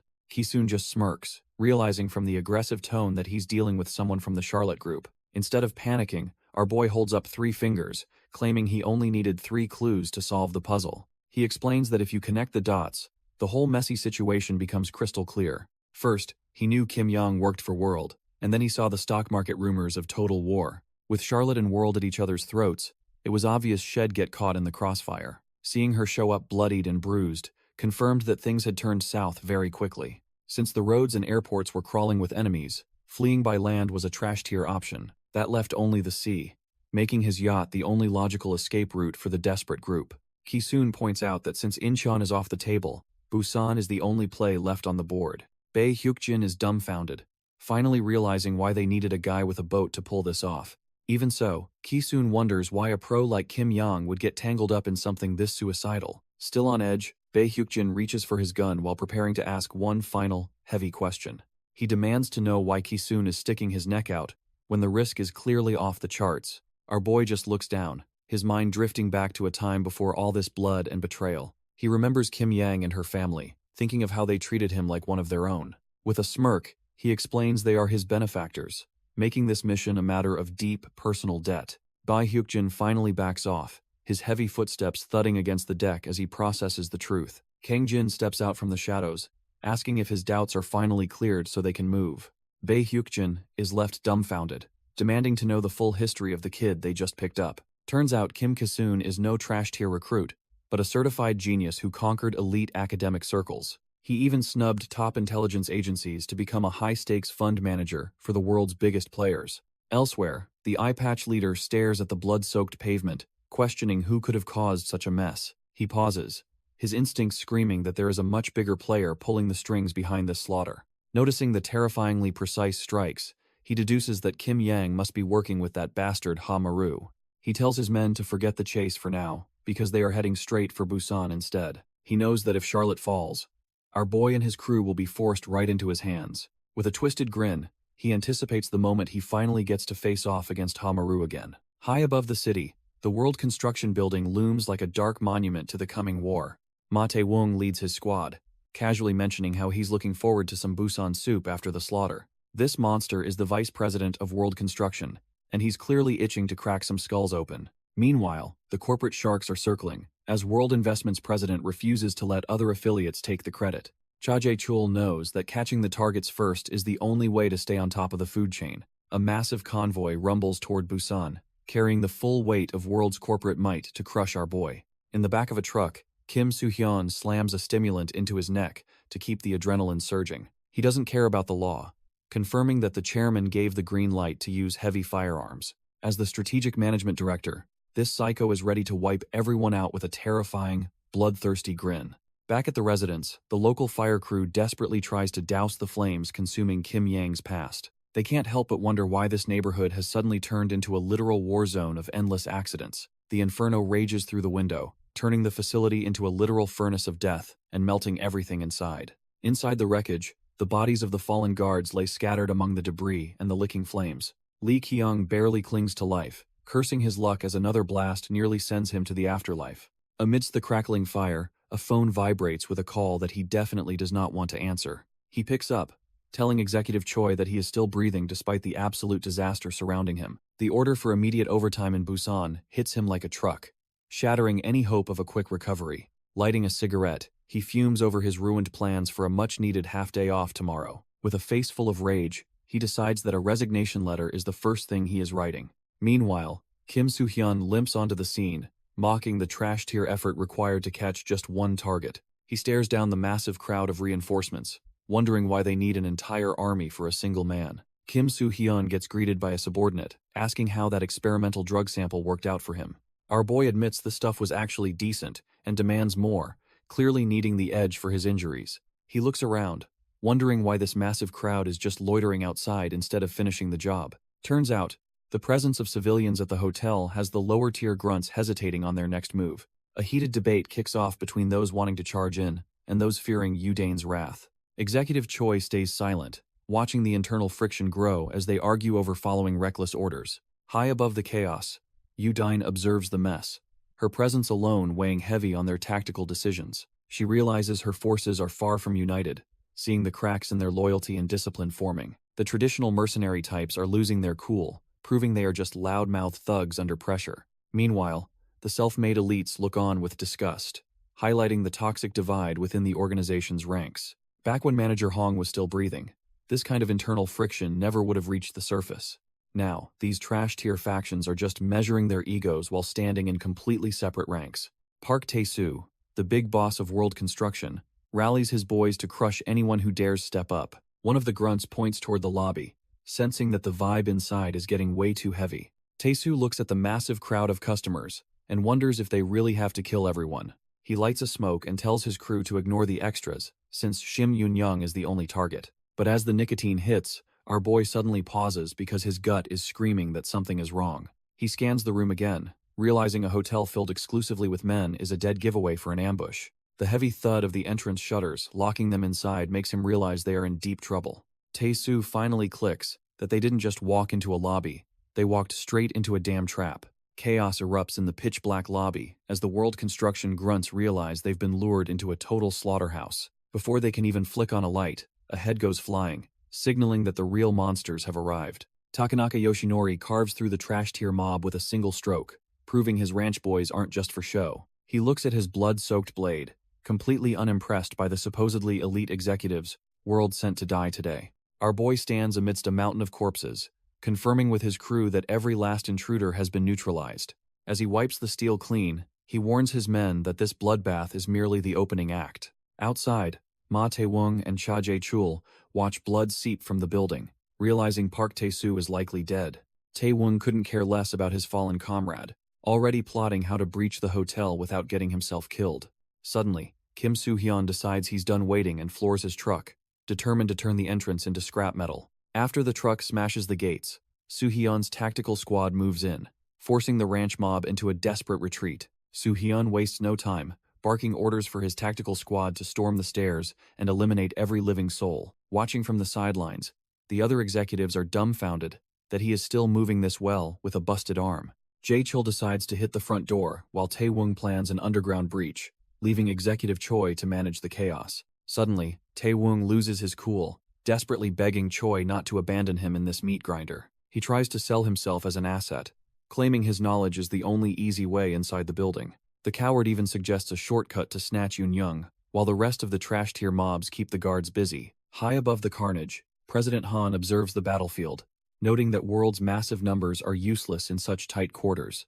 She knows that if they play their cards right and exploit the terrain, being outnumbered won't matter one bit. With a chillingly calm smile, she reassures her ally that this war is already as good as won. Kisun just smirks and adjusts his specs, fully convinced that Charlotte's successor has everything under control. Kisun just smirks while adjusting his specs, casually asking the man to repeat his name. Meanwhile, the focus shifts to the underground entrance where the next phase of the plan begins. Tae-woong marches his mob into the garage, eager to crush the Charlotte punks and secure his target. Suddenly, our boy Tae-woong freezes up, looking completely dumbfounded by the sight ahead of him. The entire basement is a ghost town, lacking any of the heavy barricades they expected to face. He tells his men to keep their eyes peeled, convinced this suspicious silence is just a setup. His instincts were right because a car suddenly roars out of the shadows, smashing into the crowd.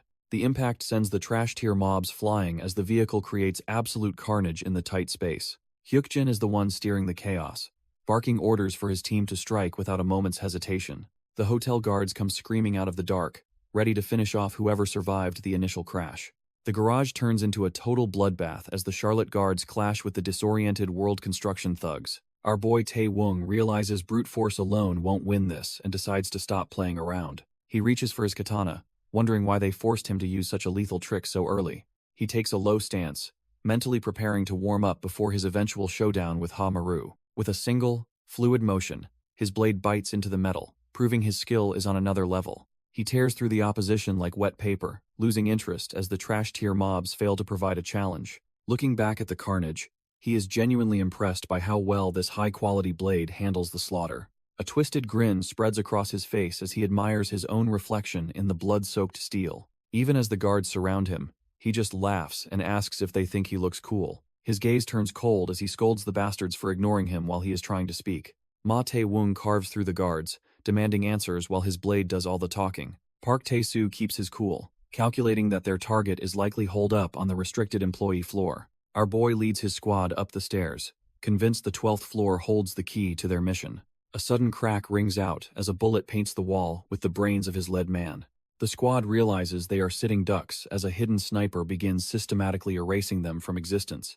Park Tae-soo ducks for cover, using his phone to peek around the corner and locate the professional killer. He catches a glimpse of a shadow down the hall, realizing they have walked into a death trap. It is Kim Yang, the elite marksman, sitting calmly as she prepares to send them all to hell. Ma Tae-woong stands amidst a pile of bodies, wondering which floor he needs to hit to find her. He watches the elevator climb from the basement, betting the front lines are practically empty by now. The elevator dings as the plan shifts, deciding the top floor is the best place to find their target. Park Tae-soo freezes in shock, realizing someone far more dangerous is already waiting inside the lift. A dark silhouette looms in the corner, radiating an aura that screams certain death for anyone nearby. Our boy stares back with cold eyes, ready to dismantle anyone standing between him and his goal. Ma Tae-woong lets out a twisted grin, convinced he's finally cornered the legendary killer known as Ha-Maru.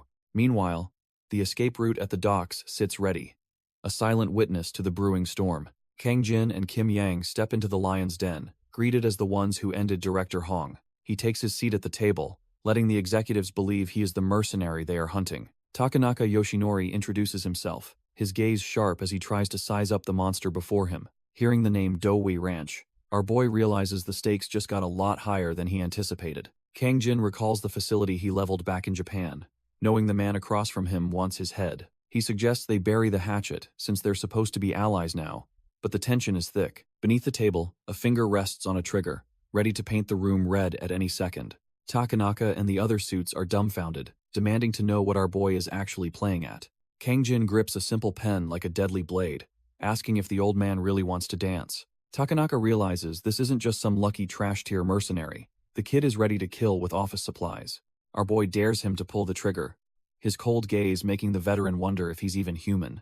Before the bloodbath begins, a familiar voice cuts through the air, demanding everyone stand down immediately. President Han reminds them that their real target is world, not each other, forcing a temporary peace. Elsewhere, Ma Tae-woong draws his blade, cursing the name of the legendary killer he's desperate to hunt down. Ma Tae-woong loses his cool, screaming about how much he's been itching to finally gut our boy. He brings his blade down with lethal intent, calling Kang Jin a fat pig as he dodges. The brute demands to know if they've met. Unable to place the face of his skilled opponent, a heavy metallic ring echoes through the hall as a strike is suddenly and unexpectedly deflected.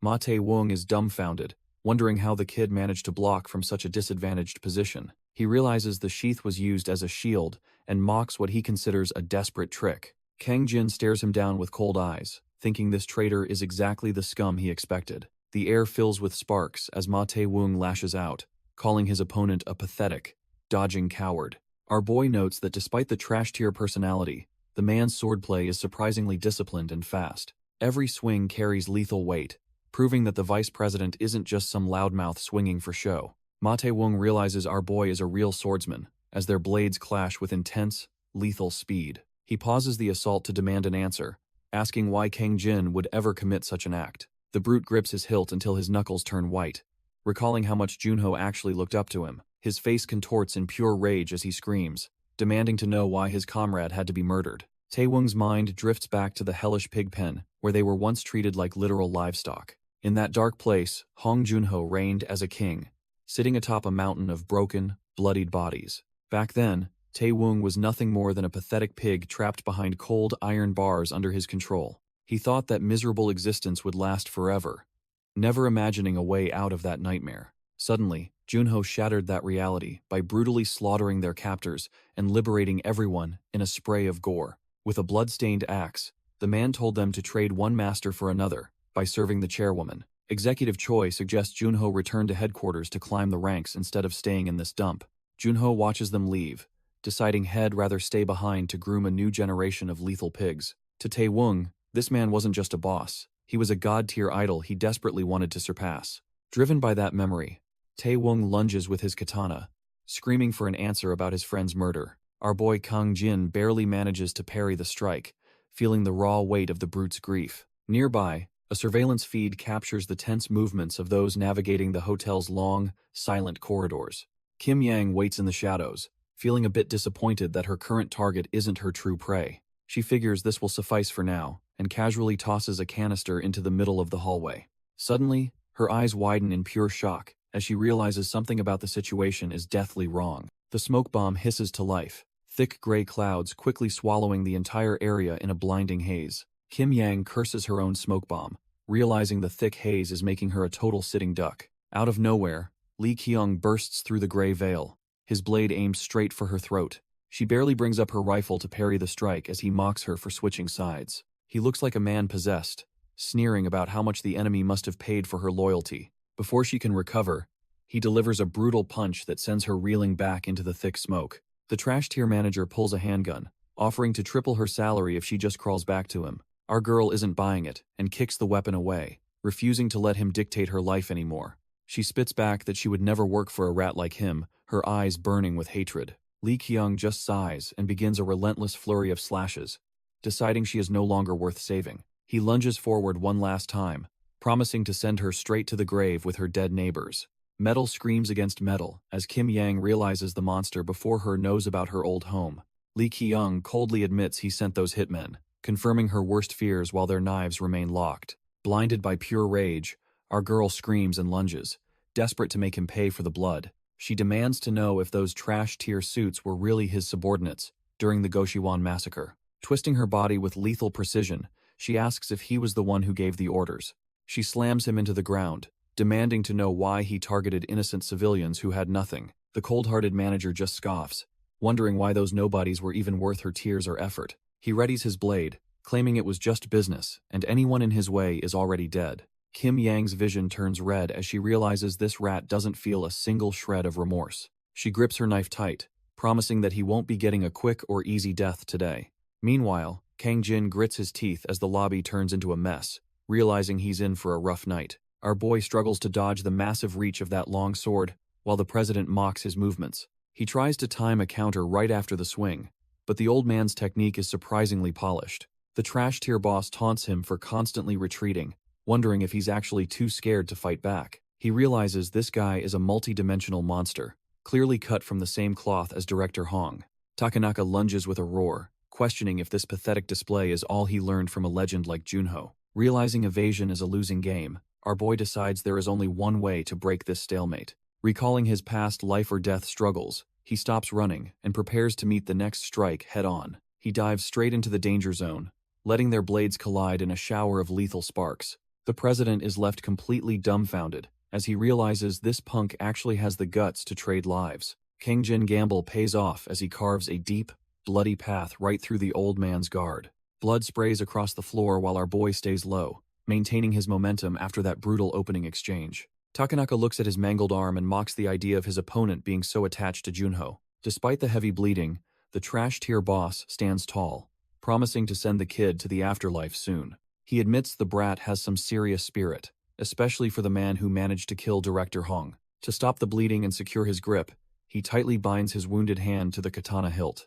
Takanaka settles into a lethal stance, intending to end this entire circus with just one final, decisive swing. He questions if that tiny, blood-stained shard of a blade is actually enough to keep the fight going. Kang Jin just narrows his eyes, knowing that even a small tooth is enough to rip a throat out. While the duel reaches its peak inside, the Charlotte Hotel remains a silent witness to the impending carnage. Executive Choi is currently turning the hotel corridors into a total graveyard, one brutal strike at a time. He stands over the broken bodies of the hotel guards, completely unfazed by the carnage he just unleashed. The director stops when he hears a familiar voice calling out to him from the shadows of the hallway. It's the vice president, who seems way too excited to be betraying his former allies for a chance at survival. He urges Choi to follow him, claiming he knows a shortcut that will lead them straight to their prey. Pulling out a black VIP card, he bypasses the security lockdown to force the stalled elevators back into action. Choi just stares ahead in silence, letting the spineless executive brag about how easy things are with his help.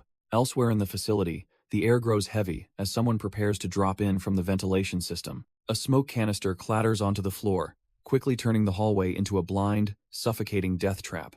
Lee Kyung emerges from the mist, mockingly asking if those pathetic Goshiwon residents were really that important to her. Lee Kyung coldly reminds her that the massacre was just business, and anyone blocking his path is a dead man. Our girl Kim Yang can't believe the trash-tier logic coming out of his mouth as she prepares to strike. Gripping her blade, she promises that a peaceful death is the one thing he definitely won't be getting today. Their blades collide as Lee Kyung mocks her for actually caring about the lives of some random, unimportant civilians. The mention of her neighbors sends her into a frenzy, fueled by the memory of the family he stole. She catches him off guard with a heavy blow to the jaw.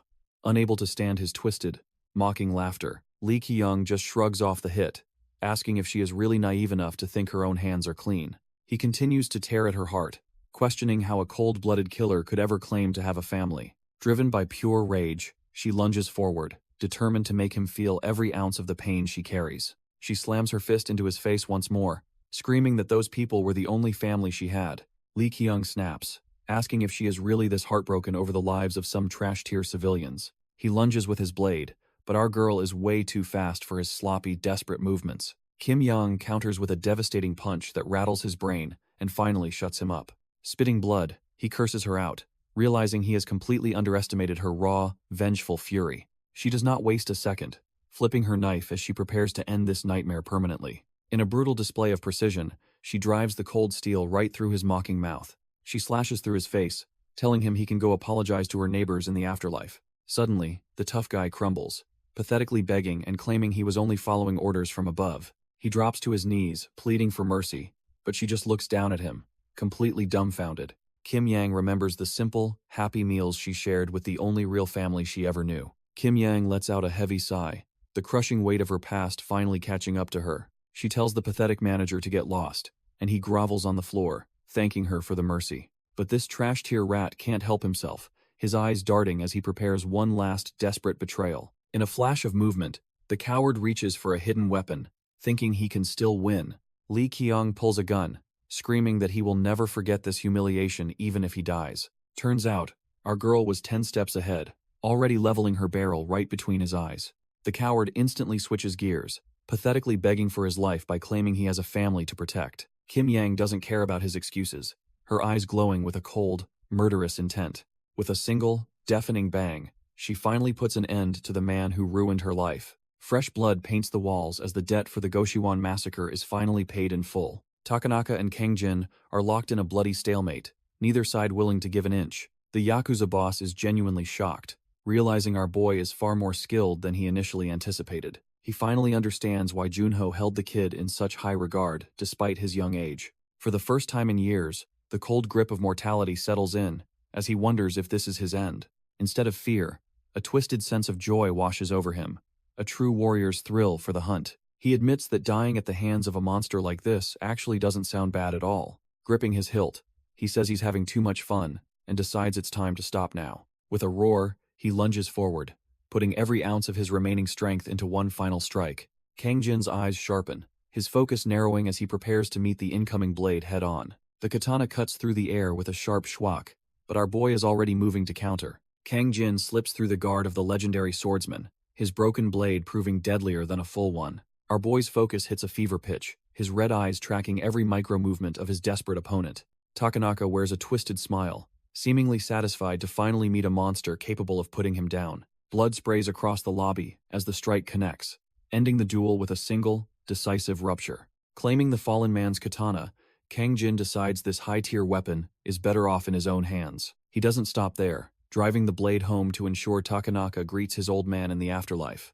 A clean decapitation follows, a grim signature that the ranch's leadership has been utterly wiped from the board. The adrenaline begins to fade as a subordinate rushes over, clearly relieved that their strongest asset survived. But the peace is short-lived when the man reports that Executive Choi is nowhere to be found. Our boy's expression darkens as he wonders if the one-eyed hunter has already moved to intercept the retreat.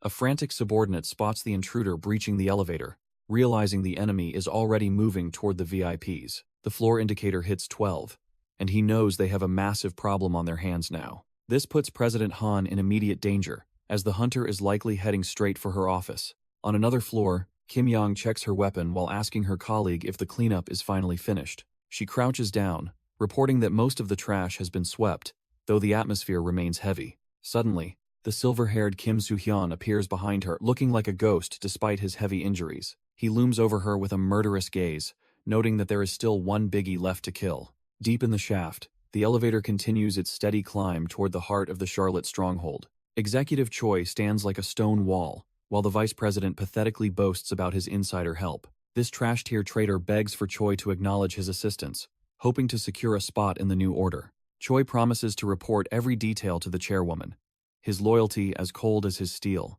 The elevator dings at the 12th floor, marking the final stretch toward their high-value target. As the doors slide open, the trash-tier vice president keeps yapping while Choi steps out. The long, silent hallway leads straight to the president's room, smelling like an impending execution. The traitorous rat is eager to finish the job, but Choi senses a shift in the air. They stop dead in their tracks when they spot a lone figure waiting in the shadows. Our boy Kangjin slowly stands up, gripping his stolen blade and ready to collect some souls. The vice president is completely dumbfounded, pointing a shaking finger at the man who shouldn't be there. Choi's single eye burns with pure rage, as he realizes their easy hunt just became a death match. Kang Jin just stares them down, noting they were surprisingly quick to track him all the way here.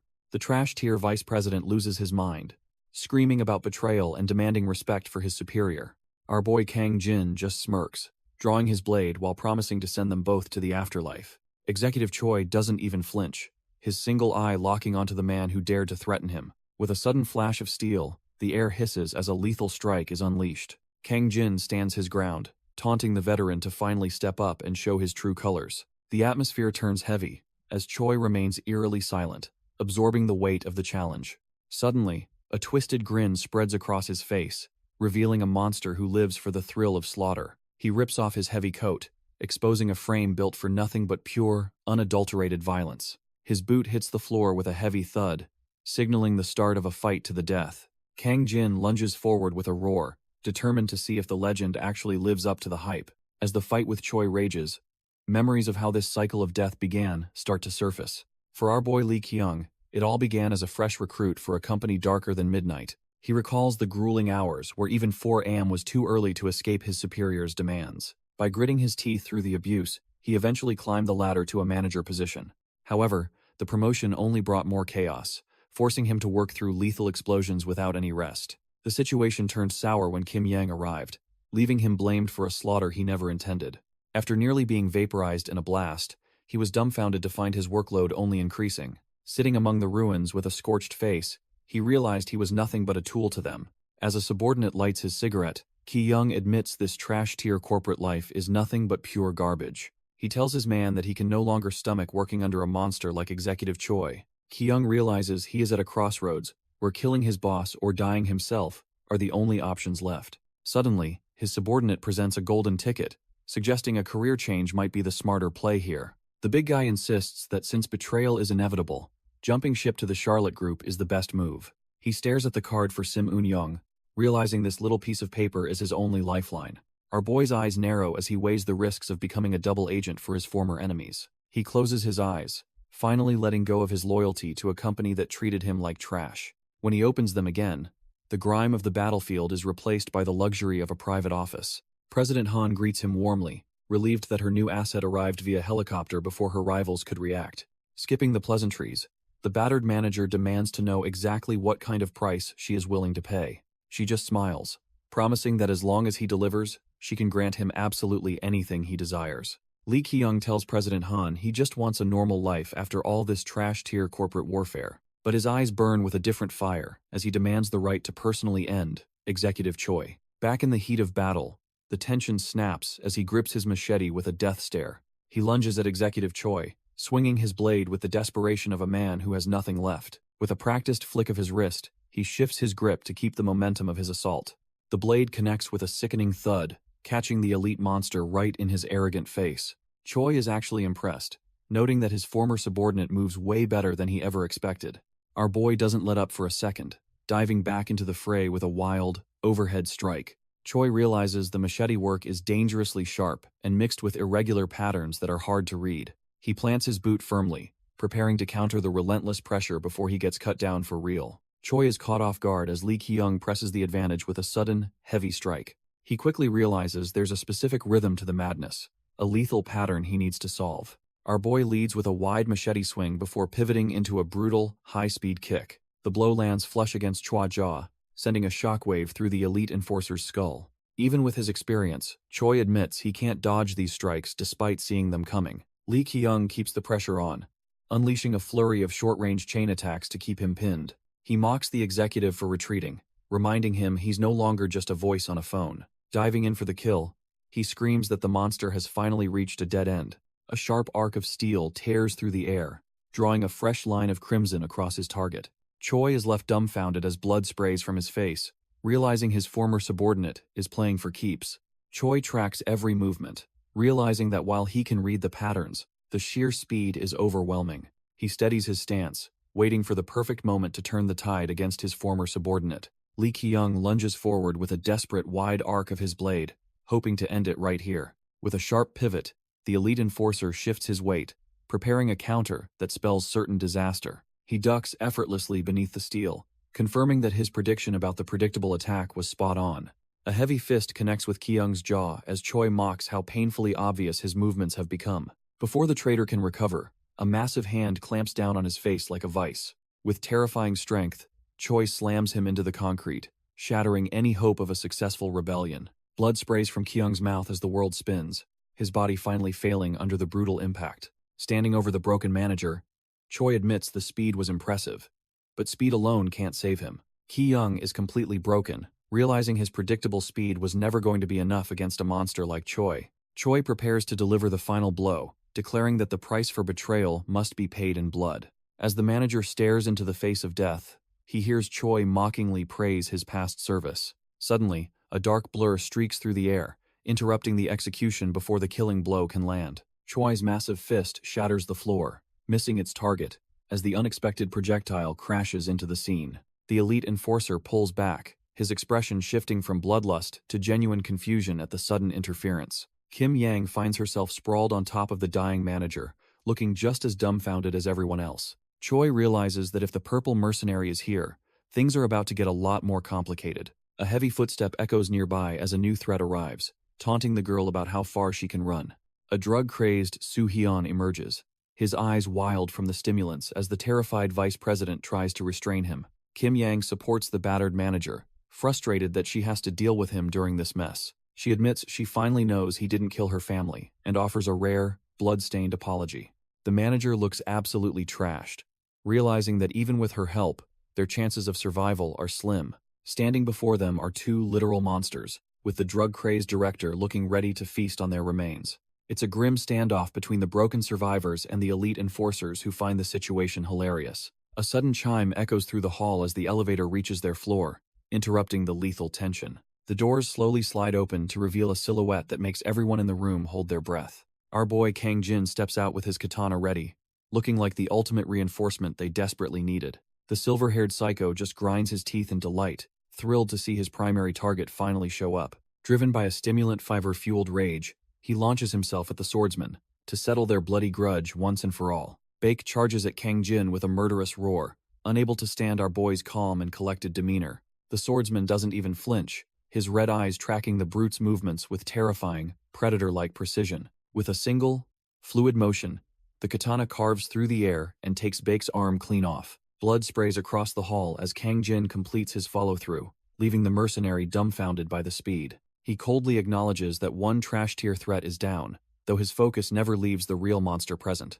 Executive Choi just stands there with a demonic grin, clearly finding the sudden dismemberment of his subordinate hilarious. Not missing a beat, Kang Jin readies his blade again, signaling that the eye-patch-wearing freak is next on his list. Elsewhere, a panicked subordinate screams into his radio, desperate to funnel every available man to the 12th floor. The remaining World Group forces scramble through the corridors, hoping that sheer numbers can fix their deteriorating situation. But as the doors slide open, the reinforcements realize they might be walking straight into a meat grinder. The World Group goons realize too late that they've stumbled onto the wrong floor and into a total slaughter. Desperate commands crackle over the radio, urging the reinforcements to breach the 12th floor at any cost. The mob rushes toward the heavy doors, hoping their numbers can overwhelm whatever is waiting for them inside. They charge in with bloodlust, thinking that taking down the target will finally end this chaotic night. Their confidence vanishes instantly when a blade sinks deep into a soldier's skull with sickening, surgical precision. Our boy Kang Jin moves like a ghost, carving through these trash-tier suits without even breaking a sweat. Suddenly, Takanaka Yoshinori appears with a demonic smirk, proving the Doe Ranch's legacy of violence is far from over. The hallway turns into a crimson nightmare as the realization of their fatal mistake finally sinks in. Another squad kicks open a door, convinced they've finally reached the correct floor to turn the tide. But the look of pure terror in their eyes proves they've just walked straight into their own funeral. A massive Gatling gun barrel stares them down, signaling that the party is just getting started. The World Forces goons think they've found a shortcut, but they're actually just staring at their own executioner. Screams echo through the stairwell, as the trash-tier soldiers realize they've been led into a lethal meat grinder. They finally notice the floor signs were swapped, realizing they've been running in circles like headless chickens. President Han watches from her safe room, calmly noting that every single piece is moving exactly where she wants. She knows the World Group looks tough, but their internal greed and lack of coordination are massive, fatal cracks. Executive Choi and his men are so focused on their own glory that they've walked right into a trap. This lack of unity is a gift, allowing the defenders to isolate and butcher the invaders one by one. The hallway becomes a graveyard as the luring phase ends, and the real slaughter begins for the confused mob. Our boy Kang Jin stands over the carnage, proving that their master plan to bleed world dry is working. President Han admits that the tactical advice from Mara's friend was the key to their current victory. Kim Ki-soon winks, knowing that simple psychological warfare is the best way to dismantle a chaotic mob. Even so, the president remains cautious, knowing world's executives have enough raw power to flip the script. Stepping out of the elevator, our boy Kang Jin arrives to personally ensure the trap stays shut. The trash-tier mercenary Bake charges in a blind rage, desperate to kill the man who humbled him. Kang Jin's red eyes narrow as he calculates the exact trajectory needed to end this pathetic struggle. His blade whistles through the air, instantly severing the mercenary's arm in a spray of crimson. He stands over the fallen trash, noting that Kim Yang is safe, while the real monsters watch. Without breaking his flow, he readies his katana for the next elite fighter waiting in the wings. Executive Choi lunges forward, his mind racing back to the first time he encountered our boy's lethal potential. He's haunted by that encounter, constantly questioning how to finally overcome the monster standing before him. Back then, the physical difference was massive, with the young Kang Jin looking like a mere flyweight. The kid thought a simple blade could bridge the gap against a giant, but he was dead wrong. Choi easily parried the strike, proving that raw skill and experience trumped a desperate weapon every time. In that moment, the boy realized his current strength was nowhere near enough to topple a real titan. Returning to the present, the executive grips his sword, determined to prove he is no longer that man. He charges with a primal scream, hoping this time the weapon will be enough to secure his victory. He unleashes a massive overhead swing, knowing the weight of the sword makes his next move incredibly risky. The sheer force of that swing sends a violent recoil through the user's entire skeletal structure. Trying to fight that momentum for a second strike would normally leave a man's muscles completely shredded. Yet, our boy remembers how the monster before him once defied the very laws of physics. Back then, Choi's raw physical stats were so high he could ignore the strain entirely. Kang Jin knows he lacks that freakish durability, but he's finally found a way to adapt. Choi remains unimpressed at first, thinking the kid is just relying on a different weapon. Suddenly, the executive feels the sting of a real hit and realizes he's in actual danger. By mimicking the monster's own rhythm, our boy has finally unlocked a way to strike back. Now the tables have turned, forcing the veteran to stay defensive while he tries to figure out the trick. Our boy knows this is his only window to strike, while his opponent is finally off balance. He focuses everything into this single motion, determined to end the fight right here and now. Kang Jin unleashes a blindingly fast strike that catches the veteran enforcer completely off guard. Choi is dumbfounded as he's forced back, unable to predict the kid's sudden change in rhythm. The blade connects with a wet slash, carving right through the executive's defenses and across his face.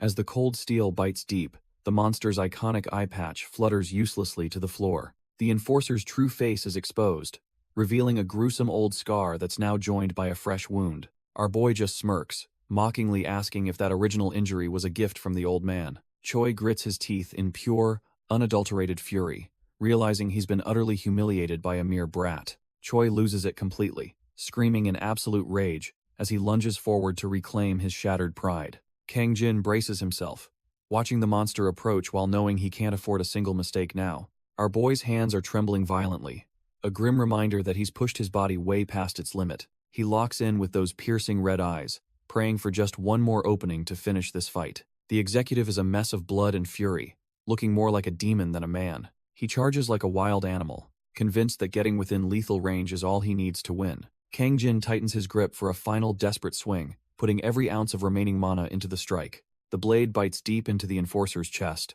but the veteran doesn't even flinch as he closes in. Choi flashes a terrifying, toothy grin, silently admitting that the kid actually managed to impress him.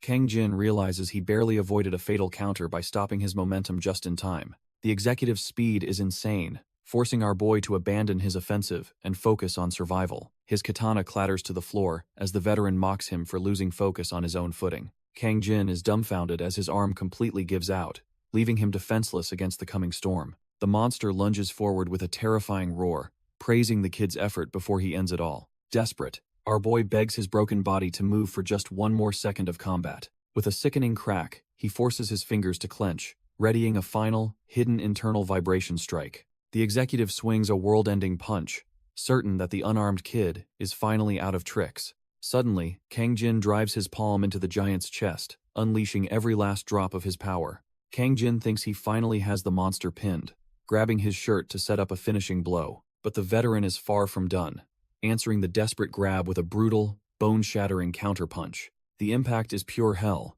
sending a shockwave through his skull that makes his vision go completely white. He skids across the floor like trash, while the executive mocks his pathetic attempt to copy elite techniques. Looking down at the broken kid, the monster asks if he really thought his own moves would work. Choi lunges in for the kill, calling him a fool for thinking he could ever bridge the gap. Suddenly, the executive freezes as a hidden strike finally connects, right where it hurts the most. It turns out our boy was just baiting him, landing a lethal internal vibration strike, right on target. The shock on the veteran's face says it all, as the destructive energy begins to tear him apart. Choi loses his mind as the internal vibration strike starts shredding his insides from the center out. The executive can't believe he's coughing up blood against a kid he considered trash tier just moments ago. He looks down in horror as his own flesh twists into a spiral, realizing the damage is permanent.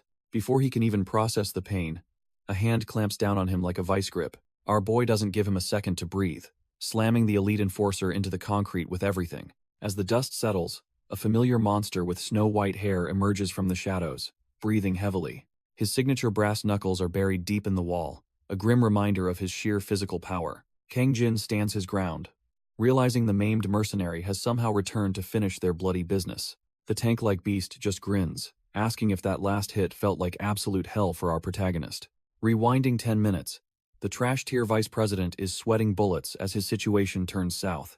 While our boy Kang Jin keeps Executive Choi busy, the cowards are left to fend for themselves. The vice president is dumbfounded to find himself cornered, realizing his protection has completely vanished. Surrounded by Kim Yang and the security chief, he is told to surrender before things get ugly. He curses Executive Choi for being a traitor and abandoning him just to hunt down the sniper. Panic sets in as the suit desperately tries to calculate a way out of this death trap. His eyes land on the broken body of Baek, the maimed beast who was left for dead. When Bae Hyukjin threatens force, the vice president snaps, refusing to go down without a fight. In a final act of desperation, he pulls out a high-grade stimulant to trigger a forced awakening.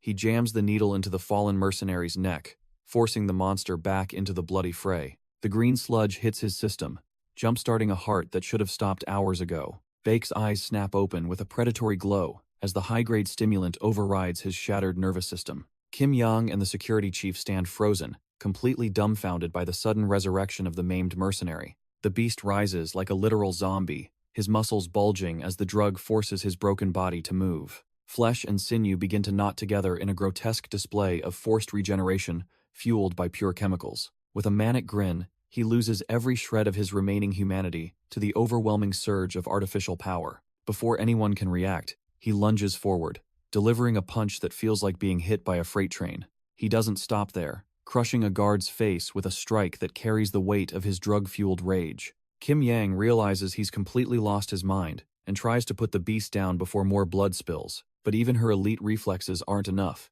as he backhands her with enough force to shatter bone. Kim Yang drives her blade deep into the monster's side, but the beast doesn't even flinch. Instead, she gets sent crashing to the floor, her elite reflexes failing against his raw, drug-fueled power. The mercenary mutters her old name, his mind a fractured mess of agony and chemical-induced bloodlust. He stands tall over the fallen security chief, a literal walking corpse focused solely on his target.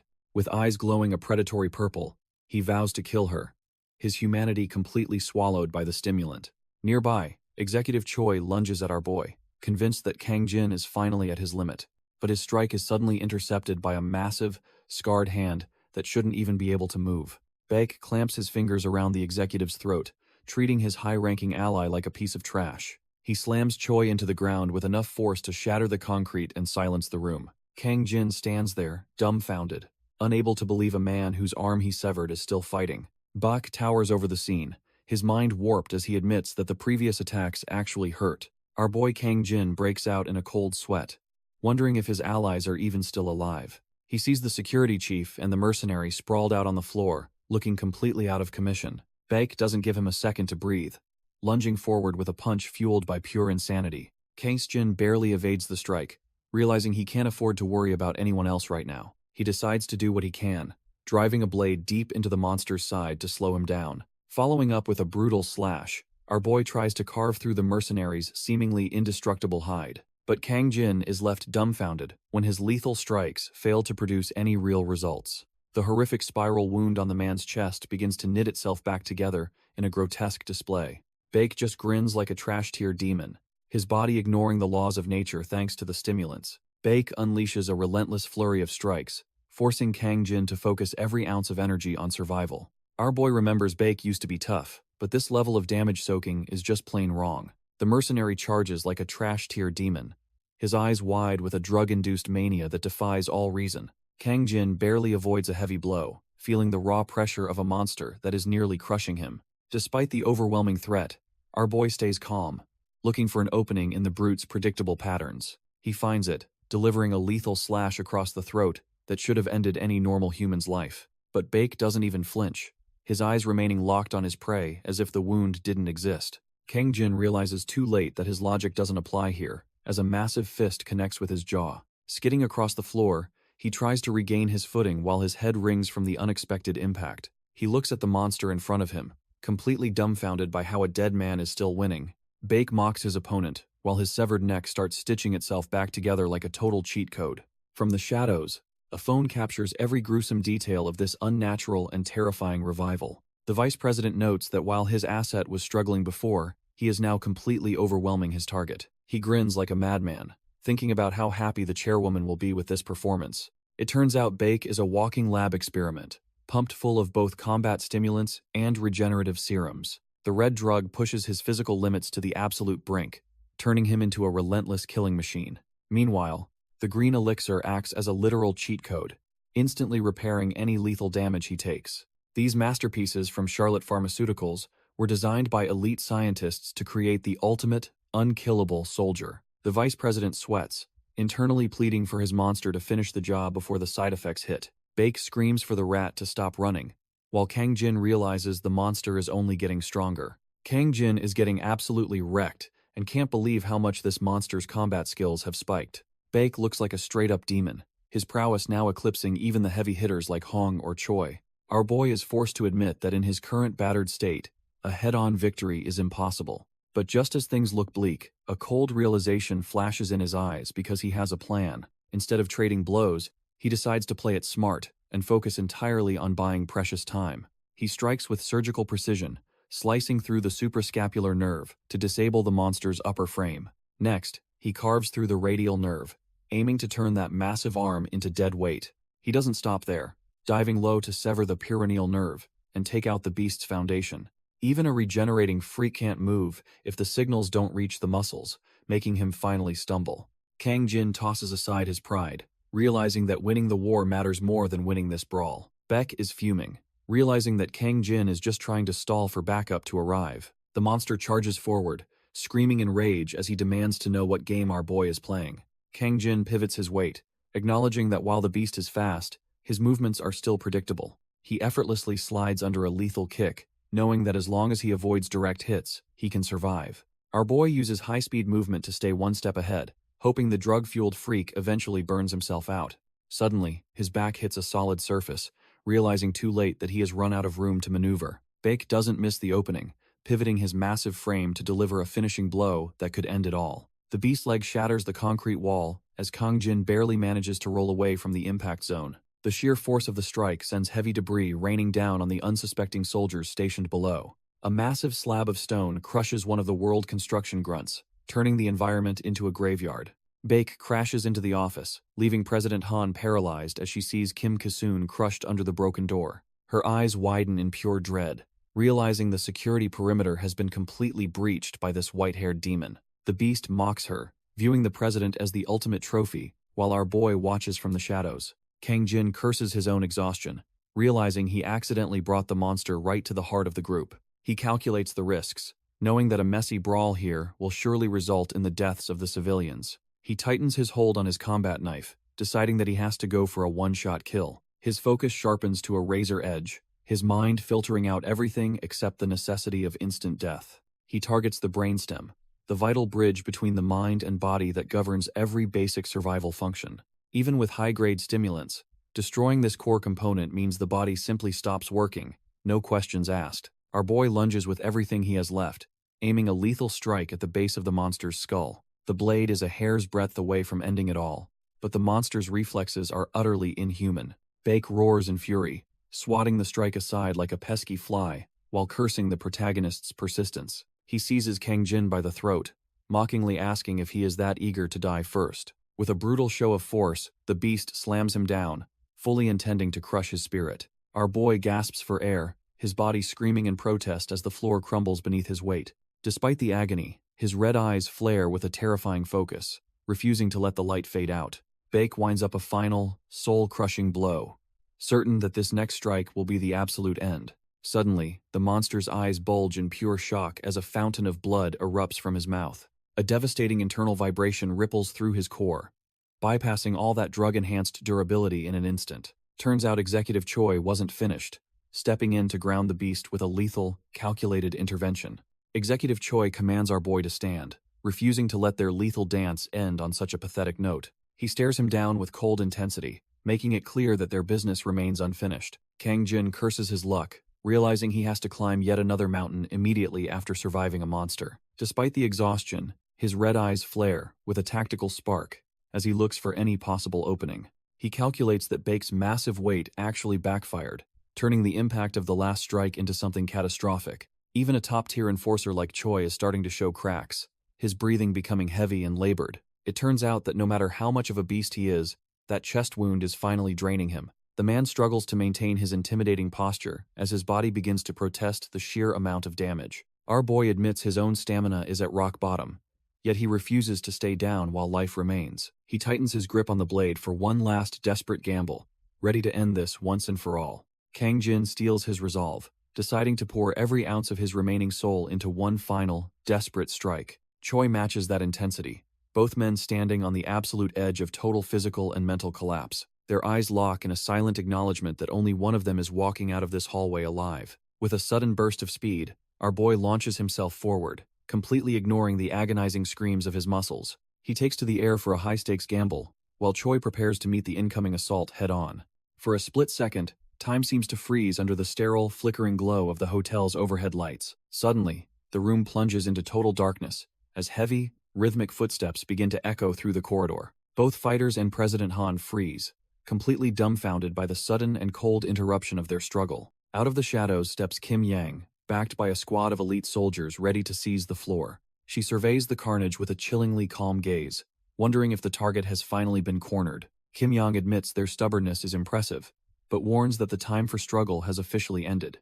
Our boy stands his ground, though he's currently lit up by enough laser sights to be turned into Swiss cheese. A single shot rings out, instantly dropping a guard as the elite squad begins their final cleanup. The soldiers move through the carnage, confirming that every corner of the hallway is now under their control. Any remaining survivors are quickly rounded up, their pathetic resistance failing against such overwhelming tactical force. The high-ranking executives are forced onto their knees, finally feeling the weight of their impending doom. Kim Yang casually slides a revolver across the floor, telling the president it is time to choose her fate. The president looks on in total shock, her elegant facade crumbling as she stares at the cold steel. It is a brutal choice between a life of total humiliation or ending it all right here with dignity. As Baek lies broken on the floor, the survivors can only watch as the power dynamic shifts forever. Shim tries to wake our boy up, desperate for his ultimate shield to keep breathing. Suddenly, a massive hand clamps down, proving the monster isn't ready to check out just yet. Shim stands there completely dumbfounded, realizing he might have just invited a demon back to life.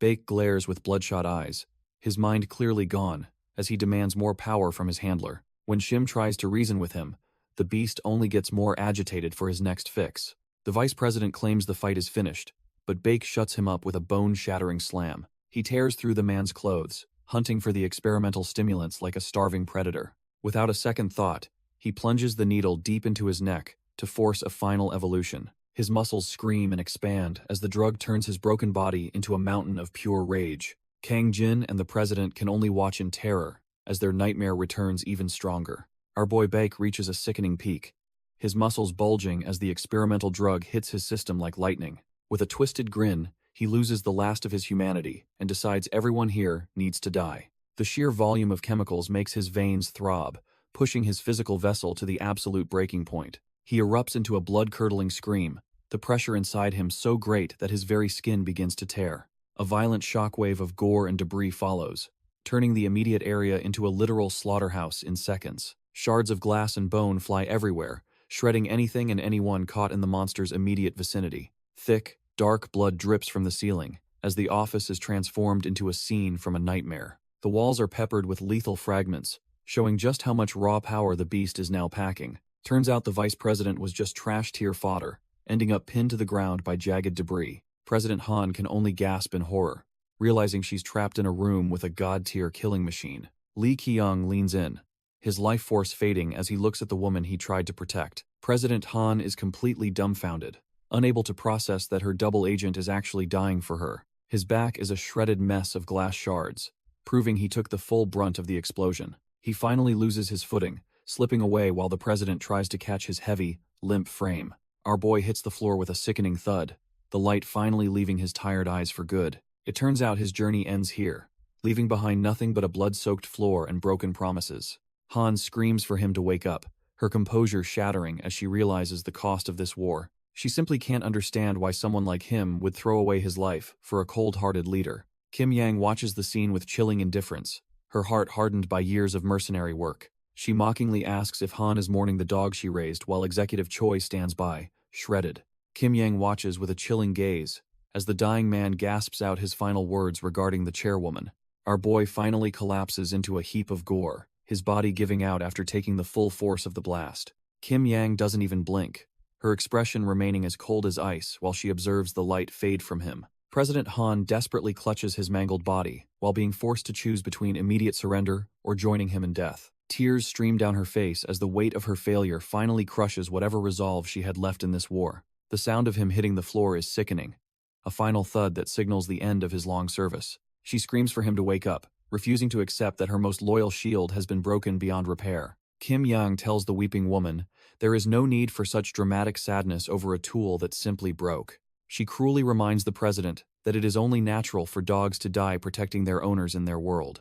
Han is left utterly dumbfounded and broken, staring into the abyss of a conflict she has clearly lost. Kim Yang drops a final, brutal ultimatum, forcing the broken president to choose between a quick end or submission. President Han stares at the cold steel, her eyes welling up as she realizes her empire has finally crumbled. Just when it looks like she's finished, our boy's boss reaches for the experimental stimulant lying in the gore. Instead of the gun, she chooses the drug, plunging the needle into Lee Kyung's neck in a desperate gamble. Lee Kyung remains still, his body a shredded mess that even these trash-tier drugs probably can't jumpstart anymore. Kim Yang watches the pathetic display, mocking the president's refusal to let go of a tool that's already broken. President Han realizes the stimulant failed to spark life back into her shield, leaving her completely alone and cornered. Seeing no more entertainment in this, the purple mercenary coldly orders her snipers to finish the job immediately. As the soldier's finger tightens on the trigger, the air grows heavy with the scent of impending death. Suddenly, President Han reveals her final card, holding a detonator and threatening to turn the floor into a pyre. Han warns that this isn't like the Seoul incident, where only the lobby went up in flames. She claims she has enough firepower to level the entire hotel if anyone dares take a single step. Kim Yang isn't buying the bluff, telling the desperate president to go ahead and pull the trigger. The mercenary scoffs, noting she survived countless similar threats to build the world they live in today. With a cold, mocking gaze, she dares Han to blow everything to hell if she actually has guts. However, she drops a small drive, admitting it would be a bit troublesome if Han died right now. It's the anti-aging treatment recipe, the very prize that everyone in this trash-tier war is hunting for. Kim Yang watches Han's reaction, knowing she just dangled the ultimate carrot in front of a desperate woman. Han is completely dumbfounded that her secret objective was read like an open book by this purple-haired monster. The mercenary questions what was even gained from their previous bloodbath if they're still stuck in this cycle. The mercenary reflects on the pointlessness of this war, wondering what anyone actually stands to gain from the carnage. Kim Yang stares down her opponent, questioning how a woman from her father's generation managed to stay so young. Han narrows her eyes, revealing that the recipe has no backups and is a secret reserved only for Charlotte's successor. The purple-haired monster doesn't blink, coldly demanding that the leader of Charlotte make her final choice right now. Han remains hunched over Kyung's cold corpse, threatening to blow everyone to Kingdom Come if she doesn't get her way. The room goes silent as Kim Yang just lets out a heavy, tired sigh at the pathetic display. Suddenly, A twisted, jagged smirk spreads across the mercenary's face as she finds the situation hilariously trash tier. A manic laughter erupts, filling the blood-stained office and leaving the desperate president completely frozen in terror. Kim Yang leans in with a demonic glint in her eyes, mockingly calling the president's suicidal bluff absolutely adorable. Han stands there completely dumbfounded, realizing her life-or-death gamble failed, and she has no choice but to submit. Kim Yang turns her back on the carnage, her heels clicking rhythmically against the cold, hard floor. Our girl decides to retreat for now, leaving her elite soldiers to oversee the bloody aftermath. Suddenly, she pauses as a realization hits her, knowing this trash-tier power struggle is far from over. With a smug grin, she clutches the USB drive, certain that Charlotte will eventually fall into her hands. Her footsteps echo through the desolate hallway as she vanishes into the shadows of the hotel. Behind her, the vice president lies mangled, a victim of the experimental monster he foolishly unleashed. Even the loyal Lee Kyung has been reduced to a bloodied corpse, his sacrifice ultimately proving futile. President Han is left completely dumbfounded and broken, her eyes reflecting the total loss of her empire. She sits in the wreckage of her office, mourning the only man who stayed loyal until the end. Realizing the hotel is lost, she prepares to flee while her subordinates pack up the remaining assets. President Han and her crew realize they barely survived the mercenary onslaught. But the real trouble is just beginning. Her subordinate worries that another trash-tier invasion would be impossible to handle given their current state of ruin. However, she knows the enemy is just as battered and won't be making any reckless moves anytime soon. She orders her remaining men to focus entirely on their training to prepare for the inevitable next round. As they prepare to depart, the atmosphere remains heavy with the weight of their near-total defeat. Suddenly, Cha Jae-chul demands his cut of the Charlotte Group shares, proving he's only in it for the profit. He casually asks about the whereabouts of the mercenary boy, hoping to share a drink before moving on. President Han can only look away in silence, her heart heavy with the cost of this brutal corporate war. The narrative shifts to a sterile hospital, where the fate of their greatest warrior is being decided. Our boy Kang Jin lies on the operating table, his body a map of scars from the hellish battle. Forceps drop bone shards into a tray, showing the absolute mess the battle left inside our boy. Kang Jin's back is a total disaster zone, riddled with deep gashes that would kill any normal human. The lead surgeon wipes his brow, admitting to himself that this situation is beyond hopeless. Looking at the monitor, he realizes it's a straight-up miracle the kid is even still breathing. He tells the team to prep for the main event now that the debris is finally cleared out. Suddenly, an assistant gasps in pure shock, urging the doctor to look at the patient's back. The doctor turns around, wondering what could possibly be more surprising than the damage already there. Has completely dumbfounded as he sees something that defies every medical law has ever learned. Those deep wounds are actually squirming and stitching themselves back together with terrifying speed. Outside, the Charlotte Hotel stands tall, unaware of the monster currently regenerating within its walls. Kang Jin finally wakes up in a luxury hospital suite with his buddy keeping a close watch. Our boy opens his eyes, feeling like he just went 10 rounds with a literal freight train. Kim Kasoon nearly jumps out of his skin, relieved to see his friend finally back from the brink. Kang Jin groggily asks how long he's been out, only to find he's been sidelined for half a day. His first thought isn't his own mangled body, but the safety of Naru and his mother. After hearing they're safe in Busan, he immediately shifts focus to the status of the Charlotte leader. Kim Kasoon grumbles about his own near-death experience while reaching for the remote to show the news. A reporter announces the passing of the old chairman, signaling a massive shift in the corporate underworld. President Han steps into the spotlight as the new chairman, ready to lead through the coming storm. The press conference marks the beginning of a new era where the rules have completely changed. The trash-tier gossip starts immediately as the reporters wonder where the vice president has vanished to. President Han ignores the whispers, walking toward the stage with the cold grace of a true leader. She takes her place at the podium, ready to spin the narrative for the hungry press. Her eyes are sharp enough to cut glass, showing she isn't just some puppet replacement. In private, she stands over her dying father, mourning the loyal subordinates they've buried. She admits they've lost nearly everything he built during the brutal siege on their home. As the chairman clings to life, she promises him that the fight is far from over. She tells him they still have trustworthy friends who are cut from the same cloth. Her grip tightens on the sheets as she reflects on her bitter history with Yu Dine. She swears to finish this war with her own hands, finally ending the Charlotte bloodline's misery. The heart monitor finally hits 0, signaling that the old man has officially left the building. President Han collapses at his bedside, silently begging her father to watch over her from the other side.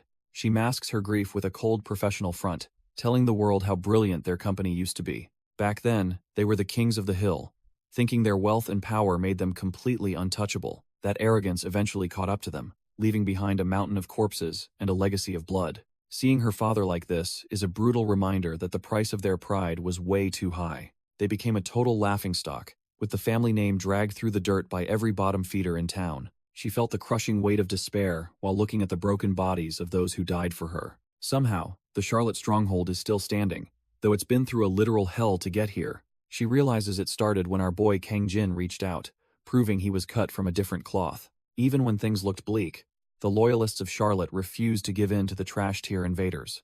Every soul in the building fought against the hardships, proving they were all cut from the same cloth. Standing at the podium, President Han tells the world that their current position is thanks to that collective sacrifice. She vows that together they will make the company great and strong again, her gaze sharper than ever. Watching the broadcast, some are dumbfounded by how quickly she seized the throne amidst the chaos. In the hospital, Ki-soon and our boy Kang Jin discuss how she couldn't afford to wait on the succession. Suddenly, the door creaks open, breaking the quiet atmosphere of the recovery room. Kang Jin looks up, his instincts still sharp despite his body being held together by stitches and willpower.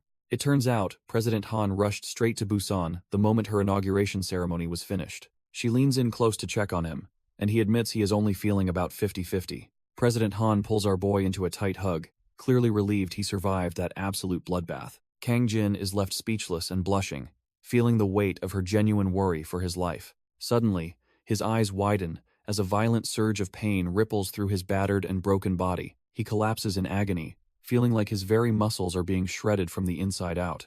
Both Ki-soon and the president watch helplessly as he writhes, his physical limits finally being reached. Acting fast, she pulls out a syringe and jams it into his neck to stop the collapse. She triggers the device, forcing a potent experimental serum into his system to kickstart his recovery. Once the initial shock fades, he asks if that was the same drug their enemies were using. She confirms it, explaining this rapid treatment was a secret project developed by their own pharmaceutical branch. It turns out that trash-tier vice president betrayed them all by leaking these lethal samples to world. She explains that there was no other way to treat his life-threatening injuries besides using this experimental injection. Our boy stares in shock, wondering if he is destined to end up like that mindless, trash-tier monster. He vividly remembers how the stimulant turned his enemy into a screaming beast before his body literally exploded. She places a hand on him, telling him to stop worrying about such a grim and violent fate. Looking him dead in the eyes, she promises that this time, she will be the one to save him. She warns him that as long as he avoids a lethal overdose,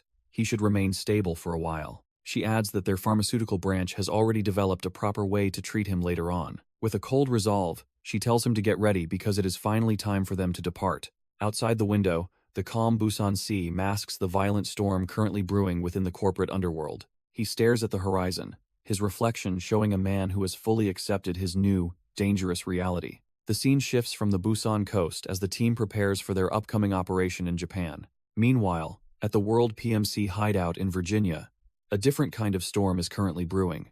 A heavy boot slams the door open as a group of angry mercenaries storms the inner sanctum. These trash-tier soldiers start firing blindly, screaming for their boss to come out and face his judgment. In the middle of the madness, a tiny hamster rubs its face, seemingly the only calm soul present. Joe Mandiok just smiles warmly while gently petting his small companion, completely unfazed by the surrounding chaos. The lead rebel shouts that they are here for the wages he supposedly stole from their pockets. This eccentric boss just tilts his head, calmly stating that he has always provided them with more than enough. He begins lecturing them on global economics, pointing out the meager average wages in their home countries. The mercenary stands there dumbfounded as his boss casually devalues his entire existence with cold, hard facts. The lead rebel is absolutely floored when his boss offers him a measly $195. His bald comrade doesn't fare much better, receiving a quote that barely covers a decent dinner. Joe Mandiok just smiles, asking if a grand total of $1,000 is enough for their loyalty.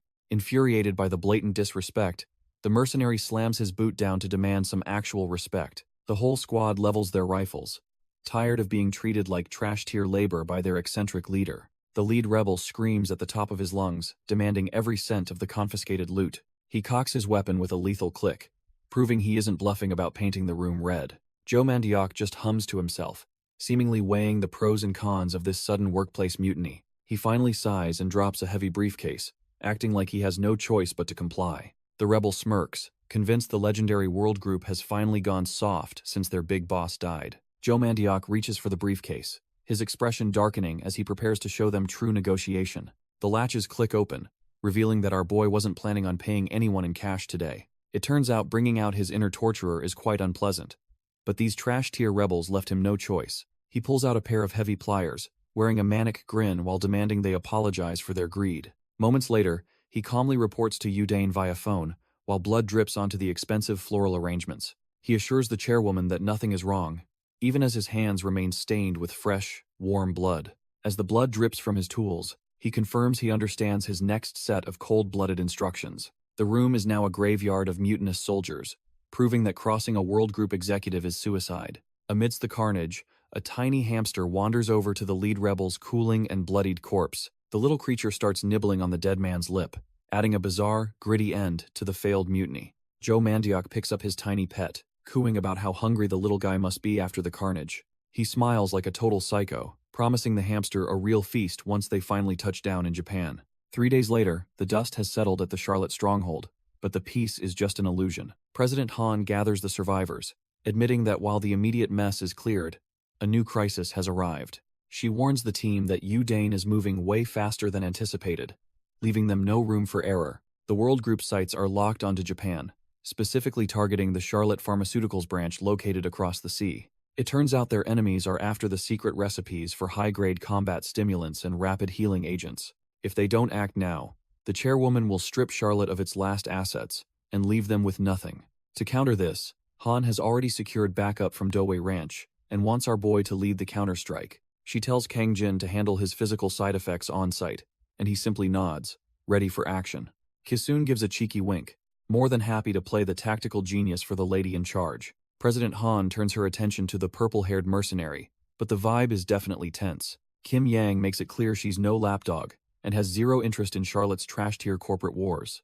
Her cold exterior cracks the moment a specific name, Lee Myung-hee, is dropped into the conversation. The table rattles as she slams it, leaving the room dumbfounded by her sudden, violent outburst. She demands to know how they could possibly know her mother's name, her eyes burning with rage. Han remains calm, explaining that the woman is currently missing and they have the leads. Kim Yang's knuckles turn white as she grips her blade, struggling to contain her lethal instincts. The president offers a deal, promising to find her mother if the mercenary helps Charlotte survive. It's a desperate plea for strength, dangling the one thing Kim Yang actually cares about. Kim Yang agrees to help, but warns that any failure on their part will be met with lethal consequences. She makes it clear that if they mess this up, she'll personally snap their spines without a second thought. President Han keeps her cool, swearing on her honor that they will track down the mercenary's missing mother.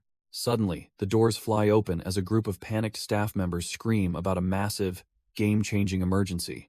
Our boy and the president are caught off guard, wondering what could possibly be more important than their negotiation. Chief O slams a document onto the table, his face twisted in terror as he delivers the grim news. It turns out World Group played a dirty card, framing our boy as a high-profile fugitive to the police. Han realizes their enemies are using the law to tie their hands, making any public move a total death sentence. Kang Jin worries that this trash-tier legal trap will ruin his plans to leave the country for his mission. The president tells him to relax, suggesting a sea route to Japan while she handles the heat back home. The news of Kim Yang heading to Japan hits the staff like a freight train, leaving them absolutely dumbfounded. These loyal guys start losing their minds, swearing they'd follow their legendary leader into the depths of hell itself. Suddenly, a shrill voice blasts through a phone, cutting through the heroic atmosphere and catching Oh Junsik off guard. Kim Yang holds up the device as Junsik's wife goes nuclear, demanding to know where he's been hiding. The poor guy turns a ghostly shade of pale when she brings up their anniversary and their family plans. Realizing his life is on the line, Junsik chooses survival and sprints away to face his wife's wrath. Kim Yang just watches the trash tier exit, thinking they're better off without those weaklings dragging them down anyway.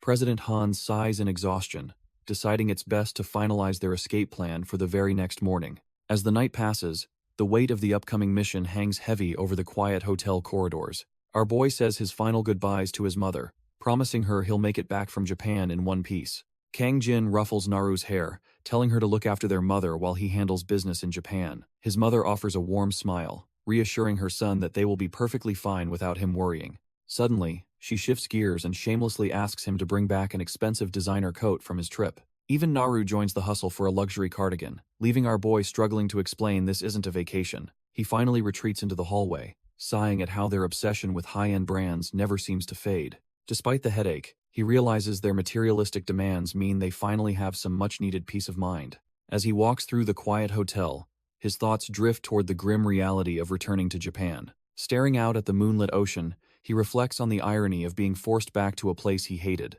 The heavy silence of the night is suddenly pierced by the sharp, slow creak of a door opening nearby. Our boy's eyes snap wide as his combat senses tingle, sensing an unexpected presence lurking in the shadows. The mysterious presence is just President Han, dropping by with wine since she's too restless to sleep. Our boy joins her on the balcony, finding a rare moment of stillness under the moonlit sky. She confesses that this tranquility feels surreal after the brutal life-and-death struggle they just endured. It's a quiet night she never thought they'd share, especially with the weight of the world on them. She looks at him with genuine warmth, thanking him for staying loyal through the recent chaos. Kang Jin remains focused, his red eyes reflecting the heavy reality of the mission still to come. He realizes that planning their next steps would easily keep them awake until the sun comes up. The calm night fades away, replaced by the rolling waves of the ocean the following afternoon. Suddenly, our top-tier fighter looks trash-tier, turning deathly pale as he struggles to keep his lunch down. Kim Ki-soon and Kim Yang are dumbfounded as the legendary ace is brought low by simple seasickness. Kim Yang checks on our boy, who looks like he's about to meet his maker from the nausea. The yacht battles massive waves as the GPS starts glitching out in the heavy storm. Kim Ki-soon realizes the situation is worse than they thought, since all communications have gone completely dead. He tries to reassure them that the harbor is close, but then he notices something suspicious about Jin. Our legendary fighter is caught off guard when his friend demands the truth about his recent activities. Kim Ki-soon starts sniffing the air, instantly recognizing the distinct scent of President Han's expensive perfume on him. He looks absolutely betrayed, realizing his friend was getting cozy with the boss while he was working. He starts shaking the life out of the seasick ace, who just wants to vomit in peace. Their petty bickering is cut short when Kim Yang spots something truly alarming on the horizon. They finally reach Japan, only to find the entire coastline swallowed by thick, ominous pillars of black smoke. Kim Yang and the boys are left completely dumbfounded as the atmosphere around them starts to shift. The sky turns pitch black in an instant, signaling that something far worse than a storm is coming. Without warning, a massive wall of water obliterates everything, dragging their entire world into the depths. The sea remains restless under a heavy gray sky, leaving the fate of the crew completely unknown. Our boy barely manages to drag himself onto the cold ground, gasping for air as he fights exhaustion.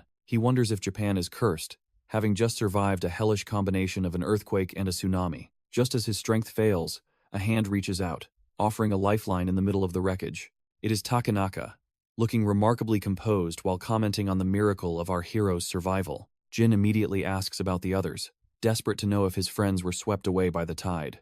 Luckily, Kim Young is already making herself at home, casually prepping sashimi for a bunch of trash-tier mobs. Kang Jin immediately asks about Ki-soon's whereabouts just as a shout rings out from the nearby wreckage. One of Takanaka's men finds Ki-soon pinned down, looking rough with a massive shard buried in his chest. Our boy Ki-soon is barely hanging on, his face twisted in agony as the pain finally starts hitting. Despite the life-threatening wound, he seems strangely flustered when he realizes who is coming to his rescue. Kim Yang is stuck playing nurse in the back seat, clearly hating every second of having Ki-soon's head nearby. She wonders why she's stuck with this miserable comrade while the rest of the crew piles in. Takanaka takes the wheel and notes that choosing to ride with the injured guy was actually well thought out. Jin stares ahead with those intense red eyes, his mind racing as he tries to process the disaster. They drive through a literal wasteland, wondering how a civilized nation could be wiped out so quickly. Takanaka just lights a cigarette, the smoke trailing off as they navigate the remains of a broken Japan.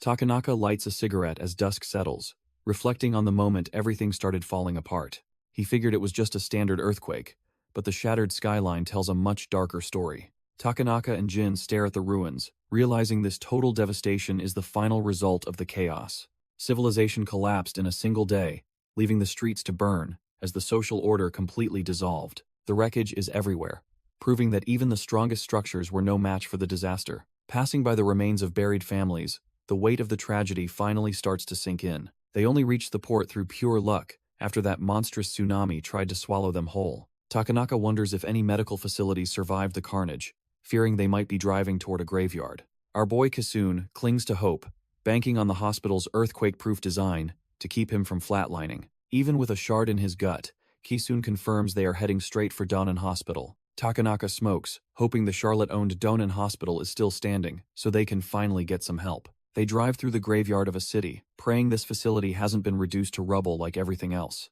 The tires screech as they arrive, the silence of the area feeling heavier than the actual destruction. Standing before the massive structure, Takanaka notes it looks intact, but the lack of chaos is unsettling. Our boy Jin senses something is off, his instincts screaming that this place is way too quiet for comfort. He wonders why a functional hospital isn't swarming with refugees when a sudden shout freezes them. A guard blocks their path, aggressively questioning what business they have in such a desolate area. After Takanaka mentions their patient, the guard finally agrees to let them through the barricade. As the gates grind open, Takanaka discards the idea of a standard checkup to focus on authority. He reveals their Charlotte affiliation, demanding the guard bring out whoever is actually running this place. The guard's expression hardens as he realizes these men are far from the desperate refugees he usually handles. He levels his weapon, making it clear that Charlotte affiliates are the last people getting through this gate. Takanaka stands frozen, realizing his authority carries no weight against a man ready to pull the trigger. But our boy Jin doesn't do waiting,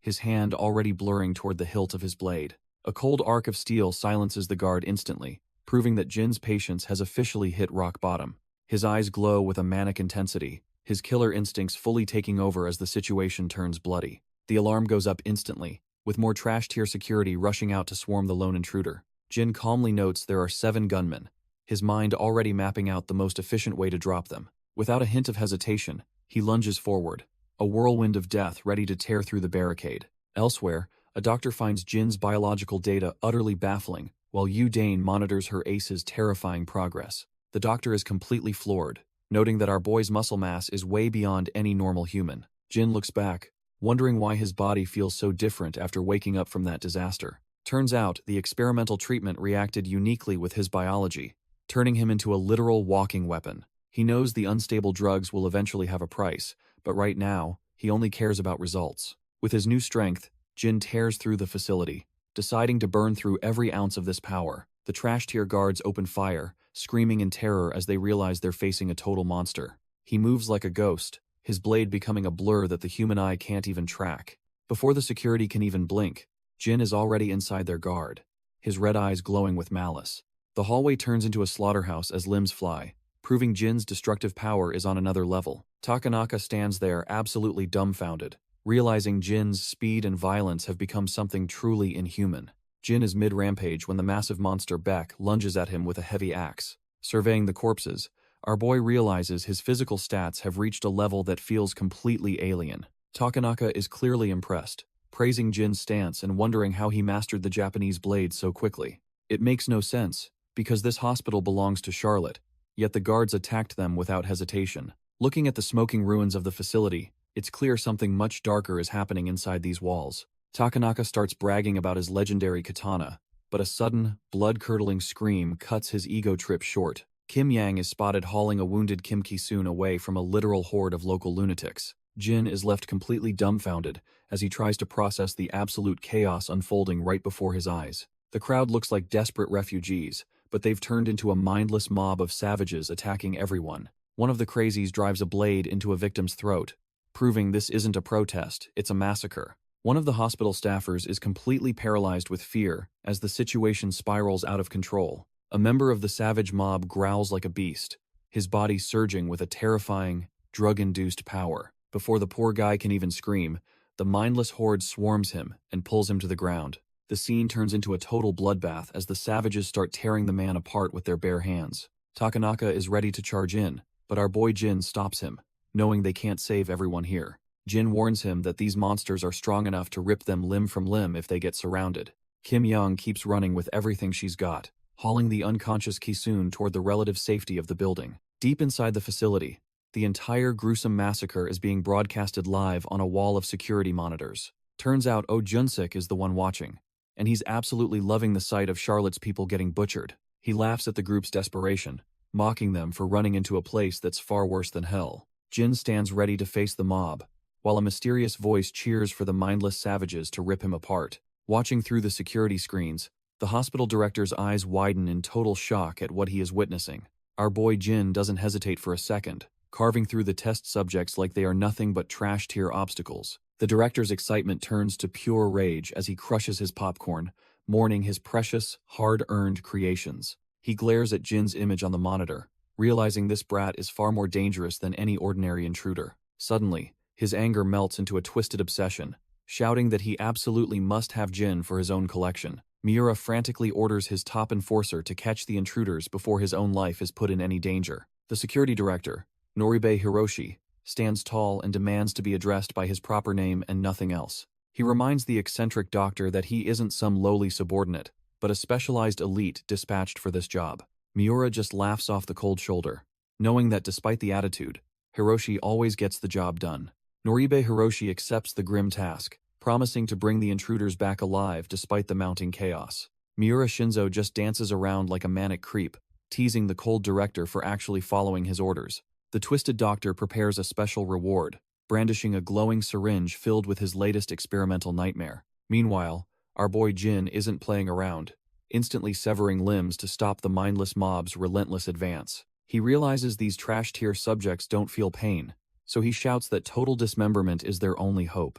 The hallway becomes a bloodbath as Takanaka carves through enemies, while Kim Yang struggles to protect her friend. Jin grits his teeth in frustration, realizing they are in deep trouble as the savages just keep coming. His red eyes scan for an opening, knowing that one slip-up means getting swarmed by the mindless horde. Kim Yang is reaching her limit, her lungs burning as she carries the unconscious Kisune through the slaughter. Even the seasoned Takanaka is starting to flag, realizing their stamina won't last against this infinite, drug-fueled army. Jin barks at the group to get moving, promising hell be right behind them after clearing the path. Takanaka and Kim Yang begin their retreat, though she's clearly torn about leaving their ace behind. Kisune struggles in her arms, terrified that they are abandoning their friend to an impossible fight. Our boy just flashes a confident grin, acting like this life-or-death struggle is just a minor chore. A mindless savage lunges forward with a feral roar, completely driven by the experimental drugs in his veins. Jin's red eyes narrow as he enters a state of total focus, calculating the most efficient slaughter. He delivers a bone-shattering strike that sends the first test subject crashing through the hallway. Moving with supernatural speed, he becomes a blur that the trash-tier mob can't even hope to track. He realizes that while he has the power, picking these guys off one by one is far too tedious. Our boy tightens his grip on the blade, deciding it's time to wipe them all out at once. Jin makes good on his promise, carving through the mindless mob like a hot knife through butter. Limbs fly and blood splatters the walls as these drug-addled experiments realize they are completely outclassed. Our boy stands amidst the carnage, realizing his strength has reached a level that is honestly terrifying. The massive crater in the concrete is proof that he is no longer just a skilled human. He wonders if he is destined to become a manic monster just like Baek if he keeps this up. To keep his sanity, he prepares to inject the stabilizer, knowing he can't afford to lose control now. Suddenly, several spinning blades whistle through the air, cutting off his chance to recover. The syringe is knocked right out of his hand before he can even react to the sudden ambush. Jin is left completely dumbfounded as he realizes he isn't alone in this hallway anymore. Noribe Hiroshi arrives with a squad of elite ninjas, ready to put our boy's new power to the test. A shadow warrior lunges forward, his twin blades blurring into a lethal dance aimed at our boy. Jin barely parries the flurry of strikes, wondering how these guys move with such professional precision. His red eyes narrow as he locks onto his targets, realizing he needs to get serious immediately. Our boy doesn't hesitate, carving through a throat and letting the crimson spray paint the sterile hallway. He follows up with a heavy kick, sending another assassin reeling to maintain his personal space. Suddenly, a weighted chain snakes through the air, catching him off guard while he's mid-combat. The metal coils bite hard into his forearm, effectively snagging his movement and locking his weapon arm. Jin is left dumbfounded as he's yanked forward, realizing these ninjas are far more coordinated than expected. Noribe Hiroshi coldly orders his squad to switch to lethal force, seeing our boy is finally pinned down. Jin tries to break free but realizes the chain is made of a material his blade can't cut. Jin realizes the chain isn't just a tool, it's a trap specifically designed to neutralize his superior speed. He struggles against the annoying weapon as the ninjas coordinate their movements to keep him pinned down. Our boy decides he has to prioritize the chain user before he gets completely overwhelmed by the numbers. Suddenly, the experimental drugs in his system start backfiring, sending a surge of agonizing heat through his veins. He collapses to his knees, clutching his head, as the drug-induced madness threatens to tear his mind apart. Jin wonders why his body is failing him now of all times, leaving him wide open for execution. The elite assassins don't waste the opportunity, leaping through the air to deliver the final, lethal strikes. Meanwhile, the sterile hospital corridors remain eerily quiet as the chaos shifts to a different floor. Kim Young huffs while carrying the injured Kisun, hoping they've finally managed to shake off their pursuers. Kisun weakly asks to be put down, his pride stinging almost as much as his life-threatening wounds. Kisun screams for her to put him down immediately, because his pride cannot handle being carried like a child. His feet finally hit the floor as Kim Yang admits he is the expert on tactical decisions anyway. He insists that he cannot let his friend sacrifice herself alone while he just sits back and watches. Despite his bleeding wounds, he starts limping away, claiming he knows the exact layout of this trash-tier hospital. Our boy has every turn and staircase perfectly memorized, determined to find a way back to the action. He vows to bring Maru back safely, but suddenly slams face first into a massive, soft obstacle with a thud. The impact sends him sprawling onto the floor as he groans in pain from his reopened injuries. He blinks in confusion, wondering what kind of strange wall he just sprinted into at full speed. A concerned voice asks if he is all right, but he is too dumbfounded by the person standing there. A surprisingly buff nurse reaches out her hand, asking if he can even stand up after that clumsy collision. Kisun looks up, completely dazed after realizing he didn't hit a wall, but something much softer and human. Our boy's brain short-circuits as he processes the sheer scale of the massive obstacle he just sprinted into. He tries to play the smooth gentleman, thanking the generous lady for her help while masking his pain. Suddenly, Kim Yang intervenes with a drawn pistol, clearly not a fan of this weird hospital romance. She demands the nurse back away immediately, threatening to turn the room into a crime scene. Takanaka and Kisun are left dumbfounded, wondering why their comrade is suddenly acting like a jealous bodyguard. Takanaka tries to play peacemaker, apologizing to the nurse for Kim Yang's incredibly cold and violent reaction.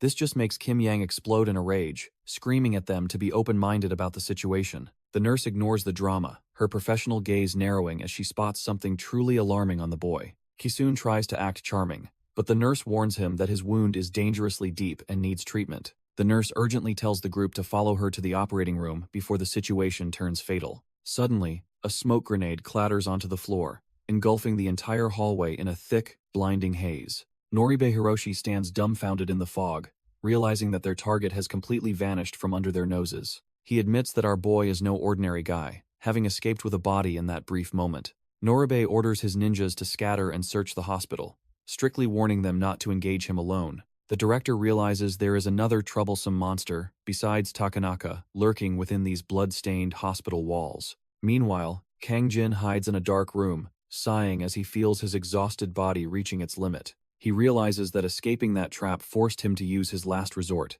a precious experimental injection. Without hesitation, he jams the needle into his neck, letting the volatile chemicals flood his system once again. With his eyes glowing a manic red, he prepares to find Kisun before the drug-induced madness takes over. The nurse explains that everything went south right after the massive earthquake struck the region. Because the hospital was still standing, desperate refugees began flooding the area, looking for any kind of shelter. It was impossible to house everyone, yet the crowd kept growing more frantic and terrified by the second. Surprisingly, Miura Shinzo stepped up and ordered his men to open the gates for every single person. At first, the people viewed this eccentric director as a literal savior in their darkest hour. Turns out, the guy is a total nutjob who was just hunting for fresh, trash-tier test subjects. He used the chaos to conduct horrific human experiments, treating the innocent refugees like disposable lab rats. The experimental drugs stripped away their humanity, turning the crowd into a mindless, bloodthirsty mob of monsters. Kim Yang and Takanaka had to fight through the carnage just to keep Kisun alive during the outbreak. Now, the nurse reveals she was simply biding her time to escape this absolute house of horrors. The nurse explains that meeting our boy and his crew finally gave her the courage to act. Kisun is skeptical, doubting a mere director could pull off such a massive, trash-tier operation alone. She leads the group into the operating room, desperately hoping some of her colleagues are still alive. Her breath hitches when she notices a familiar silhouette standing silently near the back of the room. It is Yuki, and for a split second, it looks like a miracle has actually happened in this hellhole. The nurse breaks down in tears, overwhelmed with joy that her friend is still breathing. That relief vanishes instantly when Yuki starts convulsing with the same manic energy as the other test subjects. Horror fills her eyes as she realizes the person she loved is long gone, replaced by something hollow. Yuki turns around, fully transformed into a bloodthirsty monster with those unmistakable, glowing red eyes. As the beast lunges with a piercing shriek, The director watches the carnage unfold from his high-tech nest. Miura Shinzo watches the monitors, amused that the nurse returned with a few extra guests in tow. He leans in, hoping the security team brings back his prize, when a radio transmission cuts through. The report comes in that the intruder smashed through the perimeter, leaving the director absolutely stunned. He loses his cool instantly, screaming into the handset that this level of incompetence is totally unacceptable. He demands they fix this mess immediately, before the big boss hears about their trash-tier performance. Slamming the radio down, he curses the younger generation for being soft and avoiding any real risks. Realizing his subordinates are useless, the director decides it is time to take matters into his own hands. He prepares a fresh dose of his experimental cocktail, ready to wake up his most precious creation. Strapped down and foaming at the mouth, a mindless monster waits to be unleashed on the intruders. The director whispers sweet nothings to the beast, eager to see more carnage in the hospital halls. While madness consumes the hospital, night falls over the Charlotte Hotel, where a different kind of storm brews. Inside, Udane grows restless, wondering why their top mercenary hasn't checked in from Japan yet. The news of a massive earthquake across the sea only adds to her growing list of trash-tier problems.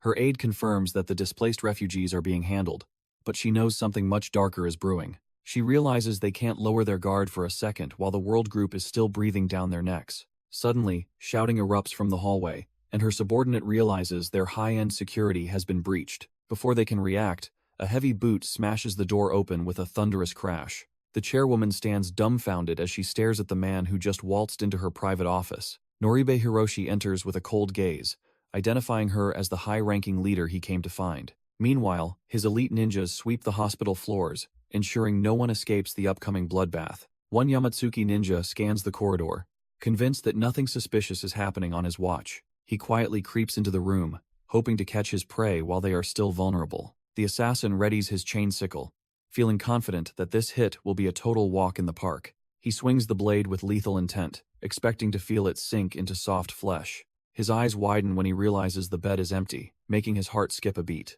Suddenly, the air turns cold as he senses a predator watching him from the darkness. His weapon shatters the monitor above the bed, but the room remains hauntingly silent. He stares at the broken glass, realizing he just wasted his opening move on a piece of junk. The ninja stands there, dumbfounded, wondering where the hell his target could have disappeared to. Suddenly, our boy Kang Jin emerges from the shadows, silencing the trash-tier goon with a cold blade. Kang Jin stares down the terrified assassin, casually suggesting they have a little talk before things get messy. Elsewhere, Miura Shinzo parades his newest monster, Bake, through the hospital halls like a proud, twisted father. The mad doctor wonders if he should boost the beast's power for the upcoming fight against the samurai.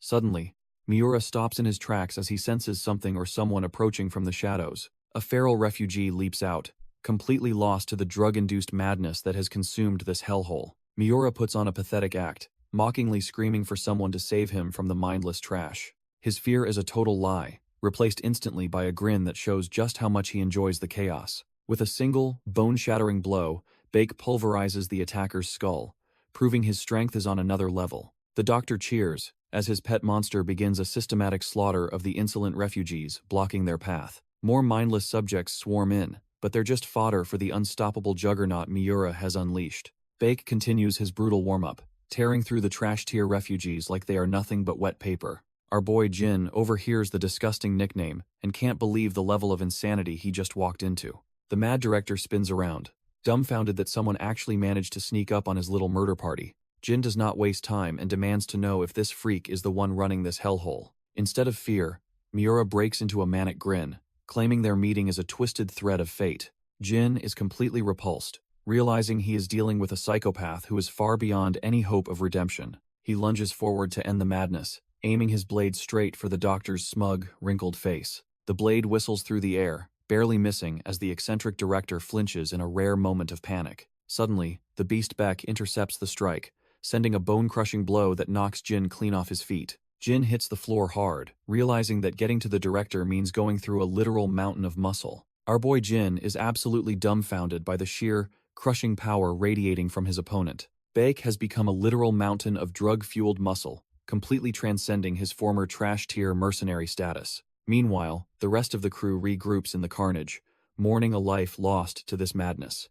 Ono is consumed by a soul-crushing guilt, blaming her own survival on her decision to flee. Kisune offers a moment of grim sympathy, realizing that everyone here is just a victim of circumstance. He centers himself and confirms that the eccentric hospital director is the true architect of this nightmare. Extending a hand, he vows that they will hunt the director down together to end this. Through her tears, she begs them to deliver a cold, hard revenge for her fallen friend. Kim Yang thinks they should just finish up and split, but Ki-soon knows it isn't that simple. Being isolated in a foreign land means they need a solid base and intel to survive the night. Takanaka and Kim Yang decide that accepting refugees is the perfect way to farm some much-needed intel. Our girl agrees to play sentry and protect the area while the surgery gets underway. Takanaka heads out to track down Maru, trusting the kid's elite skills to keep him safe. Deep in the facility, the twisted director is cackling like a trash-tier villain at the unfolding carnage. He cheers on his masterpieces as the berserk Bake launches a devastating assault on our boy Jin. Bake swings with enough force to turn any normal human into a literal pile of meat. The ground explodes into rubble as the mindless monster misses his target by a hair's breadth. Jin is left dumbfounded, feeling the sheer pressure of a beast that's clearly cut from a different cloth. Looking at the destruction, Jin realizes this monster might actually bring the entire hospital down on them. Another savage blow whistles through the air, fueled by a drug-induced madness that knows no limits. Bake's strike hits with the force of a wrecking ball, turning the hospital floor into absolute rubble. Jin realizes that even with his drug-enhanced body, one wrong move means his bones are getting shattered. Since a direct clash is suicide, our boy decides to switch tactics and target the monster's tendons instead. But Bake is a freak of nature, swinging again before Jin can even find an opening to strike. Jin is completely dumbfounded that someone that massive can move with such terrifying, high-tier reaction speed. He manages to skid back just in time, barely avoiding a blow that would have ended his journey early. Standing his ground,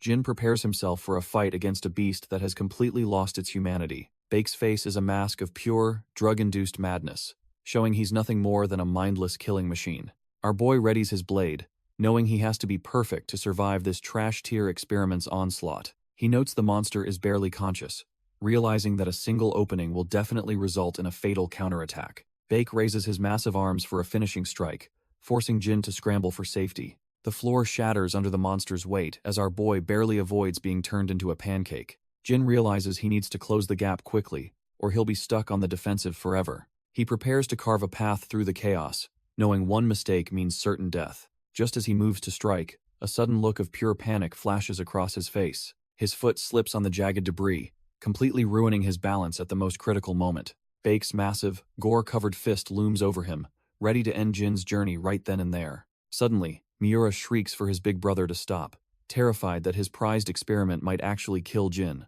Against all odds, the mindless beast freezes his punch, showing a terrifying level of control over his instincts. Miura sighs in relief, convinced that his masterpiece is truly cut from a different cloth than the rest. Miura is completely dumbfounded, unable to comprehend why his perfect killing machine suddenly froze in place. Our boy realizes that even a mindless monster like Bake might still have a shred of humanity left. He doesn't waste the opening, driving his blade deep into the beast's throat with cold, surgical precision. Jin mockingly thanks the psychopath for giving him the one chance he needed to turn the tables. Blood sprays everywhere as the massive mercenary finally collapses, his reign of terror ended by a single strike. Standing amidst the gore, Jin knows he only escaped death because Bake hesitated at the very last second. Miura lets out a pathetic shriek, watching his greatest experiment get put down like a rabid dog. As the doctor trembles in disbelief, Jin walks through the carnage with the eyes of a true predator. The coward screams for Noribe to save him, but there's nobody left to stop Jin's vengeful advance. With a sickening thud, Jin slams the doctor's head into the concrete to end this twisted nightmare. Jin pins the trash-tier doctor, demanding answers, while the coward tries to laugh off his impending doom. From the shadows, Noribe realizes they can't let their precious director get turned into a permanent floor decoration. He plots to use a smokescreen for the rescue, planning to personally handle the incoming threat himself. Suddenly, Takanaka intercepts a masked ninja, casually asking who the hell thinks they can sneak around on him. Our boy Takanaka strolls forward with total confidence, noting how much the little brat has grown since they last met. Noribe's eyes narrow as he recognizes the legendary swordsman, realizing his simple rescue mission just hit a massive wall. Drawing his blade with a lethal grin, Takanaka asks if he's finally face-to-face with the infamous Noribe. The air turns heavy as the two veterans square off, each knowing the other is cut from the same cloth. Noribe curses his luck, wondering why he had to run into one of Japan's finest killers in this dump. Knowing this won't be a quick scrap, Takanaka mocks the director's silence, asking if he's suddenly feeling shy. Kang Jin keeps Miura pinned, worrying that things will get messy if Noribe decides to join the fray. Meanwhile, Noribe unsheathes his blade, ready to make a move that ensures their certain escape. He orders his ninjas to follow his lead, deciding to prioritize the mission over a pointless duel. Takanaka just grins, telling the director that they definitely aren't on friendly enough terms for small talk. Our boy swings with everything he's got, but his eyes widen when his blade hits nothing but air. Hes completely dumbfounded as he realizes Hes completely misread the veteran's next move. Noribe pulls off a high-speed acrobatic flip, effortlessly soaring right over Takanaka's lethal arc. The director retreats with his crew, claiming he has bigger fish to fry than wasting time here. Takanaka is left fuming in the hallway, wondering why the hell his opponent is suddenly tucking tail. Suddenly, blood sprays, as Takanaka realizes he didn't escape the exchange unscathed after all. Takanaka is stunned, realizing the director managed to land a hit even while pulling off that flashy escape. He stares down the empty corridor, cursing under his breath because the slippery bastard has already vanished. Hearing a familiar voice call out his name, the veteran swordsman snaps his head back in surprise. Our boy finally shows up, casually dragging a screaming Miura by his hair like a piece of trash. Jin explains that the purple mercenary is safe, and he only came back to regroup with his ally.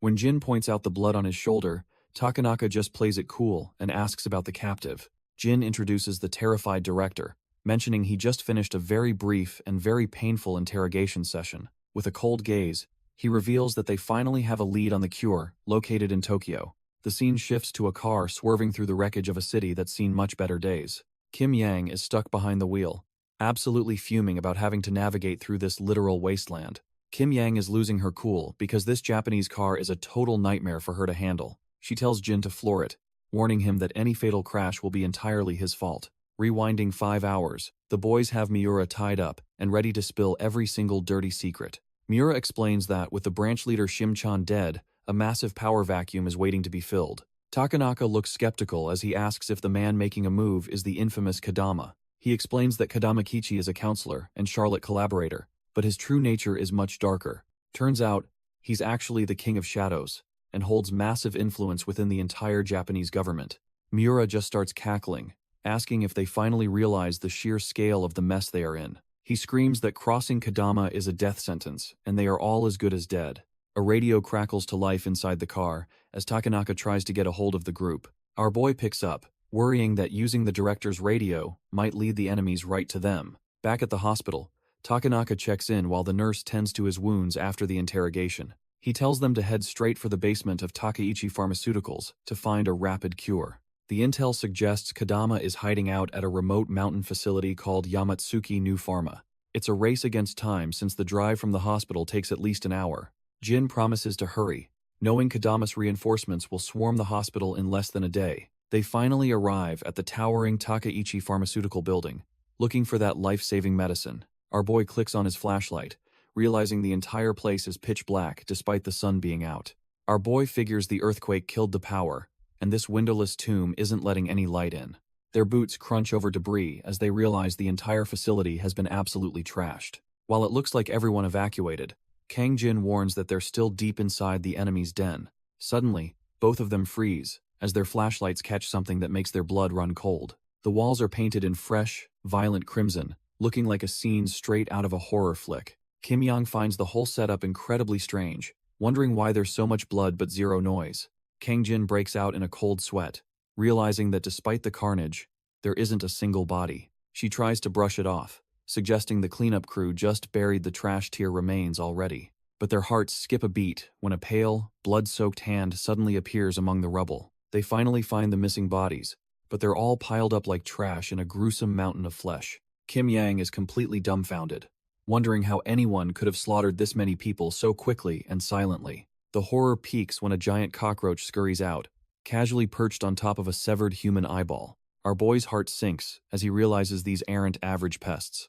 They're something far more twisted and predatory. The skittering sound grows louder as the massive, mutated insects begin to swarm over the remains of the fallen. Suddenly, an entire wave of these nightmare-fuel creatures floods the hallway, moving with a terrifying, singular purpose. Kim Yang panics, wondering if Japanese roaches are normally this huge, or if they've developed a taste for humans. Kang Jin scans the area frantically, but it's clear they're completely surrounded with absolutely nowhere left to run. He locks in with lethal intensity, knowing they'll end up as bug food if they don't move right now. Kang Jin spots a ceiling vent and realizes it's their only ticket out of this bug-infested hellhole. He grabs Kim Yang and tells her to draw her weapon, leaving her completely dumbfounded by the move. Our boy shouts for her to aim at the ceiling, though she's still struggling to process the plan. He knows if they don't clear that vent right now, they're both going to be bug food. Kim Yang finally pulls the trigger, the gun going bang as she sends lead toward the grate. The impact causes the vent cover to rattle loose, finally offering them a narrow escape path.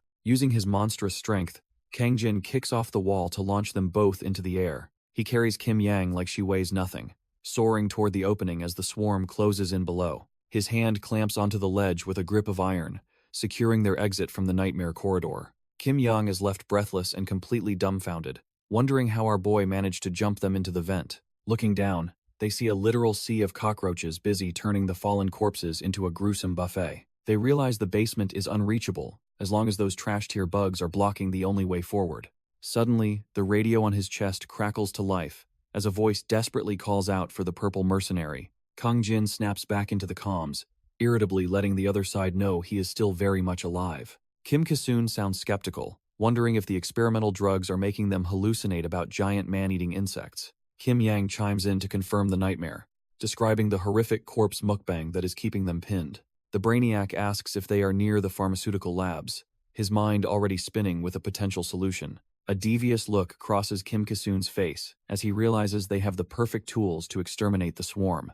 Kim Ki-soon explains that a specific surfactant like sodium lauryl sulfate is the key to driving those pests away. He figures the lab must have some in stock, while the nurse watches our boy work his technical magic. After a few frantic clicks, he finally pulls up the facility blueprints to locate their target destination. Kim Ki-soon realizes the cure for Kim Yang is also nearby, and promises to guide them through the facility. Following his directions, Kang Jin and Kim Yang navigate the cramped vents to reach the split in the path. Kim Yang grumbles about her past experiences eating fried roaches, never imagining the tables would turn like this. Kim Ki-soon just laughs it off, jokingly telling her she can have a literal all-you-can-eat buffet once they succeed. With a heavy clang, the vent cover hits the floor as they finally reach the hidden pharmaceutical laboratory. The duo drops down into the room, ready to secure the supplies before the swarm catches their scent. Kim Ki-soon warns them to find the specific cure labeled E31 and the repellent hidden within the medicine cabinets. Kang Jin splits the tasks, heading for the cure, while Kim Yang grumbles about his frantic pace. Meanwhile, Kim Ki-soon spots something on the monitors that makes his blood run cold. The screens reveal the horrific details of Project Exin, where humans were twisted into mindless abominations. Both Kim Ki-soon and Ono are left dumbfounded, wondering how anyone could commit such a stomach-turning atrocity. Unaware of the horror, Kim Yang starts rummaging through the shelves to find the necessary supplies. She finally pulls out a heavy canister, squinting at the complex chemical name written on the label. Struggling with the weight, she asks Kim Ki-soon if this is the repellent they need to survive. When he doesn't answer, she snaps at him to stop staring and actually help her out. Suddenly, a massive, vein-popping fist looms over her, signaling that they aren't alone in this hellhole. A mutated monster lunges from the shadows, catching Kim Yang off guard as the laboratory turns into a death trap. Kang Jin senses a presence and whips his head around, realizing the lab isn't as empty as it looks. Our boy is stunned to see a massive, mutated freak looming over Kim Yang with a heavy metal plate. To make matters worse, a swarm of mutated cockroaches starts pouring out of the vents like a living nightmare. Kim Yang screams in terror as the bugs rain down, realizing they must have followed them through the ducts. Seeing his partner in trouble, Kang Jin shouts her name and prepares to jump into the fray. He charges the beast with a knife, telling Kim Yang to focus on the bugs while he handles the monster. Kim Yang draws her weapon, cursing her hatred for the roaches while trying to regain her composure. Suddenly, she gets smacked in the face by the metal plate, leaving her completely dumbfounded and seeing stars. Snapping back, she starts swinging the canister, boasting about her past leadership and how she'll fry these pests. The monster lets out a bone-chilling roar, its long tongue lashing out as it prepares to crush our hero. Kang Jin is caught completely off guard, as the situation in the lab spirals into absolute chaos. The massive mutant slams its fist down, barely missing our boy as he desperately scrambles to stay alive.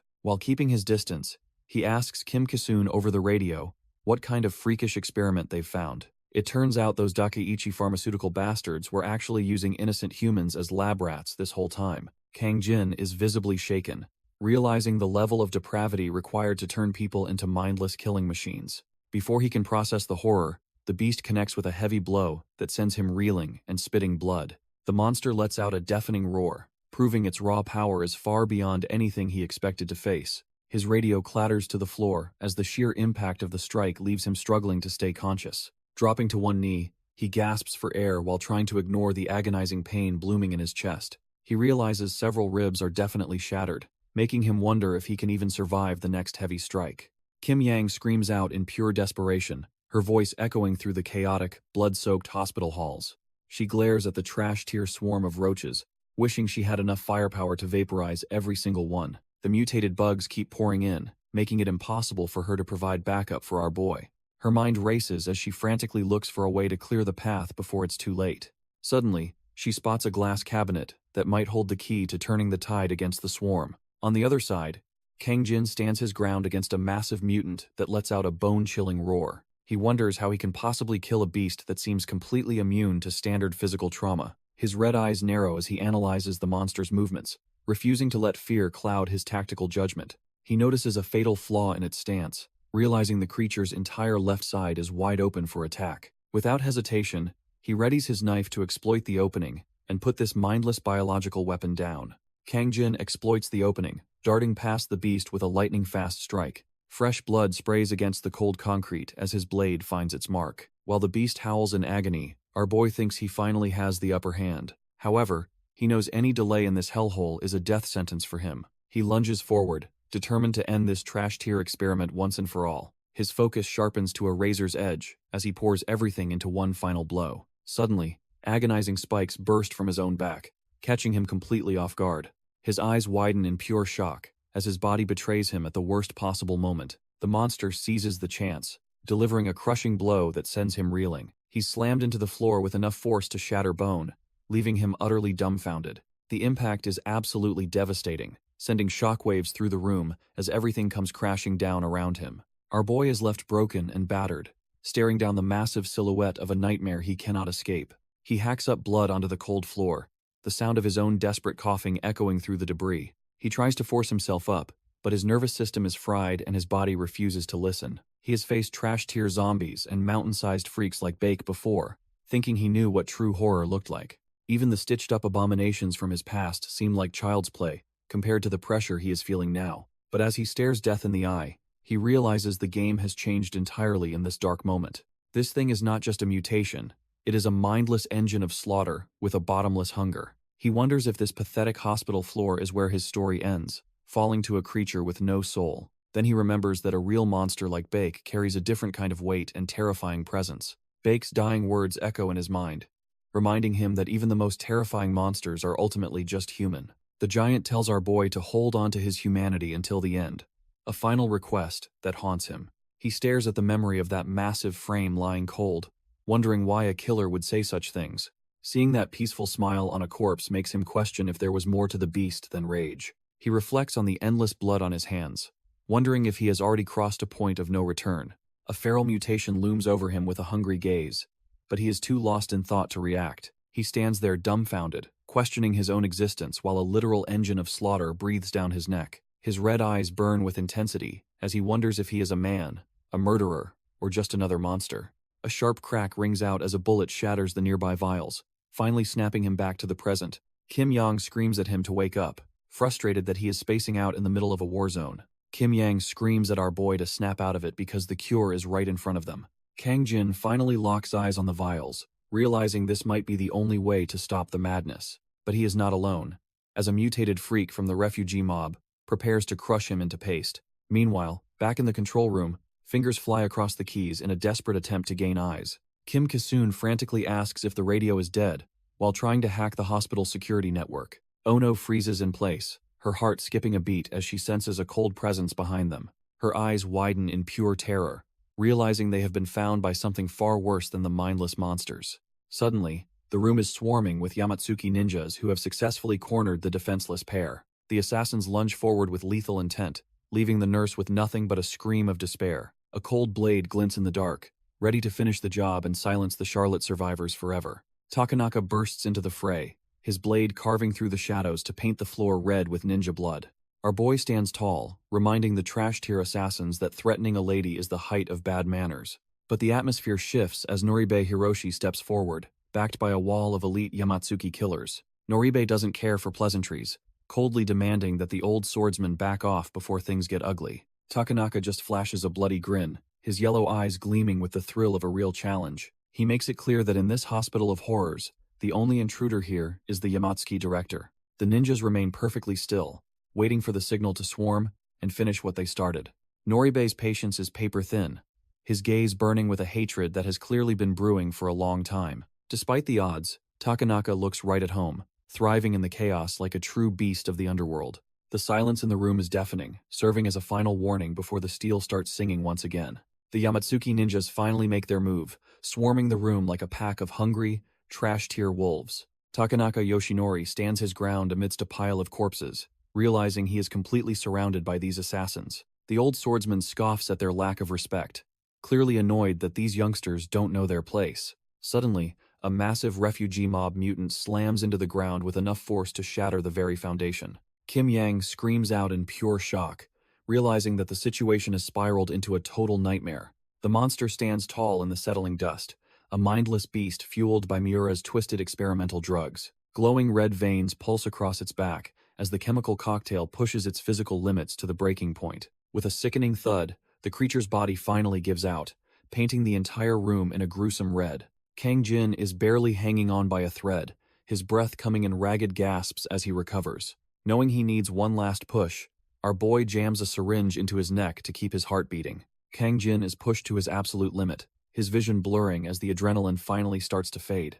Our boy finally collapses in front of the medical supplies, his body refusing to move another inch. Kim Yang rushes over in a panic, screaming for her partner to stay with her as things get worse. She desperately shakes him, pleading for him not to just lie there while they are still in danger. Suddenly, a trash-tier nightmare comes to life, as a massive cockroach sinks its mandibles into the twisted doctor. Kim Yang is completely dumbfounded, wondering how things could possibly get any more disgusting in this hellhole. Her heart skips a beat when she realizes they aren't just dealing with one oversized bug. A literal tide of the giant pests floods the room, turning the hospital into a buffet for the swarm. Refusing to leave him behind, she hauls the unconscious ace onto her back and makes a break for it. Meanwhile, the clock winds back 10 years to a remote Tokyo facility where this madness likely first took root. Takanaka stands amidst a pile of bodies, facing the lone survivor of a failed ninja ambush. He watches the boy tremble, noting that the kid is clearly out of his league against a master. Our boy wonders if his enemies are so desperate, they've started sending literal children to do their dirty work. He realizes the trainee is far too young for this, his hands shaking as he grips a blade. Deciding the cub isn't worth the effort, Takanaka sheathes his sword and tells him to go home. The mercy stings, and the boy grits his teeth in a fit of pure, humiliated rage. He tries a desperate backstab, proving he's already cut from a much darker, more dishonorable cloth. Takanaka's yellow eyes flare as he senses the pathetic strike coming from his blind spot. He slams the brat into the floor with a bone-crushing stomp, ending the fight instantly. Effortlessly disarming him, Takanaka mocks the idea of a child playing with such dangerous adult toys. Noribe screams that he's a true ninja and demands his opponent finish the job right now. Takanaka just sighs, realizing he needs to teach this brat a lesson about real shinobi life. He brings the blade down, carving a permanent reminder into the boy's face with a sharp slash. Blood sprays across the room as the reality of his weakness finally sinks in. Standing over him, our boy mocks the kid for being trash-tier at his supposed profession. Noribe trembles in agony, realizing he's just an ordinary child playing a very dangerous game. Takanaka tells him to go home and stop playing pretend before walking away in total disgust. Broken and bleeding, the boy contemplates the cruel fate of those who walk the path of death. Every drop of blood hitting the floor feels like a fresh wave of soul-crushing humiliation. He's left with a jagged scar and a burning hatred that will define his entire future. Noribe touches his old scar, realizing the time for his long-awaited revenge has finally arrived. Takanaka stands amidst the carnage, admitting the former brat has earned the title of Tiger of Kabukicho. The old master exhales slowly, clearing his mind of everything except the lethal intent of his opponent. He levels his bloody katana, taunting the kid to step up and prove his skills aren't just talk. Noribe unsheathes his blade, fueled by the conviction that he's no longer that pathetic child from the past. He charges with explosive power, desperate to finally cut down the man who once spared him out of pity. Their steel meets with a violent ring, a collision of two different eras of swordsmanship clashing at once. Takanaka grunts under the force, surprised that the boy's technique has actually become this refined and heavy. They trade high-speed strikes across the room, turning the sterile hospital environment into a bloody battlefield. Noribe realizes the old man is still a beast, but he refuses to let this chance slip away again. Noribe sneers that our boy Takanaka has finally grown soft and slow with age during their clash. Takanaka parries the heavy blow, but Noribe just yells that his defensive style is utter garbage. He taunts the master, asking if he really thinks he can survive by just playing it safe. Takanaka's eyes flare with a predatory yellow light as he prepares to shift his momentum and counter. Noribe screams for him to stop messing around and actually fight like the monster he used to be. Suddenly, the old man's blade passes right through Noribe's body, as if he were a ghost. Takanaka is completely dumbfounded, realizing he just swung at a high-speed afterimage, or a clever illusion. Noribe whispers from the shadows beneath him, mocking the old man for looking in the wrong direction. Takanaka barely brings his katana down in time to stop a lethal strike aimed at his vitals. Noribe laughs, disappointed that a legendary swordsman would fall for such a basic, trash-tier feint. Noribe screams that the old man's legendary title is a complete waste on someone so pathetic. He vanishes into a blur of speed, leaving nothing but the sound of rushing air behind. Takanaka is left scanning the room in shock, realizing his opponent has completely slipped his senses. Suddenly, Noribe descends from the ceiling like a vengeful shadow, aiming to split the master in two. Metal shrieks against metal as Takanaka barely manages to catch the lethal strike on his own blade. Noribe kicks off a control panel, resetting his stance with the grace of a professional assassin. The old master just chuckles, genuinely impressed that the kid actually moves like a real ninja. Noribe stares back with cold eyes, asking if the old man is really trying to act relaxed. He doesn't wait for an answer, launching himself forward again with a speed that defies logic. Their blades collide once more as Noribe's rage boils over, fueled by years of resentment.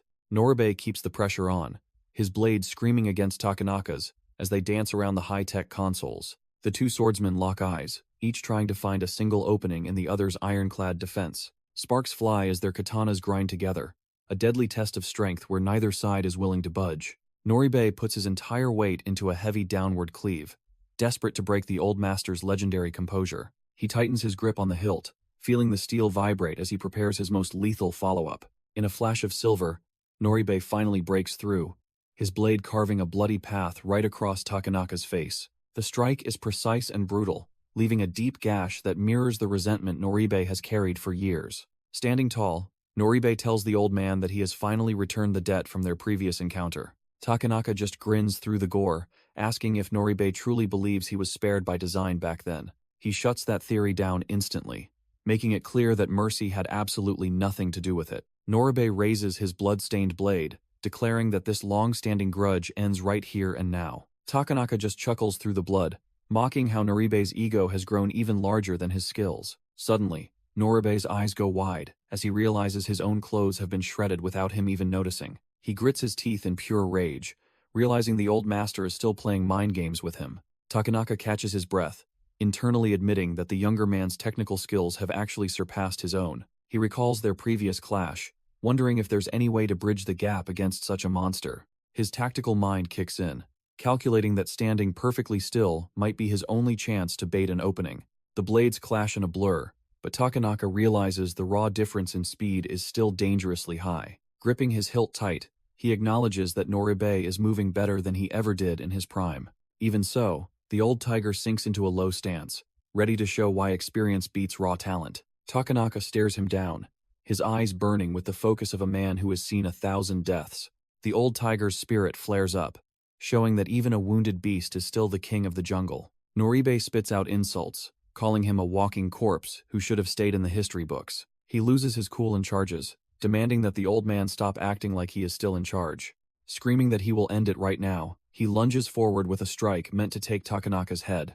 Our boy Takanaka does not even blink, his gaze locked onto the rhythm of the younger man's movements. With a subtle flick of his thumb, he prepares to unleash a technique honed through decades of bloodshed. He carves through the air in a perfect arc, proving that his blade still bites deeper than any rookie's. Suddenly, Noribe vanishes and reappears above him, catching the legendary swordsman off guard for just a split second. He snarls that being spared in the past was a humiliation far worse than actually dying that day. The hospital walls shake as the two swordsmen trade blows at speeds the human eye can barely track. Noribe lunges forward with a roar, swearing to settle his long-standing debt with the old legend right here. He mocks the veteran for trying to conserve energy, claiming such shallow tricks won't save him today. Our boy Takanaka digs his heel into the floor, preparing to show this brat the weight of true experience. He unleashes a massive, sweeping arc that sends Noribe spinning through the air like a discarded rag. Despite the hit, Takanaka grinds his teeth, worried that his aging body made the strike a bit too shallow.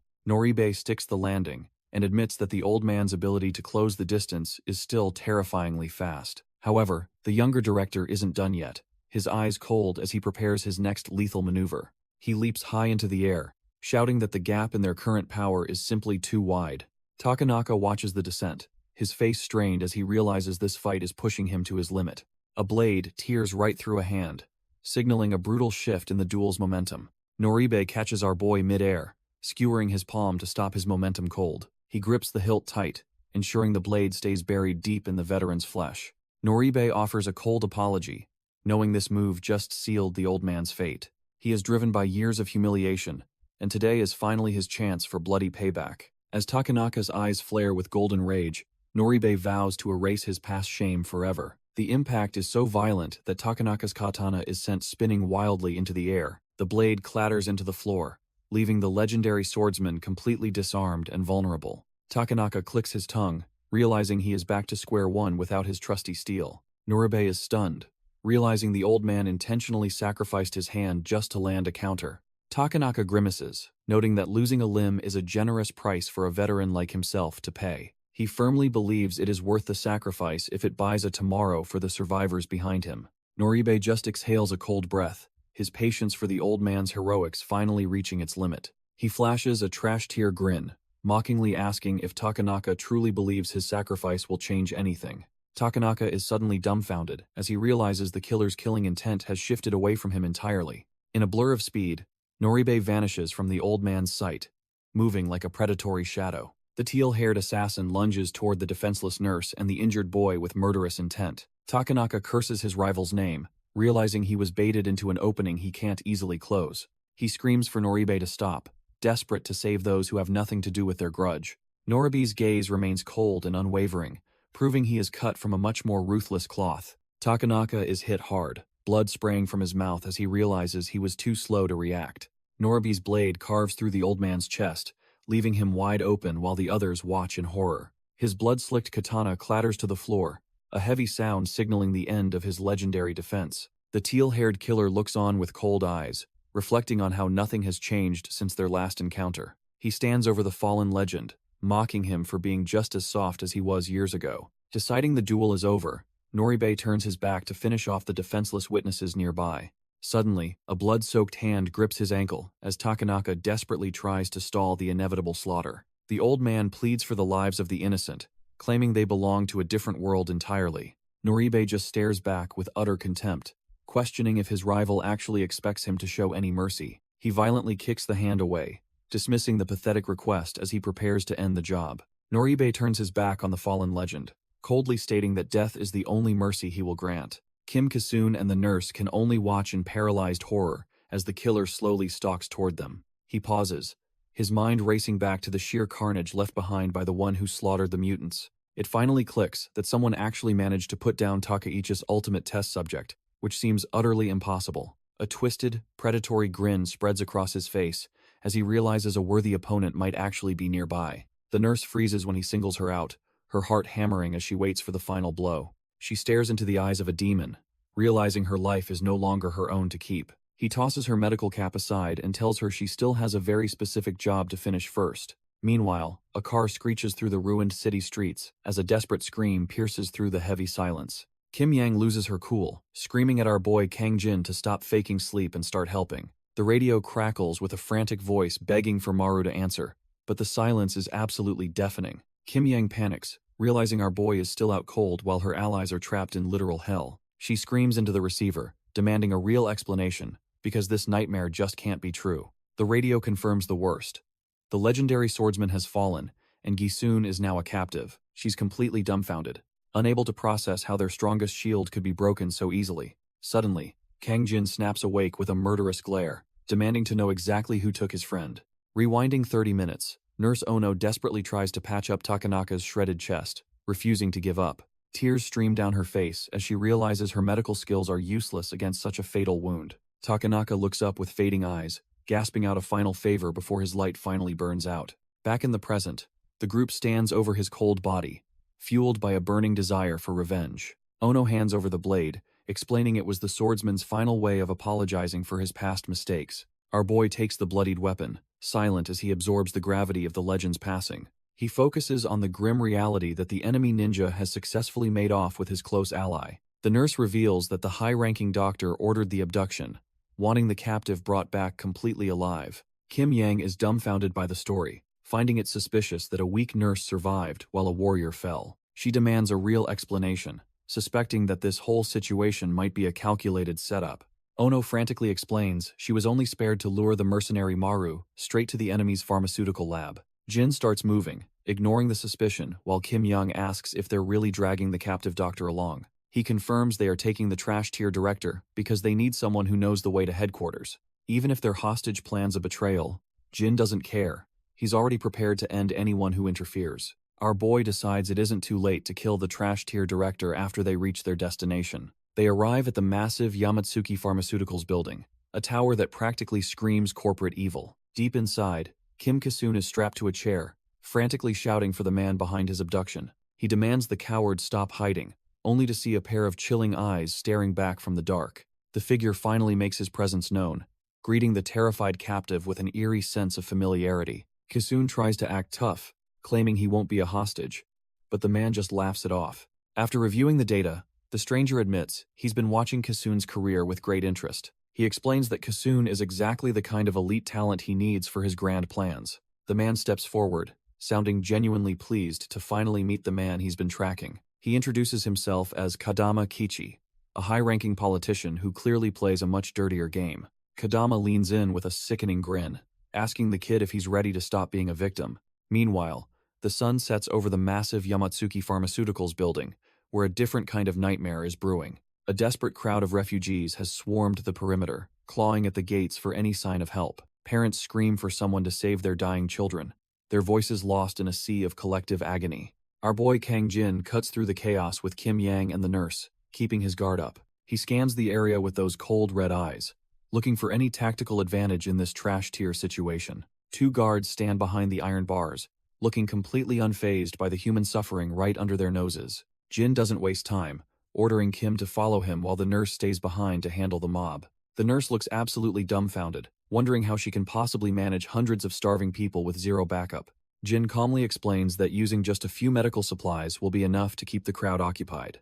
Kang Jin tells Kim Yang to watch as he uses North Korean breakthrough tactics against the gate guards. Back at the perimeter, the nurse starts treating a little girl's wounds, trying to keep her calm. She realizes that being a nurse means she can't just walk away from these suffering people. Word spreads like wildfire through the crowd that someone is actually offering medical help in this hellhole. Kim Yang watches the mob swarm the nurse, realizing Jin's plan to use her as a distraction worked. With the guards busy watching the chaos, our boy decides it's finally time to make his move. They vault over the iron perimeter with ease, leaving the trash-tier security and the desperate crowd far behind.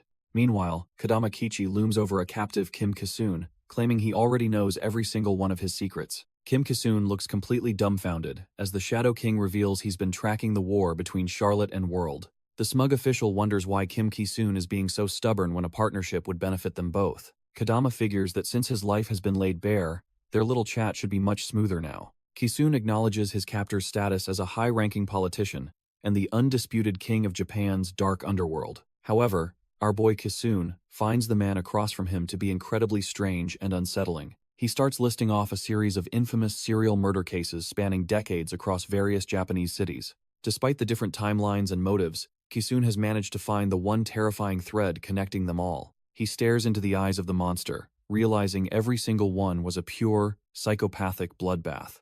Kisun drops the bombshell that Kadama didn't just watch. He was the secret benefactor sponsoring these killers. The genius fund manager demands to know why someone would fund such madness without any financial gain. Instead of denying it, the Shadow King just smirks, impressed that his darkest secrets were finally dragged into light. He grips Kisun's shoulder, admitting that this level of deduction makes him want the boy as a partner. Kadama leans in close, telling our boy that he is dead wrong about there being no profit in madness. He whispers a chilling secret into Kisun's ear, claiming that God himself has finally acknowledged his dark work. Kisun is completely dumbfounded, unable to process the idea of a divine being blessing such a blood-soaked path. The Shadow King steps back with a smug grin, confirming that his twisted efforts have truly moved the heavens. He raises his cane like a scepter, convinced that the chaos he sowed was a necessary tribute to fate. He points to the vision of Japan's total destruction, seeing the crumbling cities and suffering as a grand masterpiece. Kisun watches in horror as Kodama explains that these sacrifices were his way of truly caring for humanity. The monster raises his cane high, boasting about how he nurtured pure evil through both money and spirit. With a manic look, he argues that even the world's greatest philosophers knew human nature was inherently trash tier.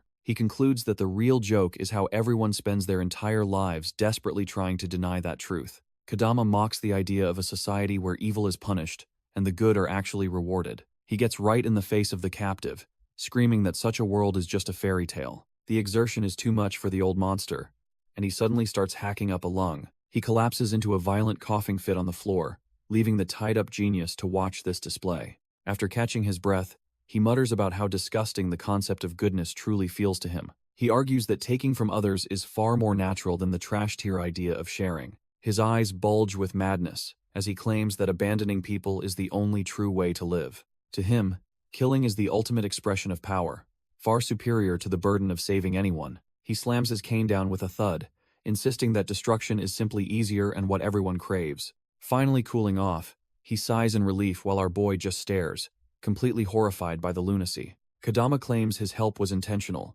his twisted smile showing he's enjoying every second of the chaos. He wonders if the divine finally answered his prayers, his footsteps echoing through the dark, cold room. He reveals that Japan's destruction was the answer, leaving the tied-up fund manager completely dumbfounded and terrified. Gripping his cane, the old monster mutters that this nightmare is only the beginning of his grand design. He raises his arms in a manic frenzy, declaring himself the lord of the coming ruin and destruction. Turning back, he asks if the timing of these disasters seems a bit too convenient to be random. Kisun realizes the stimulants, the corporate war, and even the earthquake were all part of a singular plan. With bloodshot eyes, Kodama screams about devouring everything, from the rival groups to the entire world itself. Suddenly, the intercom crackles to life as panicked voices call out for the doctor to address a breach. Reports flood in about intruders from the fund manager's group, catching our boy off guard as things shift. Kisun's eyes light up with hope as he realizes Kim Yang might be the one causing the chaos.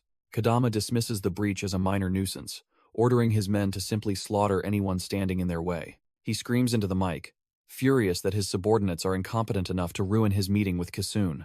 Reports of U.S. military evacuation ships arriving at the port only add more fuel to the chaotic fire. The old man slams his fist in a rage, convinced his forces are far superior to any military might. While Kodama continues his unhinged rant, Kisun remains bound and terrified by the sheer scale of the madness. Our boy is left speechless, wondering if this lunatic actually intends to declare war on the entire world. Kodama suddenly shifts back to a polite tone, apologizing to his guest for the brief and messy interruption. He looks toward his monitors, eager to showcase a gruesome spectacle featuring his failed biological test subjects. Clearing his throat, the mastermind prepares to announce the next phase of his twisted and bloody grand design. Loudspeakers crackle to life over the bloodied bodies of the guards our boy just absolutely flattened. The voice on the other end mockingly welcomes the Korean guests, praising them for surviving this far. Kim Yang finds the man's voice utterly repulsive, while Jin realizes they've walked straight into a trap. Kodama appears on the screens, gleefully explaining that Kisun will finally submit once his friends are dead.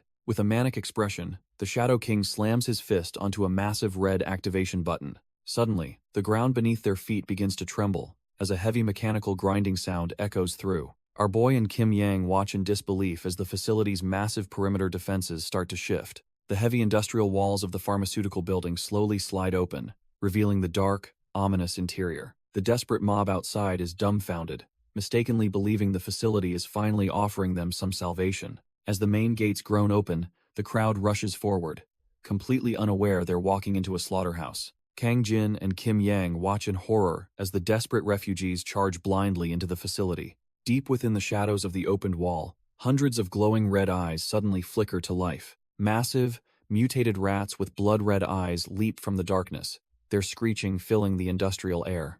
A literal sea of vermin floods the floor, moving with a terrifying, single-minded hunger toward our boy. They realize these aren't ordinary pests, but trash-tier bioweapons, just like the cockroaches they faced before. Jin prepares for a fight, but the swarm surges past him like a tidal wave of fur. The vermin scale the walls with unnatural speed, heading straight for the unsuspecting crowd of civilians. Screams erupt as the first refugee is dragged down and torn apart by the ravenous, drug-enhanced monsters. From his command center, Kadama watches the carnage on his monitors and laughs like a total lunatic. The Shadow King revels in the chaos, claiming this bloody apocalypse is the melody of the future. While the rats swarm above, a memory of a much filthier place begins to surface. In this grimy pigsty, a dark silhouette carrying a heavy axe stalks through the squealing herd. Joe Mandiuk laughs and tells the kid to stop wasting time and start moving already. Our boy Jin stands paralyzed, wondering how he ended up in this trash-tier training ground. He looks on in pure shock, his red eyes wide as the gravity of the situation sinks in.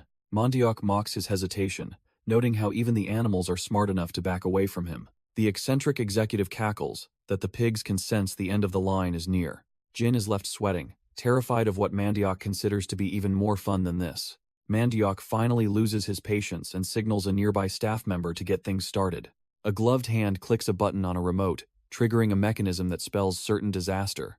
A heavy metal door slides open with a mechanical hum, revealing a pitch-black abyss waiting for its next victim. Mandiuk asks our boy if he recognizes the entrance, his voice dripping with a twisted kind of excitement. He explains it is the final path for the pigs, mocking Jin by asking if he would enter voluntarily.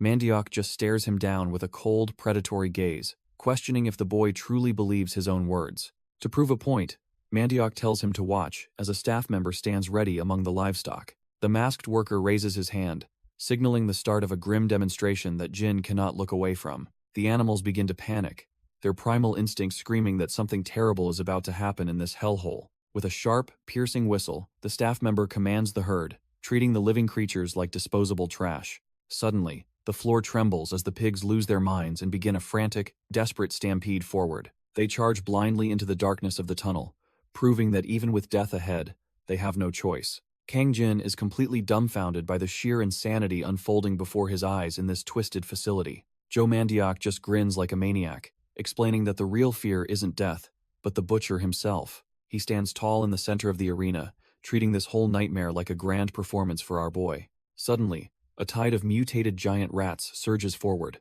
their red eyes glowing with a ravenous, unnatural hunger. The swarm descends like a living shadow, ready to tear apart anything that stands in their path. Blood sprays everywhere as the vermin collide with their target, turning the floor into a gruesome slaughterhouse. But our boy isn't going down that easy, gripping his blade tight as blood drips from the cold steel. Taking a steady breath, Kang Jin centers himself while the carcasses of the trash-tier monsters pile up around him. He becomes a whirlwind of steel, slicing through the vermin with the precision of a master swordsman. Even as more rats lunge for his feet, he remains unfazed, ready to carve a path through the filth. Kang Jin stands firm over the mountain of vermin, his blade already slick with the blood of these pests. Nearby, the muscular nurse is losing her mind, screaming in pure disbelief at the literal sea of rodents. Our boy doesn't flinch, staring down the dark tunnel where even more of the trash-tier swarm awaits. He can feel the pressure building, his instincts screaming that the real threat is still lurking in the shadows. With eyes glowing a predatory red, he coldly commands the nurse to get inside before things get even messier. Surprisingly, the mutated rats hesitate, seemingly terrified by the overwhelming killing intent radiating from our boy. The entire swarm begins to retreat, scurrying back into the darkness as if they've finally met their natural predator. Exhausted and tattered, the nurse wonders what just happened, unable to process how the tide turned so quickly.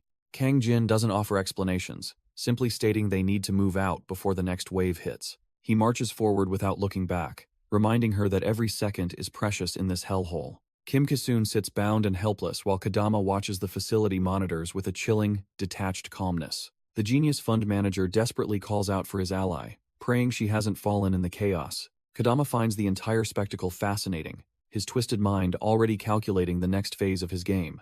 Kim Ki-soon mocks the Shadow King, laughing because those trash-tier rats couldn't even touch his savior. The villain just smirks, completely unbothered by the minor setback in his grand, bloody design. Kadama coldly explains those were just failed prototypes, barely worth the effort of creating them. Meanwhile, our boy and the purple mercenary stand their ground, sensing a much darker presence approaching. The true successes are finally revealed, equipped with high-tech gear and glowing vials of perfected combat drugs. These elite monsters are cut from a different cloth, built solely for high-level, drug-enhanced slaughter. A soldier triggers a rapid healing stimulant, his muscles bulging as the perfected formula takes hold. Syringes hit the floor as the narrator explains that combining these drugs usually shreds a human body. We get a grim reminder of a previous test subject who turned into a literal blood fountain after overdosing.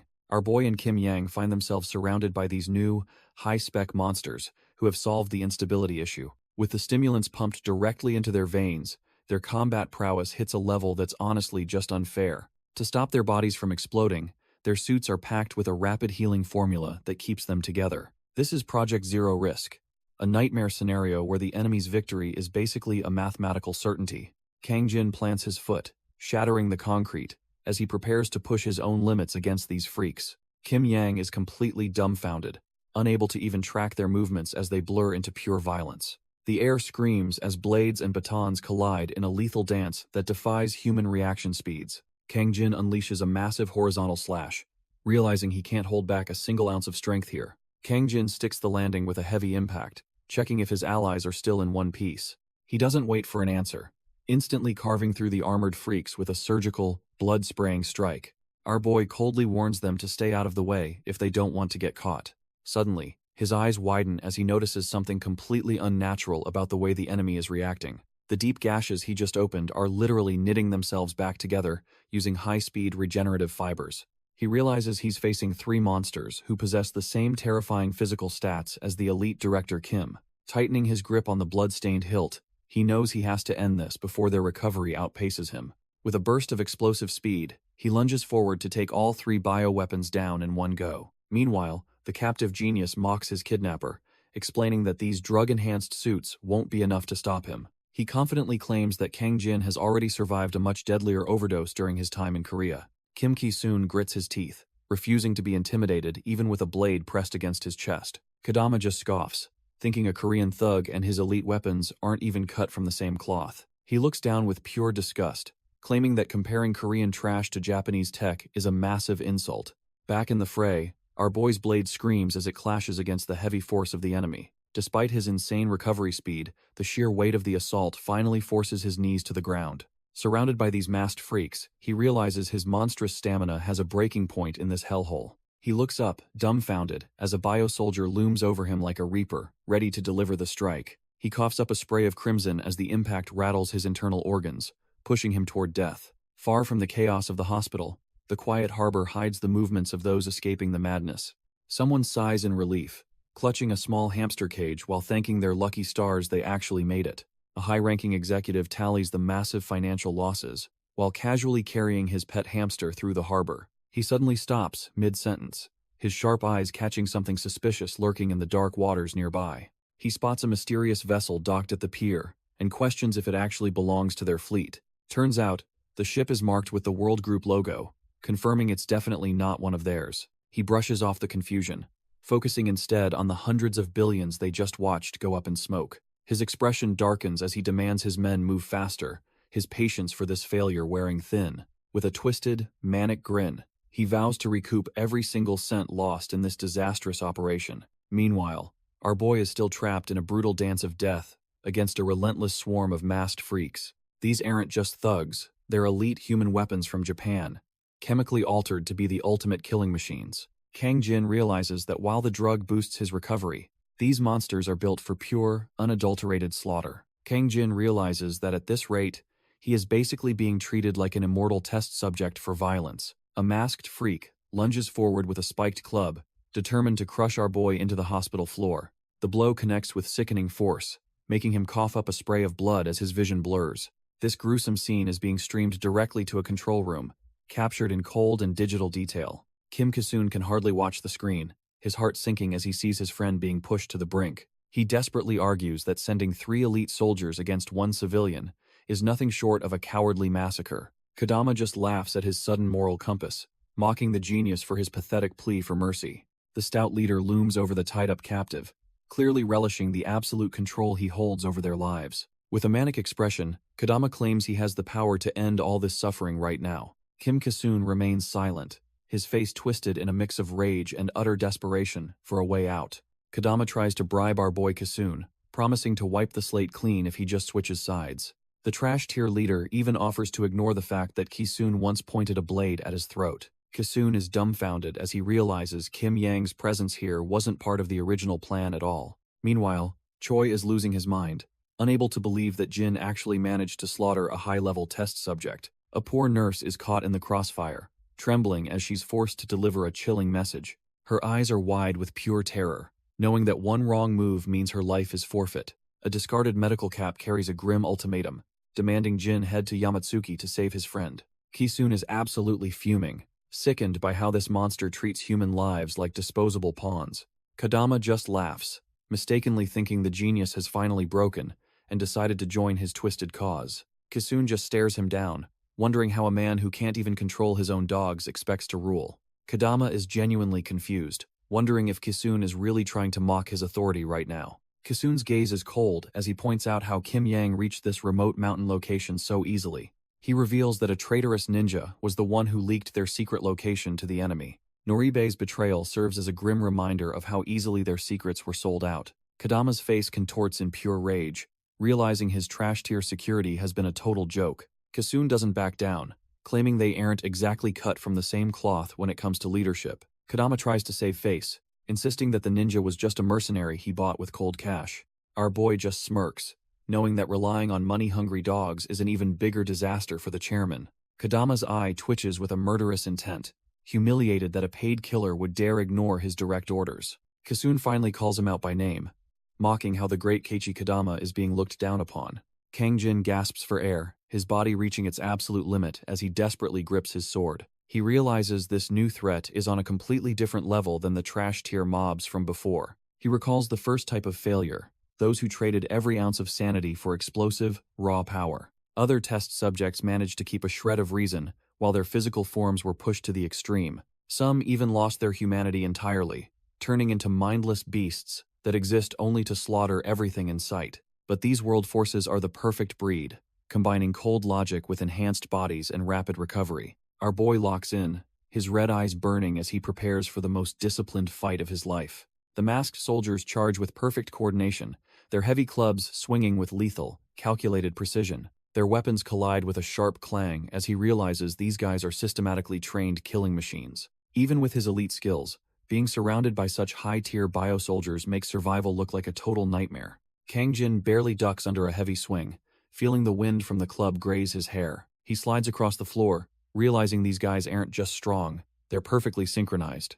Suddenly, a heavy impact sends our boy flying backward as his defense finally buckles under the pressure. He hits the ground hard, his mind racing as he tries to process how they broke his rhythm. The masked soldiers loom over him, raising their spiked clubs to finish the job once and for all. A massive crash echoes through the hall as the environment itself starts to give way under the intensity. Thick dust fills the air, momentarily blinding everyone and giving him a desperate chance to reset. Kang Jin erupts from the smoke, his blade cutting through the haze with a series of lightning-fast strikes. He stands his ground against the squad, knowing he can't afford a single mistake in this narrow hallway. Despite the deep gashes he carved into them, the bio-soldiers don't even flinch, proving they're built differently. Kang Jin readies his blade, his body screaming in protest as the pressure of the fight mounts. He wipes blood from his lip, realizing that taking on 3 of these monsters at once is suicide. Even his deepest cuts are useless since these trash-tier bio-soldiers just knit their flesh back together instantly. Our boy grips his hilt tighter, knowing he's running out of time and stamina to end this. He needs to break through this wall of meat immediately to save Kim Ki-soon before it's too late. Nearby, Kim Young clicks her tongue in annoyance, her sharp eyes struggling to track the chaotic movement. She curses the Japanese Empire's twisted experiments, frustrated that she can't even find a clear opening for cover. Finally, she gets a lock on their positions, lining up a shot while Kang Jin keeps them busy. Her finger tenses on the trigger as she prepares to put a hole through their thick skulls. Suddenly, a blinding flash of light tears through the air, signaling a massive shift in the battlefield's momentum. Kim Yang is completely dumbfounded as a new threat suddenly interrupts her focus on the bio-soldiers. Executive Choi stands tall, coldly telling the North Korean woman to back off from his hunt. She realizes this is the same bastard who killed Beard Asbai, and her anger hits its limit. Choi doesn't even flinch, his stoic expression showing he views her as nothing more than a nuisance. Knowing she needs to get serious, she rips off her torn jacket to prepare for a brawl. She demands he pay for her ruined gun, brandishing a small blade since her sniper is useless. Choi finds her demand hilarious, asking if she's actually skilled enough to serve as his warm-up. Our girl just gives a wicked smile, telling him he better get his money ready for the debt. She kicks off the ground with insane speed, refusing to let him dictate the flow of battle. Their weapons clash with a violent ring, signaling the start of a desperate, high-stakes duel. Kim Yang swings wildly, but Choi parries every strike like she's just a child throwing a tantrum. Choi remains completely unfazed, wondering if she's even capable of providing a decent warm-up for him. Our girl loses her cool, screaming at him to stop playing defense and face her head-on. He easily slips past her blade, mocking how her impatience is making her movements predictable and trash tier. Refusing to back down, she charges forward with a look that says she's ready to die for this kill. She closes the distance in a flash, but Choi just keeps his distance with the grace of a pro. Choi looks at her with pure disdain, realizing she's far more reckless than he initially anticipated. Suddenly, he catches her off guard with a heavy kick that sends her world spinning in an instant. As she stumbles back, he asks if she really thought such basic moves would ever touch him. He admits he expected more from a North Korean assassin and finds her performance utterly disappointing. Kim Yang bets everything on a final, desperate lunge, screaming that it is a matter of life or death. She mocks her opponent, claiming that the assassins from Japan are soft compared to the hell she survived. Choi remains eerily calm, his grip tightening on his hilt as he prepares to end this annoying distraction. With a single, effortless motion, he shatters her momentum and sends her small blade flying into the air. He moves like a ghost, coldly stating that she is about to experience the lethality of a real assassin. A horrific spray of crimson follows his strike as he carves a deep, fatal path right through her chest. Our girl hits the floor hard, her body failing as Choi walks away without feeling a shred of remorse. She lies there in a pool of her own blood, her eyes glazed over after underestimating a true monster. Choi barely spares her a second glance, turning his attention back to the real threat currently being swarmed nearby. Kang Jin continues his desperate struggle, his katana clashing against the spiked clubs of the relentless, mask-wearing bio-soldiers. Choi looks down in disgust, convinced his opponent was just another piece of trash-tier luck. He turns his back, feeling genuinely disappointed that the supposed elite mercenary wasn't even worth a warm-up. Suddenly, a sharp pain pierces his leg as a hidden blade sinks deep into his flesh. The elite enforcer is completely dumbfounded, realizing he made the fatal mistake of underestimating her tenacity. His face contorts with rage as he curses her for being such a persistent North Korean pest. Kim Yang just grins through the blood, finding it hilarious that a Japanese assassin is so easily rattled. She proudly declares her status as a top-tier killer forged in the brutal fires of North Korea. Choi quickly puts some distance between them, his ego bruised just as much as his bleeding leg. Our girl struggles to her feet, mocking his squirrel-like speed while preparing for a desperate second round. The atmosphere turns heavy, as Choi realizes he is no longer hunting, but fighting for his life. Kim Yang tightens the makeshift bandage over her wound, knowing the real fight is only just beginning. She grips her blade tight, taunting him that they won't know who's superior until the final measurement.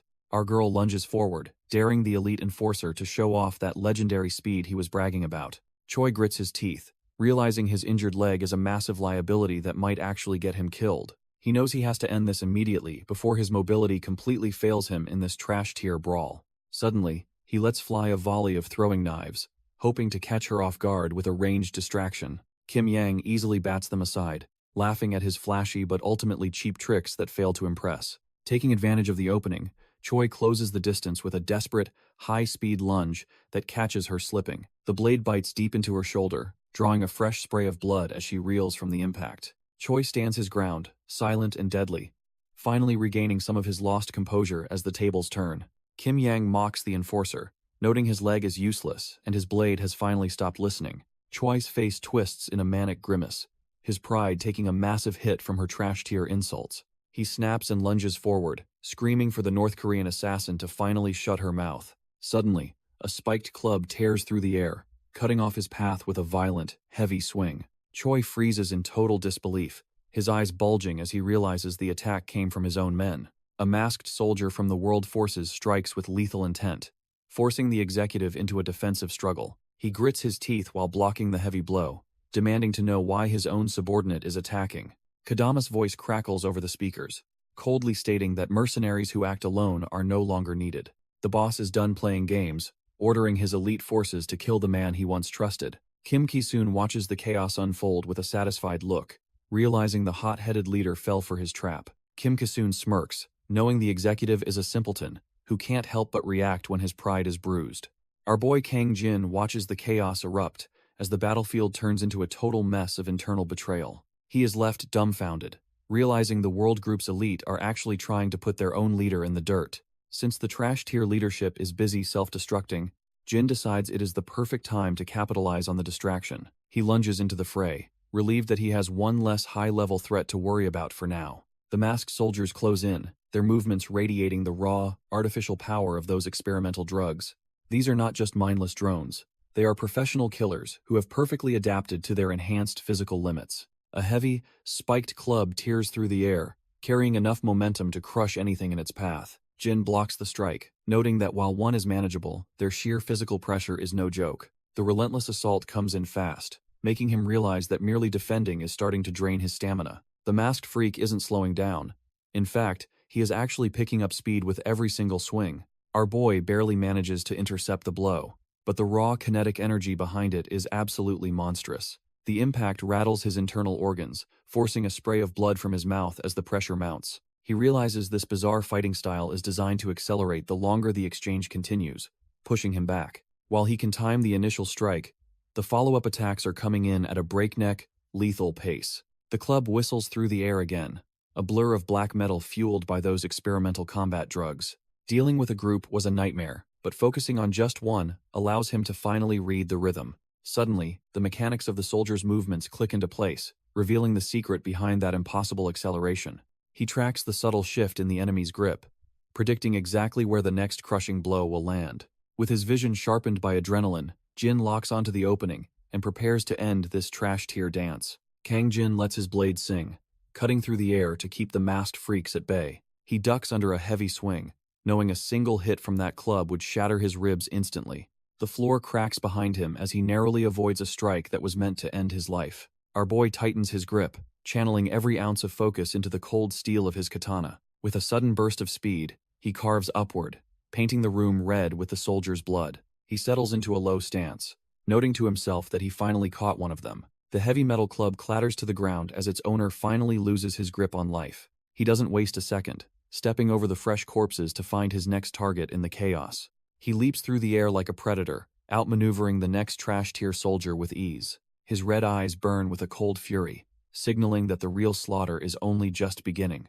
Back at the facility, the docs tell President Han that the experimental drug is rapidly inflating Jin's muscle mass. Looking at the mountain of dead soldiers, it's clear his power spike goes way beyond just looking buff. The secret lies in his recovery speed, which has essentially supercharged his entire internal network. This means his brain and eyes are now reacting to danger before his enemies can even blink. Our boy decides it's time to test a new fighting style tailored for this monstrously efficient body. He starts the process by focusing on the absolute basics of a high-speed engagement. His first priority is using his enhanced perception to predict exactly where the next strike will land. Secondly, he aims to minimize his own movements to keep his counterattacks completely invisible to the naked eye. A spiked club clangs against his blade, but he doesn't even budge an inch from the impact. He realizes that with this new strength, he can generate lethal power from even the most restricted stances. Kang Jin realizes that minimal movement is the key to mastering his newly evolved, high-speed body. He tightens his grip, confident that he has finally decoded every single pattern in his enemy's movements. With veins bulging from the strain, our boy decides it's time to put an end to this farce. He stands firm, warning them that while they can flee, Kim Kisoon isn't going anywhere with them. Kadama just scoffs at the threat, clearly unimpressed by the young swordsman's sudden burst of bravado. Kang Jin levels his blood-stained blade, telling the villain that if he won't listen, he can just die. The antagonist just smirks, telling our boy not to get things twisted about who is actually in control. His expression turns ghoulish as he claims that Kang Jin is the one walking straight into a grave. Enraged by the taunts, our boy lunges forward to cut down the trash-tier leader once and for all. Kadama casually clicks a remote, mocking him for charging blindly into a trap hidden within the shadows. The lights flicker on, revealing a hall filled with relics that feel like a twisted, high-end museum. Our boy stops dead in his tracks, realizing the vast room ahead is anything but a safe passage.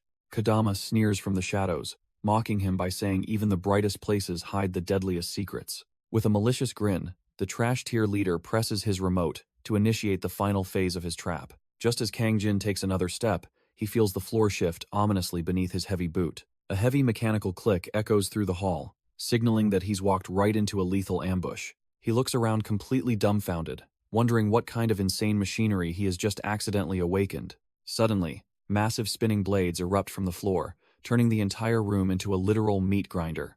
Meanwhile, Kim Young finds herself locked in a desperate stalemate against the relentless and deadly Executive Choi. Bleeding and exhausted, she begrudgingly admits to herself that this Japanese assassin is actually the real deal. Choi sneers through his exhaustion, claiming the North Korean assassin is only alive because of pure, dumb luck. Kim Young just scoffs at his nitpicking, her boots scraping the floor as she prepares a desperate counteroffensive. She lunges forward with her daggers, her only goal being to take the head of this relentless monster. Choi blocks the strike with ease, retorting that it is her head that will be flying through the air. She refuses to back down, shouting that she is not about to hand over her life so easily. The elite enforcer barely flinches as he parries a blade aimed right for his throat with cold precision. He tightens his grip on his katana, his instincts telling him it is finally time to finish this duel. He unleashes a massive horizontal slash, but our girl ducks just in time to avoid being cut in half. Her eyes burn with a feral intensity, knowing that one wrong move means a one-way trip to the afterlife.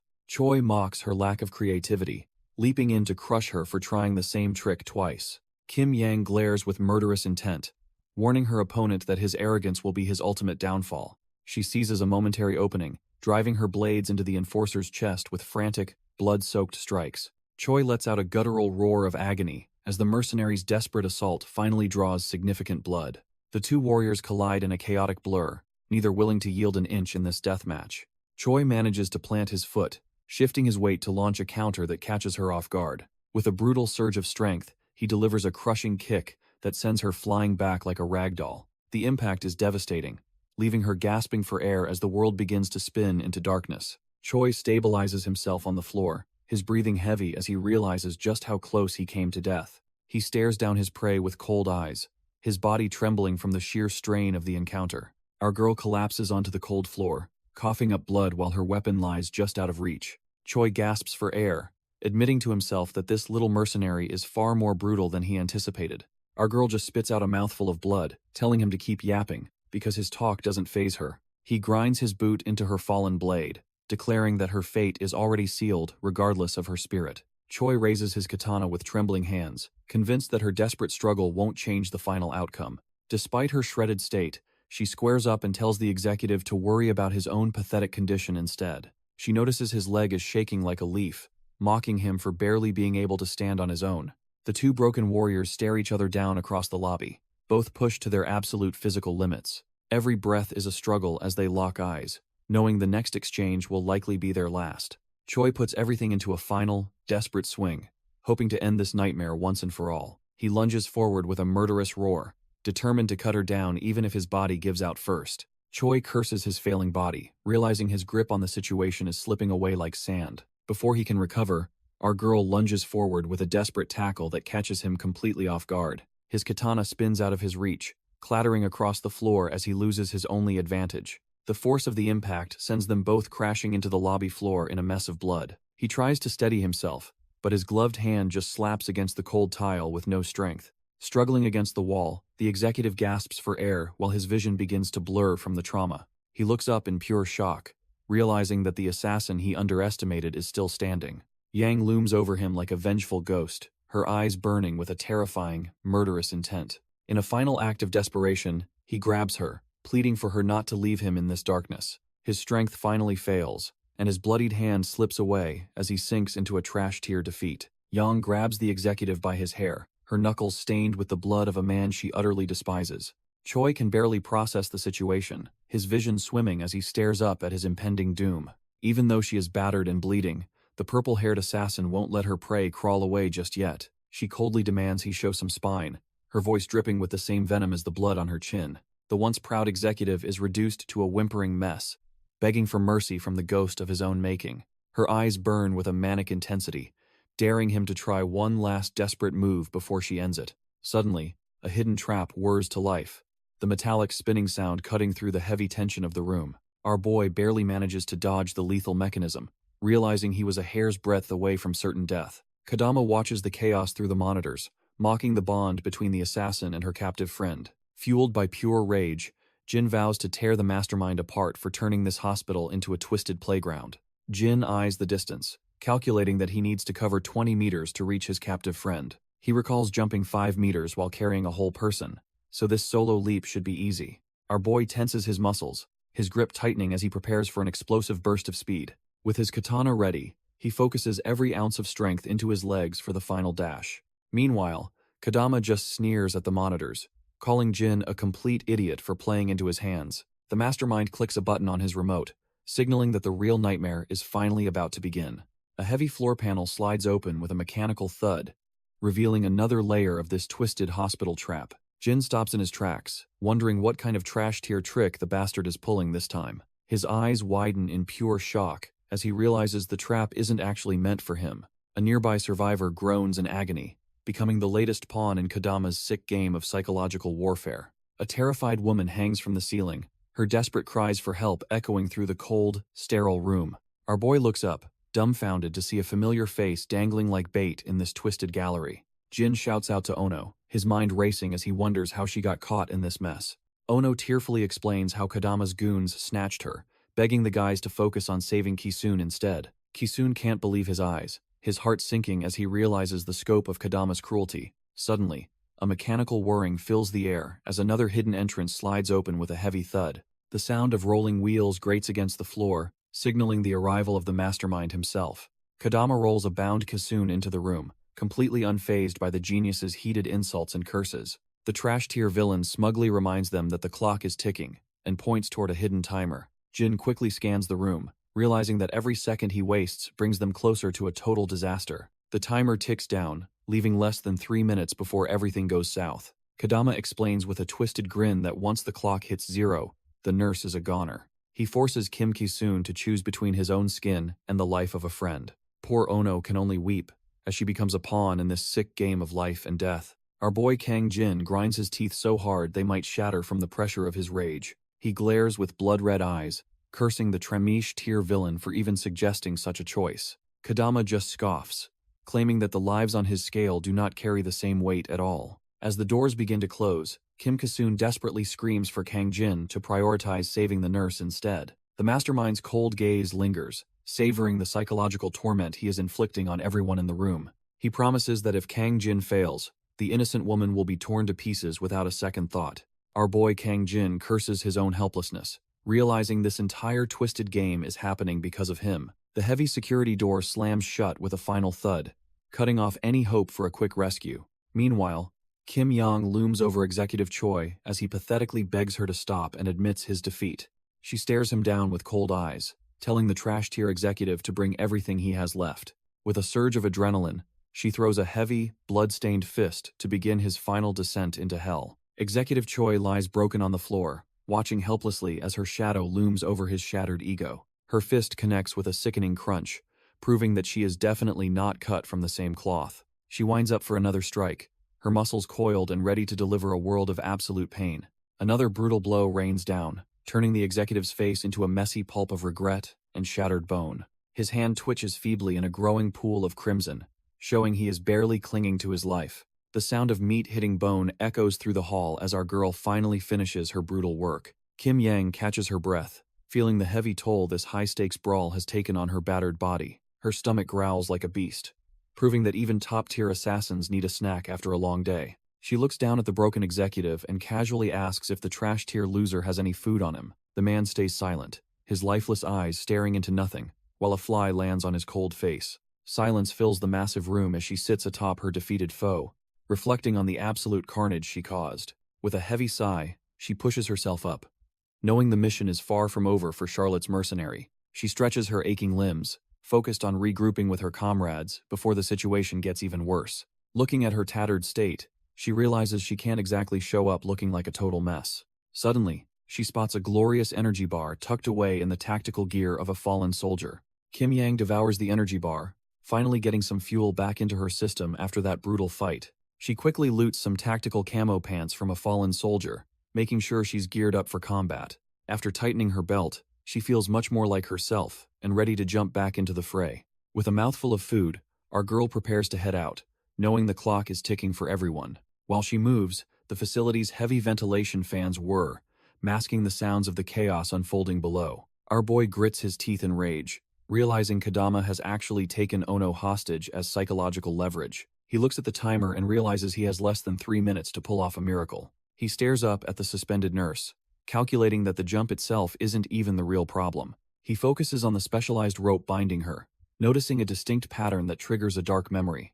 It's cut from the same cloth as the wire used by those trash-tier ninjas back at Danan. Those trash-tier ninjas are using a specialized wire that our boy might not even be able to cut. Even if he manages to slice through the cord, the physics of the situation are completely against him. He calculates the trajectory, realizing a straight jump covers far more ground than a curved path toward her.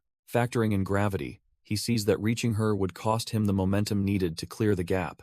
The timer keeps ticking down, forcing him to time his move perfectly for the exact moment she falls. He curses that bastard Kadama for creating a rigged trap that forces a choice between two lives. Suddenly, Ono screams for him to stop, reminding him that his real mission is saving Kim Kisun. She looks down with a sad smile, admitting she would have died long ago if not for them. In a final act of bravery, she begs him to leave her behind and focus on the priority. Our boy stands there completely dumbfounded, unable to believe she is actually willing to throw her life away. Our boy finally hardens his heart, realizing he can't save everyone if he wants to win. With a heavy thud, he launches himself forward, committing to the path that leads to his target. He soars through the air, leaving the captive nurse behind as the weight of his choice sinks in. Landing with a sprint, he doesn't look back, knowing any hesitation will waste her brave sacrifice. Ono watches him go with tearful eyes, stunned that he actually listened to her desperate plea. She gives a final, heartbreaking smile, urging him to focus entirely on rescuing his friend. Fueled by pure adrenaline and guilt, he sprints forward while cursing that trash-tier villain Kadama. His eyes glow with a murderous intent as he vows to rip the mastermind apart for this cruelty. High above on the rooftop, the sound of helicopter blades cuts through the night air. Kim Kisun screams in defiance, refusing to cooperate even as Kadama prepares to push him off. Kadama admits that snagging a top-tier fund manager like Kisun was originally just a minor side quest. Kisun is dumbfounded, wondering why they'd tear through the hospital if he was just an afterthought. The villain scoffs, claiming Kisun's actual worth is less than a fly's wing in his grand scheme. He grits his teeth in pure pettiness, finally revealing the real reason for this brutal game. Turns out, he just can't stand the idea of a mere human trying to outsmart him. With his ego bruised, Kadama orders an immediate retreat as the helicopter blades roar to life. Suddenly, a heavy boot slams onto the concrete, signaling that the predator has finally reached the roof. Our boy Jin screams in a murderous rage, demanding that the trash-tier executive release his friend immediately. Kadama just smirks from the safety of the cabin, mocking Jin for abandoning the nurse to get here. Kisun desperately defends his friend's honor, refusing to believe Jin is cut from the same cloth as Kadama. Kadama sneers, telling Kisun he's only seeing what he desperately wants to believe about his savior. Kisun is dumbfounded as the villain mocks his intelligence for not seeing the obvious betrayal. The executive claims that Jin only reached the roof by abandoning the nurse to her gruesome fate. Our boy Jin stands frozen, his red eyes burning with a silent, murderous intensity. Rewinding 2 minutes, the spinning blades of Kadama's trap begin to hum with lethal intent. Jin curses the trash-tier executive for rigging a game that always favors the house. Ono dangles precariously, trying to convince herself that her sacrifice is the only way forward. She tearfully begs Jin to leave her behind and focus entirely on rescuing Kisun. Jin winces in frustration, realizing he's being forced to choose between two lives he swore to protect. Suddenly, he glances toward the elevator, realizing he has to make a split-second decision to survive. The elevator doors hiss open, revealing a dark path that feels like a one-way trip to hell. Our boy Jin steps into the shadows, his mind racing as he prepares for the final confrontation. He breaks into a desperate sprint, the sound of his footsteps echoing through the hollow, silent hallway. He reaches the edge, seeing Ono dangling precariously over the spinning blades of a lethal trap. Ono tearfully accepts her fate, telling Jin to ignore her and focus on saving his true friend. Suddenly, a heavy boot hits the floor as a voice mocks the idea of such a pathetic sacrifice.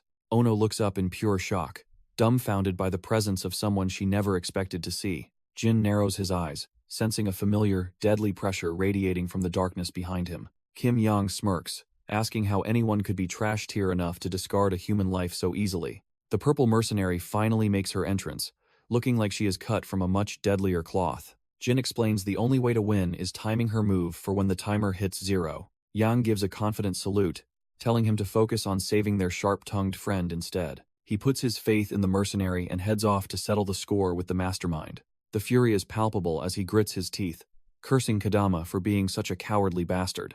Our boy looks ready to snap, vowing to tear that trash-tier villain apart once he catches him. A heavy metal door slams shut behind him, cutting off any hope of a quick retreat. The digital display flickers, showing they have less than 80 seconds before the floor drops. Yang nonchalantly confirms that the girl is going to fall the moment that clock strikes 0. Ono is completely dumbfounded, weeping that the jump is impossible and they will both end up dead. Below them, the lethal blades spin with a hungry roar, ready to shred anyone who slips up. Yang stares coldly, warning the nurse that her body won't stay in one piece after this insane stunt. Looking down at the terrified woman, she suddenly asks if the hostage actually knows how to cook. The mercenary narrows her eyes, specifically wondering if she can whip up some decent Japanese cuisine. Ono stammers out that her family has run a restaurant for generations, though she's confused by the timing. Dropping into a low stance, Yang decides that a home-cooked meal is a fair price for saving her. She flashes a confident grin, demanding a full-course feast once they somehow make it out of this hellhole. Her fingers press against the cold floor as she readies her muscles for an explosive burst of speed. Digging her boot into the ground, she prepares to launch herself across the gap before the floor drops. With a sharp focus in her eyes, she locks onto her target, knowing there is zero room for error. The clock ticks down to a mere 21 seconds, screaming that their time is almost up. Yang warns the nurse she is sprinting in 2 seconds and tells her to stay clear. Despite her terror, the nurse confirms she is ready to follow the mercenary's lead. The digital timer ticks down past 9 seconds, signaling that their window of opportunity is closing fast. With only 6 seconds left, the nurse swallows hard, realizing there is no turning back now. Yang takes a steadying breath at the 5-second mark, mentally preparing for the high-stakes dash. She digs her boot into the ground as the clock hits 4, bracing for maximum acceleration. The world starts to blur at 3 seconds while she focuses every ounce of strength into her legs. With a fierce battle cry at 2 seconds, she launches herself forward with explosive, superhuman speed. Time finally runs out as the clock strikes 0, bringing their desperate gamble to its climax. A cable snaps under the tension, marking the exact moment their life-or-death escape plan is set in motion. Ono screams in absolute terror as she plummets toward the abyss, her life hanging by a single, fraying wire. Our girl Yang refuses to let another innocent die, lunging forward with every bit of strength left in her. She successfully catches the nurse mid-air, but the sheer momentum threatens to pull them both into the depths. The sudden jerk of the cable sends a wave of shock through Yang as she realizes how heavy they are. Below them, the massive ventilation blades spin with a lethal hum, ready to shred anything that falls within reach. The snapped cable whips violently through the air, signaling that their desperate gamble has reached its breaking point. Hearing the commotion, Jin sprints across the rooftop with his blade drawn, desperate to reach his allies in time. Kadama just laughs like a maniac, taunting our boy and telling him to enjoy the taste of utter despair. The trash-tier villain grabs Kisun by the head, relishing the pain he's inflicting on the defenseless fund manager. Seeing his friend being treated like a disposable toy, Jin's eyes burn with a murderous rage that promises total annihilation. Kadama laughs like a maniac, threatening to drop Kisun from a height our boy can never hope to reach. Jin watches helplessly as the helicopter ascends, while the villain screams about making him pay for his defiance. Suddenly, a massive hand clamps onto the helicopter's landing skid with a grip of pure, unadulterated steel. The aircraft lurches violently, leaving the trash-tier leader dumbfounded as his escape plan literally grinds to a halt. With veins bulging, a monstrous strength begins to drag the entire machine back down toward the concrete rooftop. It turns out Executive Choi is very much alive, and his scarred face radiates a lethal, vengeful aura. Standing like an immovable titan, Choi single-handedly anchors the helicopter, proving he is cut from a different cloth. He glares up at his former associate, labeling Kadama a pathetic traitor who has finally run out of luck. Kadama's face pales in terror as he realizes his elite troops in Tokyo failed to finish the job. Choi offers a terrifyingly calm look, promising to explain exactly how he survived one painful detail at a time. Choi stares Kadama down, telling the coward he will only get answers if he actually survives this ordeal. He grinds his teeth, his face twisting into a mask of pure, unbridled rage and determination. Every muscle in his body screams as he pours his remaining strength into one final, desperate act. His hand clamps onto the metal like a vice, refusing to let his prey escape into the sky.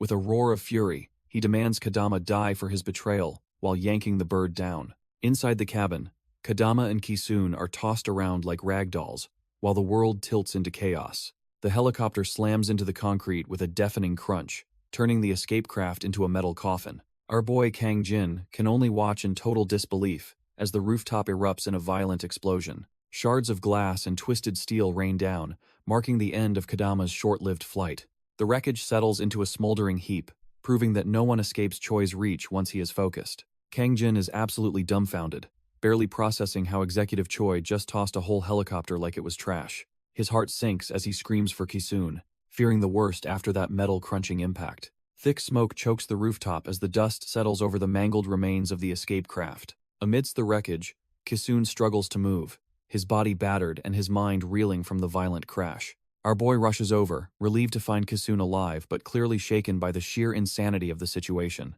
Kisun's eyes widen in horror as he notices a jagged piece of metal buried deep in Kang Jin's side. Without flinching, Kang Jin rips the steel out, explaining that his experimental treatment makes him heal like a monster. Kisun panics, urging him to find Miss Ono immediately for medical help before he loses too much blood. A heavy silence falls as Kisun's expression shifts from frantic worry to a cold, hollow realization. He looks away, his voice trembling as he breaks the news that Miss Ono didn't survive the chaos. Kang Jin looks dumbfounded, trying to make sense of the vague update regarding the nurse's status. Kisun screams about word games, but our boy calmly mentions he already handled the situation before arriving. Suddenly, Kang Jin's senses spike as he realizes a much bigger problem is currently walking through the smoke. He grips his blade until his veins bulge, knowing the next few seconds will determine if they live or die. Standing tall, he prepares to face the incoming threat, while keeping the terrified Kisun safely behind him. His red eyes narrow with lethal intent, locking onto the shadow looming at the edge of the rooftop. A heavy boot strikes the ground as a familiar, mocking voice questions how they're still breathing. Executive Choi emerges from the haze, looking like a scarred demon ready to finish what he started. The one-eyed monster admits they're both cockroaches, impressed that the kid actually followed him all the way to Japan. Choi notes how much the kid has grown, while Kang Jin struggles against the man's overwhelming killing intent. Choi's single blue eye gleams with a cold, murderous intent as he evaluates the situation. He tells our boy to wait because he has some unfinished business with the trash-tier mastermind nearby. Jin is completely dumbfounded, wondering if this monster also injected himself with those experimental drugs to get this strong. Even the legendary enforcer realizes that if he doesn't end this now, he's the one who's going down. Meanwhile, Kadama tries to limp away like a coward, desperately seeking an exit from the rooftop carnage. The fat cat is losing his mind, unable to believe his elite Tokyo unit got wiped out so easily. Suddenly, a massive shadow looms over him, and the air turns cold as a familiar voice calls his name. Kadama nearly jumps out of his skin when he sees Choi, who mockingly thanks him for the wonderful trip. The ground is littered with the corpses of the men who followed the executive into this hellhole. It turns out Kadama's own biosoldiers were the ones who slaughtered them, proving they're all cut from the same cloth. Choi admits that, even a monster like him was pushed to the absolute brink of death. A trash-tier soldier tries to strike him down, but our boy isn't going out that easily. He tears through the unit, leaving a trail of blood as he fights for his life. Standing over a mountain of bodies, he reflects on how he's the sole survivor of this massacre. To survive, he had to inject the very serum Kadama's men were using to enhance themselves. Without that stolen drug coursing through his veins, he knows his heart would have stopped long ago. He stares down the remaining forces, realizing he was just one mistake away from being a corpse. Kadama is completely dumbfounded, unable to believe one man slaughtered 50 of his elite Tokyo enforcers alone. The coward lets out a manic laugh, his mind breaking as he realizes his protection is gone.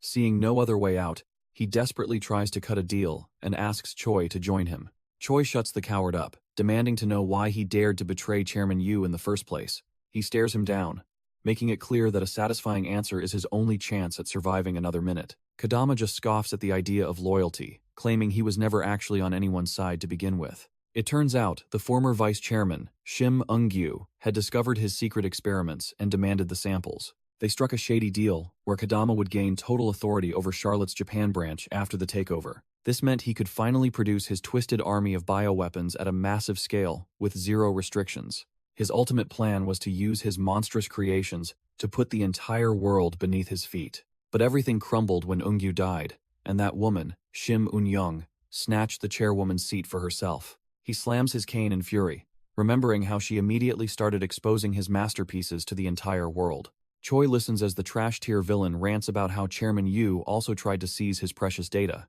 Kadama loses his cool, cursing the Koreans for trying to take what he believes belongs only to him. Suddenly, he stops mid-rant as a twisted new idea begins to take root in his desperate mind. He looks at Choi and admits he is a special case, possessing the one and only ultimate body. The trash-tier villain then tries to recruit him, telling him to ditch World Group and join his side. He brags about being the sole true power holder left in all of Japan, standing above everyone else. Clenching his fist, he claims that mere money and influence are nothing compared to the secrets he holds. He reaches out, promising Choi the greatest power in the world and immortality if he just follows him. Our boy Choi just stares back with that cold blue eye, seemingly weighing the weight of this bribe. He narrows his gaze, clearly unimpressed by the ramblings of a man who already stabbed him in the back. Choi drops to one knee, seemingly submitting to the trash-tier villain's offer of ultimate power. Kodama is absolutely thrilled, thinking he finally bought himself a monster to do his dirty work. But our boy Choi leans in just to tell him his breath is absolutely rancid. Hess reached his limit and can't stand another second of this pathetic worm's desperate rambling. Kodama just chuckles, having expected this kind of stubborn pride from a man cut from Choi's cloth. Turns out the snake had a hidden trick up his sleeve, pulling a gun from his cane. Choi is momentarily dumbfounded as the barrel is shoved right into his face at point-blank range. Kodama loses it, screaming for Chairman Yu's loyal dog to finally drop dead and rot. A single shot rings out, and blood sprays across the rooftop in a brutal, crimson flash.